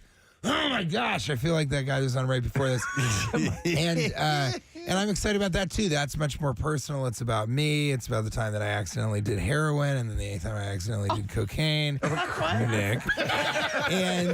And I'm so excited about those two specials because I'm really, really doing stand-up right now. But Dear Jonah is just unlike anything else. We're going to look for that. And that's on YouTube. It's on YouTube. Okay. Everything's going to be on YouTube now. Yes. Everything's yes. on YouTube. What's the meaning of The Gentle Giant as the tour name? So the next special is called The Gentle Giant, and that's about how I have this kind of personality and this persona that is so huge, and people have such large opinions about it. But you'll see that sort of gentle nature in Dear Jonah. And this special is also a lot about, the brain surgery and all that kind of stuff, because I think it's kind of time to have a special where I talk a little bit more about me. Yeah. And then in after the special, after The Gentle Giant, I'm going to go back to what I do, which is improvising and riffing. It's great. And so, you see me, a lot of people say this, they'll come up to me after a show and they'll be like, was all of that like riff? Was any of that material? And I go, no, because for me, live entertainment is about that. It's if you paid and you took your time, you got the Uber, you got the babysitter, you decided that this was going to be your Friday night, then I want it to be just for you. Yeah, that's I great. want the show to be just for you, just for that audience, just that night, because they can see me on the screen whenever they want, all the time. And so that's so important to me, and not enough people do that. And I call them the New York white guy mafia, but Ari Shaffir, Mark Norman, Shane Gillis, those guys were on Joe Rogan. They're all on mushrooms, so I don't blame them for this. But they're all, and they said, TJ's the best at riffing, and maybe in the world. And I don't agree with that. But it's nice to hear, though. It's nice to hear, but it really is what I do. Yeah. And so I want to come back to that. And a lot of the clips that I've got online sort of show that, and there's going to be a lot more of that. But that's what I want. I want people to come and say, look, I love his jokes. I love all that stuff. But I want to come and see a show that I know is just for me. Well, It's all made up on the spot. No, your stuff I is do a hilarious. lot of empty condom store jokes this weekend This in tour. Philadelphia. Yeah. And you're right. People are just genuinely enthused and excited to get out and just be a part of something. So I think you're going to have, good shows. Yeah, it's over been at great Punchline. so far. Absolutely, Thursday was fantastic. I had a middle-aged gay couple that said that they follow me around the country. Wow. And I said, I know. I'm always looking over to see what's going on. No, it's been great. And Philly crowds are always so fun. And you're right. There is an electricity, of course, in the city this weekend. Yeah. And I'm so excited. I'm actually going to watch the show at the Fillmore. And the Punchline is also they're right across the street from each other. It's in Fishtown. Yep. Which I said to Jeffrey, I go, it's really on the come up. He goes, no, it is on the come up. And it was really the same thing that I said, but he gave it more emphasis, and somehow that was cooler. But so we're going to the Fillmore. We're going to do it there. I'm going to be bouncing back and forth between the Punchline. But we said, if we're going to do this, we got to be around, because CJ Sullivan's buddies, he's going to watch at his house. And we said, we need to be around Philadelphia people. We need to be in the crowd. We need to do it. And then we need to go to Broad Street and possibly get hurt. Yes. So you're going to hang out for it. I'm greasing the poles, buddy. Yeah, dude, yes. Or you know what I do sometimes? When they grease the poles, I wipe them off. Is that what you do? Yeah. I want people to climb up those things. Oh, yeah. You're a loose cannon. I'm a beast. Yeah. By the way, TJ's show. I am on the come up. You're on the come up. Yeah, the come up. Only the late night shows are there tickets remaining. So that's tonight at 10 o'clock and tomorrow night at 10 o'clock. And go to punchlinephilly.com. This has been one of the awesome parts of the week that you showed up here today. I love man. it. It's awesome. And I got to give a shout out to Allison Brie, because I did do the film search party with her, and she is so good. So everyone should really check out that film. I'm going to watch it tonight, probably. I'll be intoxicated, but that doesn't matter. It doesn't, but you can still I'll turn it still on. see the electric chemistry between them. But come and see me live. And I am going to plug my peanut butter and my hot sauce. Do it. What are they called? My peanut butter is TPB&J Peanut Better. That's available on Amazon. We've got dark chocolate coconut. Cherry chocolate, which is real dried cherries, honey roasted peanuts, and milk chocolate. And then my favorite, toffee crispy. Which is toffee, milk chocolate, and Rice Krispies. It's the best In peanut butter? Yeah, it's so good. You eat it right out of the jar. Okay. And then I have a line of hot sauce you can get. That'll be on Amazon soon, but it's on my website, tjmillerdoesnothave.website.com. All right. Oh, good. I got kind of a That's good. nice I like look that. from I like Kathy. that. Yeah. You always worry that she's going to look over and go, ugh. Yeah, but just don't bring up New Mexico. Yeah, no, I certainly will not. Or And, but yeah, check those out, and check out Dear Jonah, Yeah, as, on YouTube. as I talked about. And guys, thank you so much for having me. My pleasure. It's so nice. I love being on the radio where it's fun and it's moving and it's great, because I so often am on the radio in Philadelphia, New Mexico, and those guys, it's all dead air. I mean, those They know nothing. Thank you. We love you. TJ Miller, guys. We're going to take a break, and we'll be right back. Stay with us. Preston and Steve. 93.3 WMMR. Moments like hearing my cat purr good morning mean a lot to me. But after being diagnosed with metastatic breast cancer, or MBC, Saw it with own eyes. With own eyes. I bet at some rudimentary level, it was part of campfire talk. Oh, yeah. Yeah. Are you kidding me? Stegosaurus facing away. Og walk up, finger go in. I saw it. Own eyes. Of course, it's the original storytelling, probably, man. Yeah. Steve, I have a response to somebody texted over. Give me the story again about the Stegosaurus, please, because I have a response to that. All right. Og, put finger in Stegosaurus. Saw with own eyes. Shut the front rock. So dumb. You are so dumb. Yeah. Shut the front rock. Saw it. And somebody also said, get out of cave. Shut the front rock. So thank you to Clint Buffington. Clint Buffington. Sounds like a pretend name, but it's real. Yes, and I almost said Clunt Biffington. Clunt. Name is Clunt. Clunt Buffington.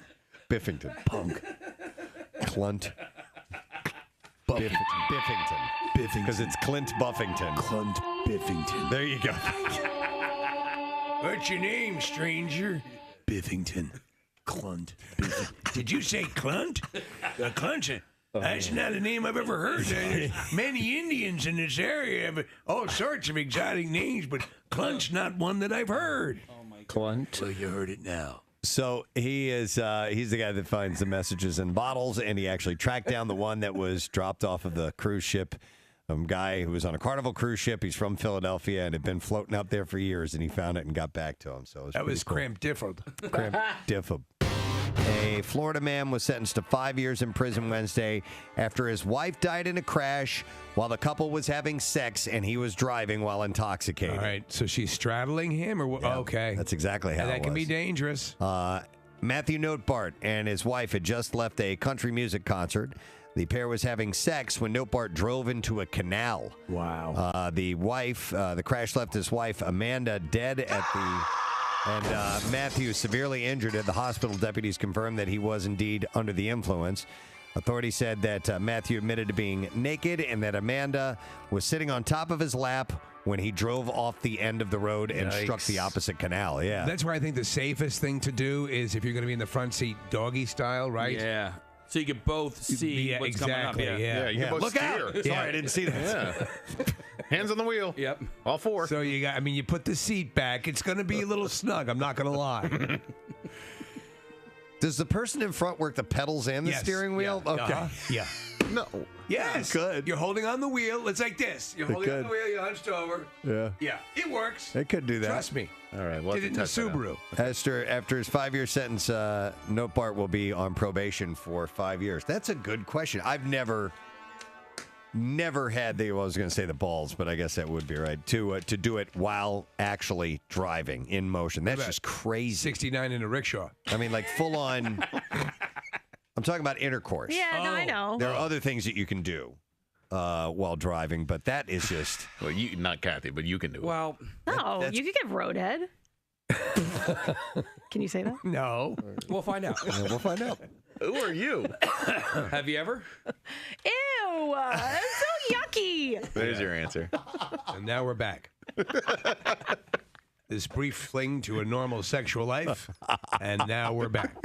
I like how you make the word "ew" 12 syllables. I want you guys to understand. Okay.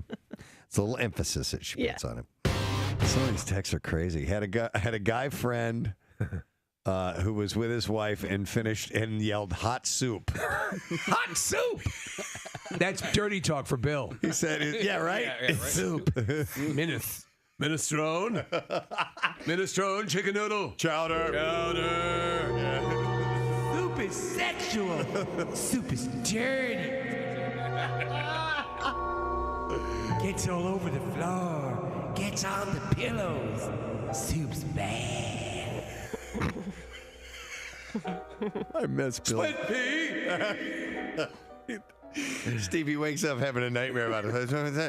Split pea. Clam chowder. What, honey? You're bathed in sweat. I had a bad dream. They're looking at the stool, open barn door. What are you saying? He just blurts them out.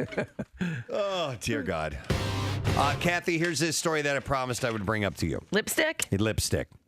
Apparently isn't just a little pop of the color. It can be much more powerful. Bobby Rimmel, a gynecologist and oncologist at Cedars-Sinai Medical Center in Los Angeles, says for cancer patients, lipstick often serves as a symbol of health and vibrancy.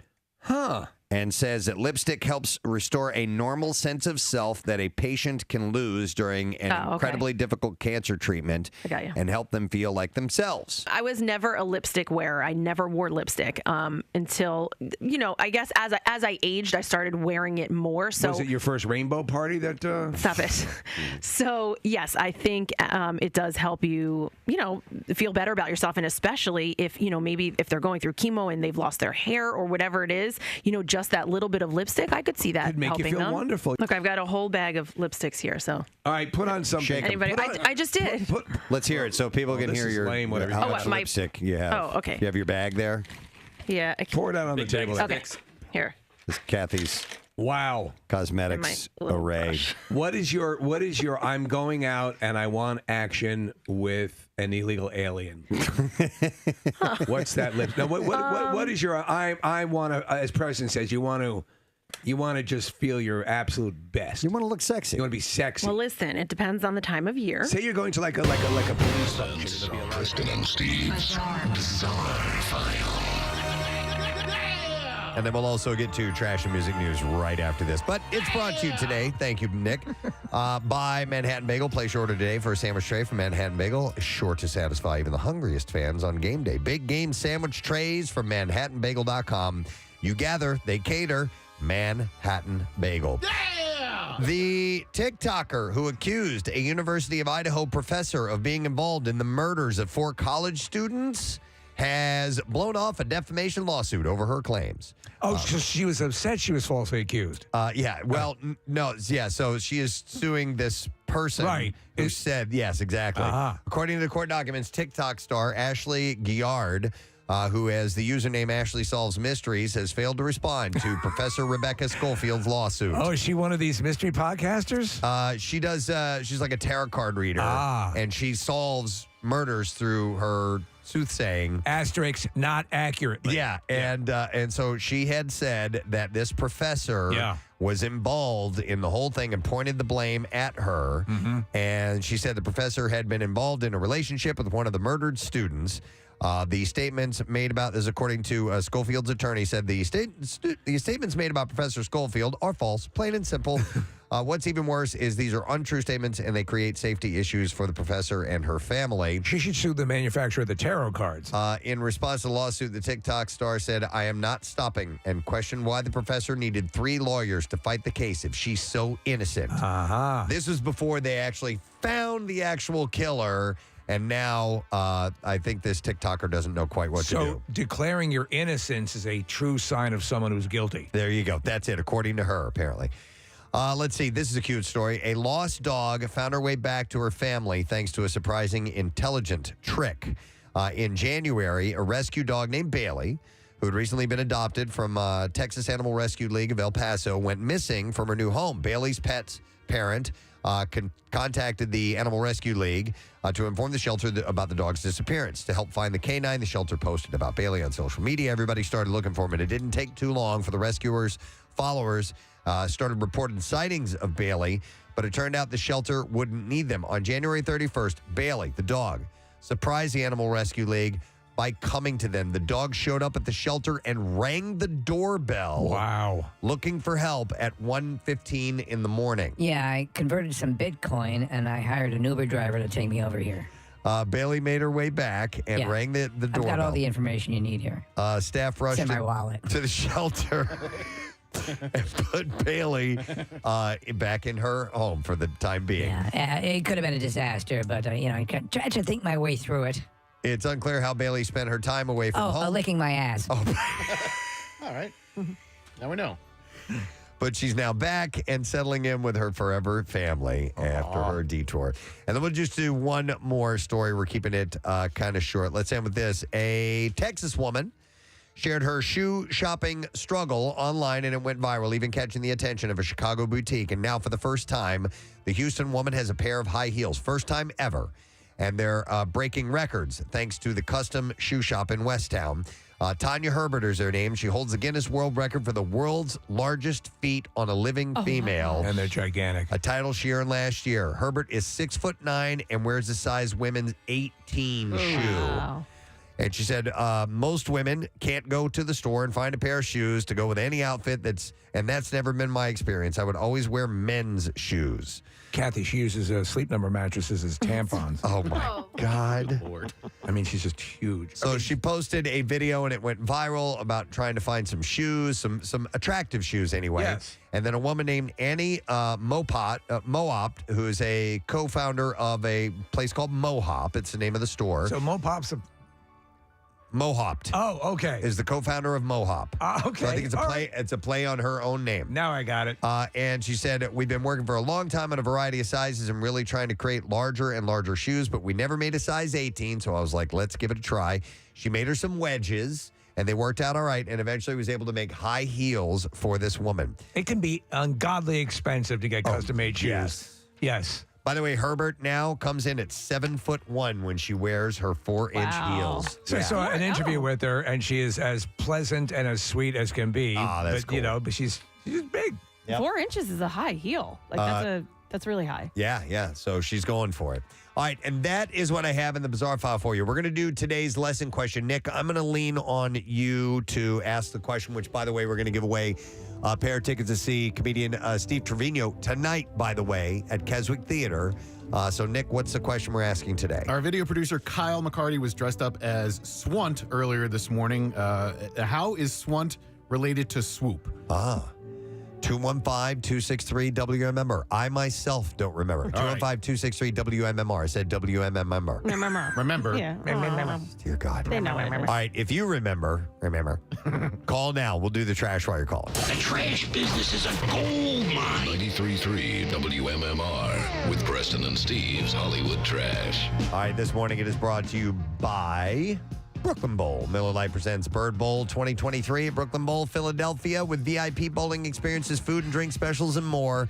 Head to brooklynbowl.com to make your big game plans now. What's going on, Steve? Well, a new biography suggesting that King Charles never leaves the palace without 4 specific items.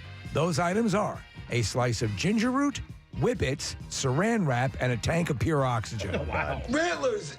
Nearly 2 years after her split from polygamist Cody Brown, Sister Wives star Christine Brown is revealing why she decided to leave. Christine says, try as she might, she couldn't shake the feeling he was sleeping with other women. And finally, many fans were shocked by Thandie Newton's abrupt departure from Magic Mike's Last Dance 1 week into filming. Director Steven Soderbergh says the simple truth is he let Thandie go after realizing he couldn't say her name without lisping through the sentence after it. And that's your Hollywood trash. All right, let's see if somebody knows the answer to the question. Nick, could you pose that one more time? Yes, our video producer, Kyle, was dressed up as the mascot Swunt earlier this morning. How is Swunt related to swoop? All right, we will go to Keith and see if we can get that answer. Hi, Keith, good morning. Good morning. How's it going? Wonderful. All right, so how is Swunt related to swoop? Oh, that would be his cousin. Yes, his degenerate cousin. Hang on, Keith. You got yourself tickets for the show tonight. It is Steve Trevino who's performing at Keswick Theater, and it's in Glenside, PA, and tickets are on sale now at AXS.com. All right, now we get to music news. Now, Preston and Steve's Music News on 93.3 WMMR. I had 3 testicles. Alrighty, it's brought to you by Family and Company Jewelers. If you're ring shopping this Valentine's Day, visit Family and Company Jewelers on Route 70 in Marlton, New Jersey. Online at FamilyJewelers.com. South Jersey's diamond destination. Well, this is fun, and he's done it before. Actually, he's done this down the shore. Red Hot Chili Peppers drummer Chad Smith recently sat in a pub band to play AC/DC covers for 17 people during a night out at the Cherry Bar in Melbourne, Australia. So that's when you legitimately love what you do. Totally. Yeah. Yeah. There was a band there. They recognized him.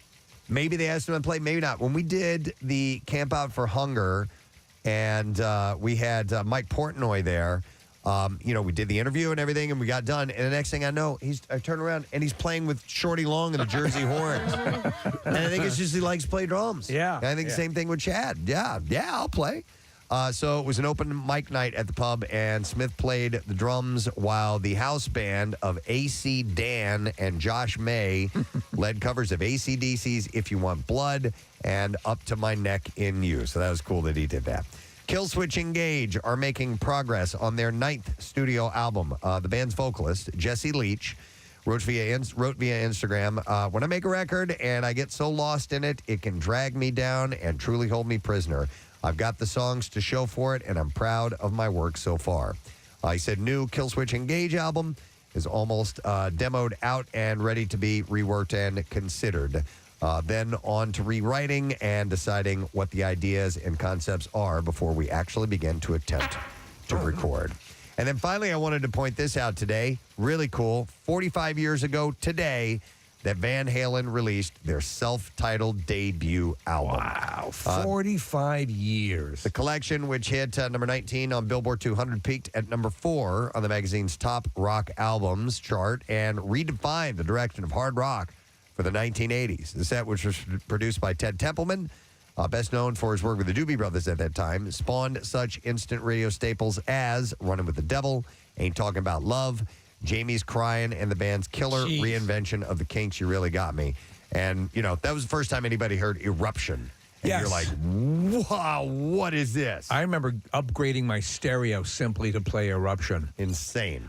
It was also, by the way, on a side note, Preston, I think it was the anniversary of the release of The Warriors yesterday. Oh, yeah? Yeah, like a milestone, yes. Wow. Not that it's music news, but there is a great Joe Walsh song at the end of The Warriors. Yeah, in the city. Yep. Great. Excellent. All right, and that is the last bit of information in music news for you. We have another break to take. I think we're going to be able to check in with Casey and company one more time before they are finished, completely done. And then they fly back today. On their noble mission. It's been amazing. We'll take a quick break and we'll come back in a moment. Stay with us. Preston and Steve on 93.3 WMMR. The new and improved MMR app is out. It's faster, better organized, yet fully customizable to your liking. Start poking around now. If you want the latest rock news or Sarah's This rock lipstick. No, it depends on the. I wore darker lipstick throughout the winter, and I just got my spring colors. So there's a lot of blushes and roses in there. You know, those type of colors. Do you love watching? I love watching my wife put on lipstick. Yeah, I think it's very sexy. Come on, guys, let's put on some lipstick. You have food in your mouth. How am I gonna put lipstick on? Let him eat first. He needs to eat. Yeah, a little bit of chaw. By the way, I'm so mad. Why? Because my bagel was supposed to have butter on it. It had cream cheese. Is that what you were gesturing to me about? Yeah. Oh, well, I thought it was yours. Oh, my God. Can you put it on for me? Oh, you want me to put it on you? Yeah. Kathy, this one has pubes all over it. Oh, sorry about that. I use it for my other lips. By the way, Kathy, you can mix colors, right? And get a different. Sure. Of course. Yeah. That's like the fun part. You experiment. So my wife had done like this purple, this plum, and then she put like almost black and mixed it together, made it real dark and juicy. Oh, you little slut, you. You. Somebody's getting ready for a big weekend. Yeah. Yeah, Big weekend. Steve, can you do Yoo-hoo for us? That's messed up. Now this is, and then the guy blacks out, and then I blacked out, and then I woke up and he was over me like some sort of condor. This big bald guy got lipstick on. He's going yoo-hoo, and I turned around and woke up. I was bleeding. Holy, oh my God, look at you. You know what? I'll tell you this. I still look more feminine than Caitlyn Jenner. Quickly, do we have a wig? Do we have a wig? Yes, we do. Casey's putting the wig on Steve. And it's a bad wig. Oh my God. Oh my God. For the love of God. This is just. Oh, this is so. I'm so freaked out right now. This is awesome. This looks like the ad for Split 2. Yes, totally. You'll come live in my basement. I can't do it. We have Knight's new character. I have something to tell you. And now the voice. Yeah. It's brought it all together. It's all gone. Oh my God. How long does that lipstick stay on? It's designed for it to like stay on for a while, right? Well, what Steve has is going to stay on for a long time. Because he has an important appointment later on today. What is he? What do you have? We're closing on the house. I forgot about that. Did you imagine? Oh my God, dude. But apparently, lipstick can make you feel more vibrant when you put it on. Do you? I feel more vibrant. I feel prettier. I feel pretty for the first time. Wow. I would agree with that. I tell you what, though, how annoying having no hair is so much better than having. Yeah, you got to brush it out of your eyes. Oh my God, It's a pain, isn't it? Yeah. Are you ready, girls? Oh, the voice. Walking along in high heels, feeling my testicles swing back. Oh my God.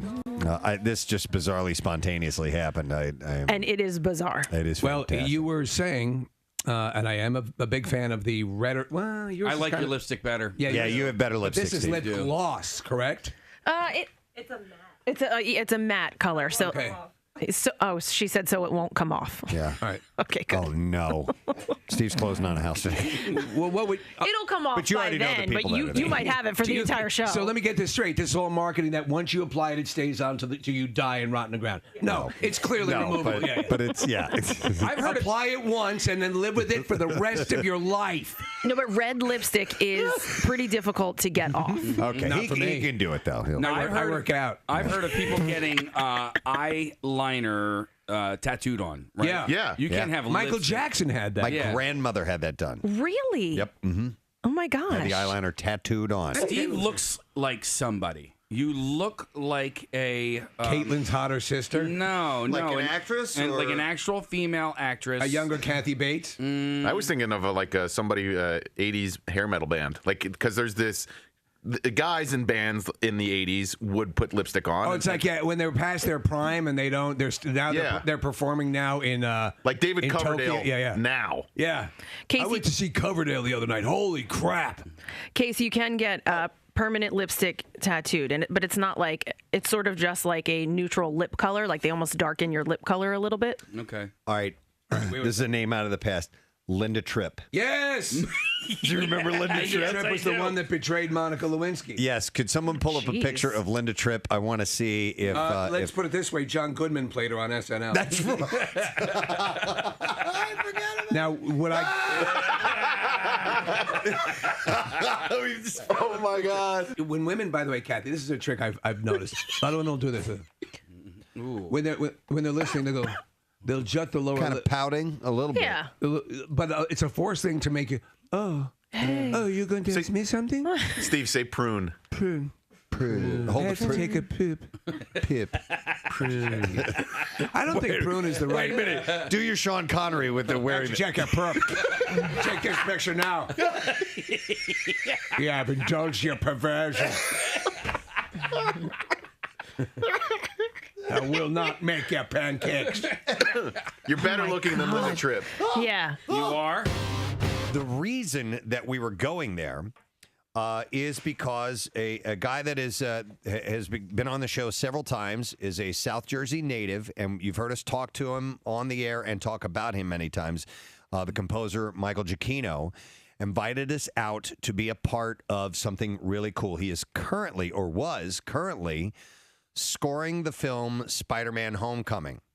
And he was doing it at the 20th Century Fox Studios, and invited us all to be out there if we wanted to be in the studio while they were recording the music for the movie. That's amazing. So Nick and I took advantage of it. There were some other commitments, and that's why not everybody could make it. But I'm telling you, this guy, number one, for those who may not be familiar with Michael Giacchino, has composed the music for some of your favorite movies. And just start with some of the Pixar stuff, The Incredibles, Up, Inside Out, and then you move over to things like Planet of the Apes. He has also done the Star Trek films. J.J. Abrams and he did all the music for Lost. He started in video games, so Medal of Honor. Yeah. A bunch of series of video games that he did, and he is the guy. He did Rogue One. He did. Did he do Force Awakens as well? No, I think he didn't do that one. But he did Jurassic Jurassic World. It's called Black Sheep on 93.3 WMMR. It's 10:42. The President Steve Show, wrapping up the program for the day. Not before we do a few more things. We are going to give away our Word of the Week prize, so we'll have the letter of the day coming up in just a moment or two. But I think we have to do one last check-in with Casey and company. The wrap-up. They're in Phoenix. Yeah, this is going to be the end of it all because the caravan, the drive, the mission, all of it accomplished, finished, done, and everything, every single item has been marked off the list. Over how many miles? I All don't know. told. I don't know. Does this say on your Apple Let me tag give thingy? a quick check. I'll tell you what. It's gone flawlessly, and we always screw up something. Yeah, it went better than I'd anticipated. And now let's get Casey looks way different this morning. Sure does. As Really we're looking on good. Zoom. Yeah, he looks very feminine and very blonde this morning. Hi, Casey. How you doing?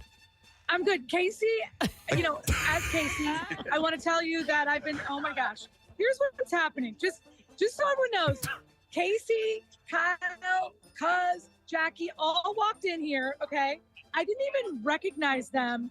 And look at this. The national media is like obsessed with Jackie. What's up, Jackie? By the way, it's Jen Frederick from Fox 29 who just. Sorry, it's Jen Frederick. And there's Case. Oh, hi, guys. There he is. Hi, Case. In a Nacho Libre mask. And I thought I was going to have to call, Philadelphia PD to get you out of here. Yeah. I literally didn't know who he was. And then I was like, oh, those are my people. No wonder they have on a Nacho Libre.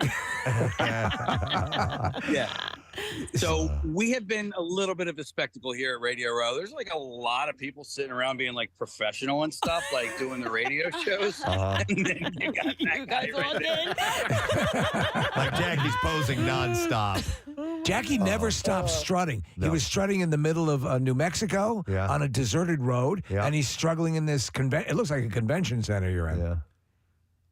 So here's the deal. Like, I'm kind of like in my glory here. There's a lot of names and faces that you, Preston, Steve, might not be aware of, but like I totally am aware of. Like, so that right there is Tom Pelissandro from the NFL Network. I totally love that guy. I saw Peter Schlater earlier. I met and shook hands with Nate Burleson, used to be a wide receiver in the NFL. I threw a football to Adam Thielen, who played for the Minnesota Vikings. He catches the ball and he goes, "Oh man, an Eagles ball." So, oh no! Yeah. I overheard Adam Thielen saying during an interview that he thinks the Eagles have the better roster and that they're going to win, but he's rooting for the Chiefs. And I think he's still butthurt about that NFC Championship game back in 2018. But like, this is pretty wild. Like, it's not like we want to give you guys a like a view of. Yeah, it looks kind of like it almost looks like an office cubicle farm, but a little bit more spread out than that. But everybody got their own little desk, and there's some separated, things that are partitions that are separating them. But it looks interesting. And Casey, I think we learned this the other day that where you guys are now, it's fairly separate, fairly far from the stadium, which I was surprised by. You guys are back in Phoenix, right? And the stadium's in Glendale. Yeah. So they were probably about a half hour apart from each other. So hang on a second. I'm just standing here. Yeah. I feel like, dude, I think Justin Jefferson's over there, who just won the offensive player of the year. Give him a hug. Oh no, there's a gate. I wanted to throw him a pass. So in the middle here are all these radio things. And then you go to the outskirts and it's all like TV stations. Right. So sorry to go. So the radio stuff is sort of kept in the middle.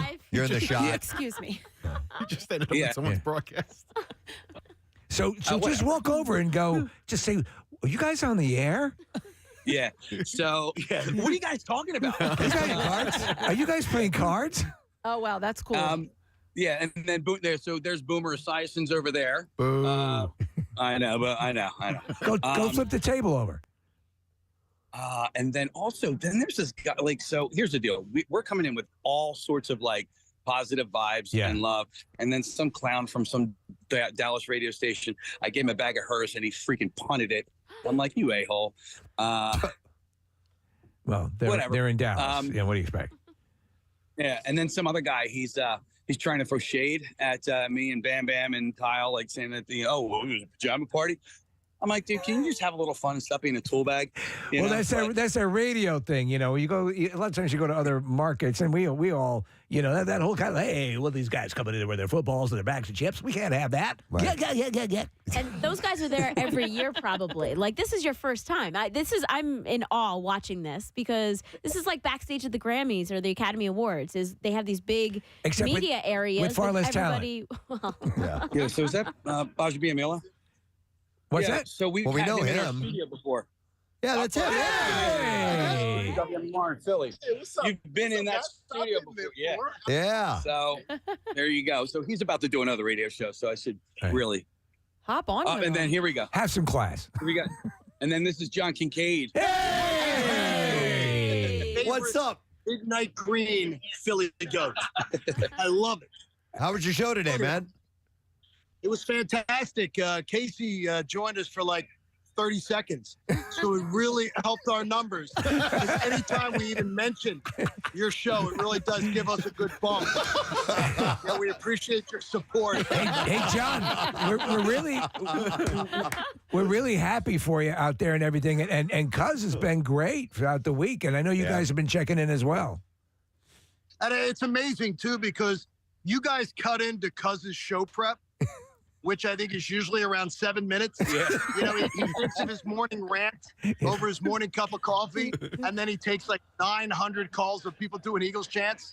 So it really is a lot of fun. Cuz is amazing. But Casey matches his energy, which is really incredible because the brains of the operation of Preston and Steve, I mean, for you to loan him out to us for the week and to have this collaborative effort was truly incredible. I think it was selfless. Yeah. You did your Beasley best this week.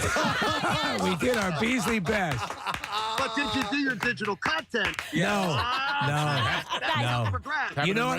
They did it. John, I still leave my laptop open at cafes. Yeah. How dare you? All right. Well, that was cool. John Kincaid. Absolutely awesome. Big one. Thanks, buddy. I want you guys to know we did plenty of digital content. Everyone's covered. WMMR right now has photos and videos of all of the stuff that's been going on all week. It's I gotta really thank, incredible. You know, Kyle for cutting together those awesome day videos of each day, kind of cutting it down to one thing. And recap. Thank you. That's the word I can't come up with. Well, it's been a long They've been week. phenomenal on our social accounts. Yes. What were you going to say, Steve? No, he's just pointing to see Anthony's doing a show, and he showed his little setup there. So okay. Right. I think there was like so many highlights of the week. Like each day had something, you know, something in special. itself. Yeah, something special. So like go back and look at those videos if you missed any of it, because it really was a cool week. Would you say, I mean, honestly, for all, there was, as you said, so many great moments. This morning with the planting of the ashes, and it was just such an emotional, wonderful thing. Really, the impetus for so much of this is people feel that there's a little piece of them out there, you know, and it was very emotional. Today was very emotional. And yesterday, because they're okay, my favorite part was when they had to drive down that dirt road. Oh, yeah. To get, and like how dark it was and how they were genuinely nervous, and except for Jackie, who was running across the street. Like he was we're watching them through the dash cam to the windshield, and I swear to God, I'm like, that's a chupacabra. A chupacabra just ran across the street. Yeah. Yep, excellent. It was fantastic. So, Case, what time you guys flying out today? Flight home is around 5:30. So we have some things that we need to do. Like Cuz is going to do his show, and while he does that, like we have to clean out the car and get all of our ducks in a row. So we do have a little bit of busy work to do today. Did you find somebody to take your camper shell from Quadratech?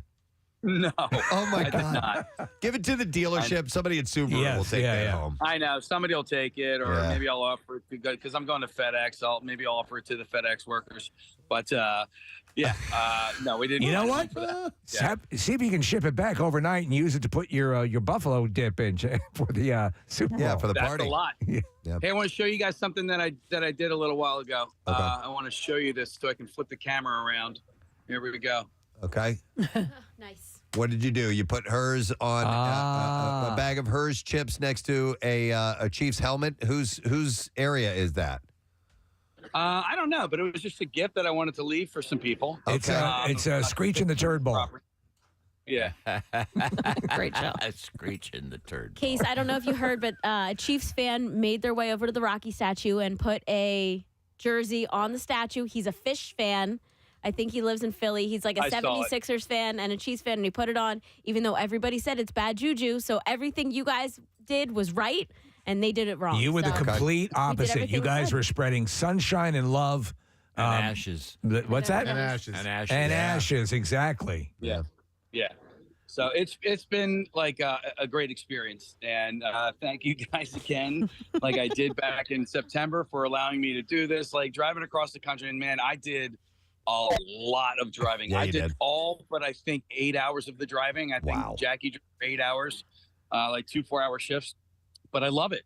Like I loved every second of it. Do you not trust Jackie's driving? No, he doesn't. No, he scares Why me. can't but Kyle drive a little bit? He's running all the technology in the back. Oh. Yeah, Does it Kyle have was to running run tech. every And then minute? also, Well, it's over. But I also wasn't tired. That was the thing. Like I wouldn't have driven if I was groggy or tired or put us in any sort of danger. So I was okay. Yeah, and Jackie took you from Ohio to New Mexico in 8 hours. All right, well, listen. That's not too far off. Case, we're going to wrap. You guys did an amazing job. You did everything you were supposed to do. You did it without incident, and it was a lot of fun to listen to all week long. And I know you're going to be beat, but when you get home, we'll be happy. We want you back in Philly. We want you back in Philly. We want you back here. Yeah. Yo, go Birds, guys. Go Birds. All right, let's hear it. On the road again. Casey and company. Casey's going, John the road It's again. wild. They absolutely did it. How about that, man? Yeah, so Pierre, when we talk about the videos being chopped together, Kyle's working on all that videos. So he had a setup on the back of the passenger seat was a desk and the whole thing. Yeah, like a little editing bay. Yeah, it was routed right, Wow. all of that. So that's why it looks like a mesh of wires in the car. Right. They have to dismantle all that now to return it to the dealer. Well, so he he was was doing- working while driving, while they were driving. Yeah. And he was doing work for the rest of the company. Like he was Yes. doing the Preston and Steve show work, but he had other stuff to do too. Which one said? Who said about the posting? Oh, that was John Kincaid from down the hall. That was hysterical. Yeah, doing our Beasley best for the week. Yep. Yeah, it's a good line. Nice. All right, why don't you do your Beasley best? Every day I do. Give us the letter of the day. When I wake up, I say BB, baby. BB, but All that's the not way. the letter. Here's the next one. Preston and Steve on 93.3 WMMR. Now, the Daily Letter. All right, the President and Steve show is brought to you today by the letter. S as in don't be full of S. Okay. All right. All right. Let's, Or Sam. Or, yeah, something like that. Or Cher. Bear. Super Bowl. Or Oh, that one. Yeah. Okay. Caller 4 at 215-263 WMMR. You'll get to answer the question, hopefully win the prize, or not answer the question. Give us a word. 215-263 WMMR. Call right now. Real quick, can I do a couple of thank yous? I didn't get a Yes. chance to do that. I want to thank, first of all, from Casey's Big Game Adventure, our sponsors. Thank you to Subaru. Thank you to Marriott. Thank you to Hearst. Thank you to Duncan. Also, thank you to Dietz and Watson coming by this morning and dropping off the bird dogs. Very cool. Thank you to Neumann University, by the way. We had mentioned all that Kyle has been doing on the road. Well, we needed somebody here to fill in, and it's Julianne Shalmo. Hello. And this is Julianne right here who's popping in to say hi. Hi. All right, so Julianne, you're a student at Neumann University? I am, yes. What year are you in? I'm a senior. I'm graduating this May. Oh, congratulations. I thought you were seasoned pro because seriously. She completely turnkey, knew exactly, was doing all of our connections with Zoom, running everything there. Yeah. Like I thought, clearly this is faculty. Yeah, I thought you worked at the school. Thank you for being here this week. That was fantastic. And this isn't the first time you're working with us. You were at Camp Out, correct? Yes, and I was also at Christmas Miracle. So Yes. in the back, they never allow us to go back there. So. But Julianne handled all of the switching that took place on our YouTube stream and all of the Zoom hookups we did for the interview. So was it too much for you? No problem. It's a breeze. Excellent. Very nice. Well, we really appreciate it. It made this week that much more, there was stress, but stress reduced. So awesome. Well, glad I was able to help. Yeah. Thank you. Appreciate it. Let's hear it for Julianne. Thank you. Excellent. Pierre, let me see. Well, you know what? We'll get it. We'll find out what's going on with you after we get our winner because they're on the line. And it's caller number 4. This is Ed. Hey, Ed. Good morning. Good morning. How you doing? Good. Ed, do you know the word of the week? Birds. Home run! Birds is correct. Excellent. And we're going to give you, listen to this, a 2-night weekend stay in a cabin at Lackawanna State Park, courtesy of Knock at the Cabin from M. Night Shyamalan. All right, buddy? Wow, great. Thank you. Go Birds. Go Birds. Hang on. We'll get your information, and you can save your family or save humanity, and you can make the choice. Universal Pictures proudly presents a new thriller from M. Night Shyamalan, Knock at the Cabin, rated R, now in theaters. And you can visit Lackawanna State Park for hiking, picnicking, swimming, and fishing just 10 miles north of almost said Sacramento. Wow, West Coast. Enjoy the drive. Scranton. Yeah. All right. 10 miles north of Scranton. Anchorage's favorite vacation spot. And easily accessible from I-81. You have to drive to Sacramento. But But you're getting 2 days. It's the capital of California.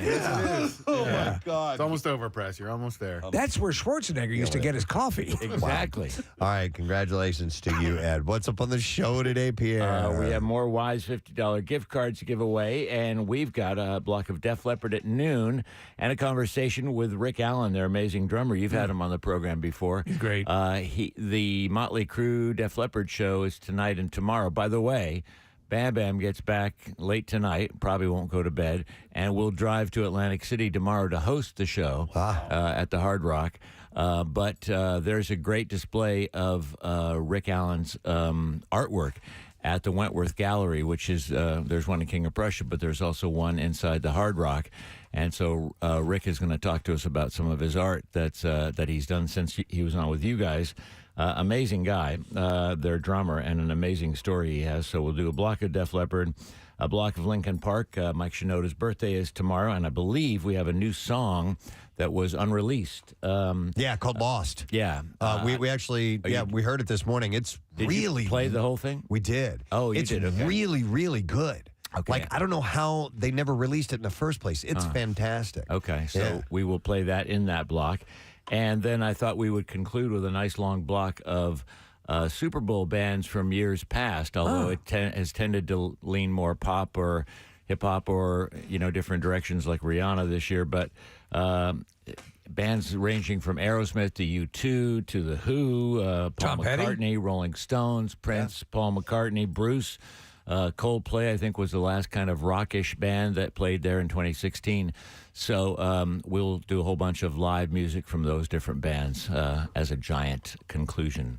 Love it. Excellent. All right. Thank you, Pierre. And I need to thank our sponsors. Thank you so much to Acme Markets, fresh foods, local flavors. Also brought to you by Duncan. The Preston and Steve Show runs on Duncan.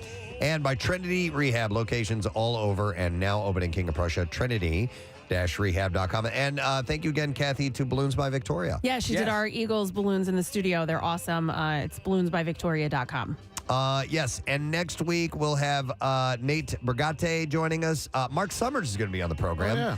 He's got a podcast, which is really cool. Mark Maron, He's going to be on with the WTF podcast with him, on Monday. And maybe a live broadcast somewhere in the city of Philadelphia. Let's see, that's it. We're done. Rage on. Go Birds. Have a great weekend, and we will see you later, gang. Bye-bye. All right.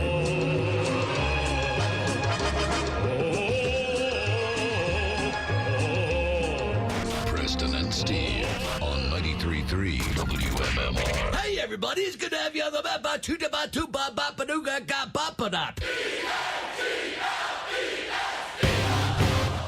Insurance at Triple.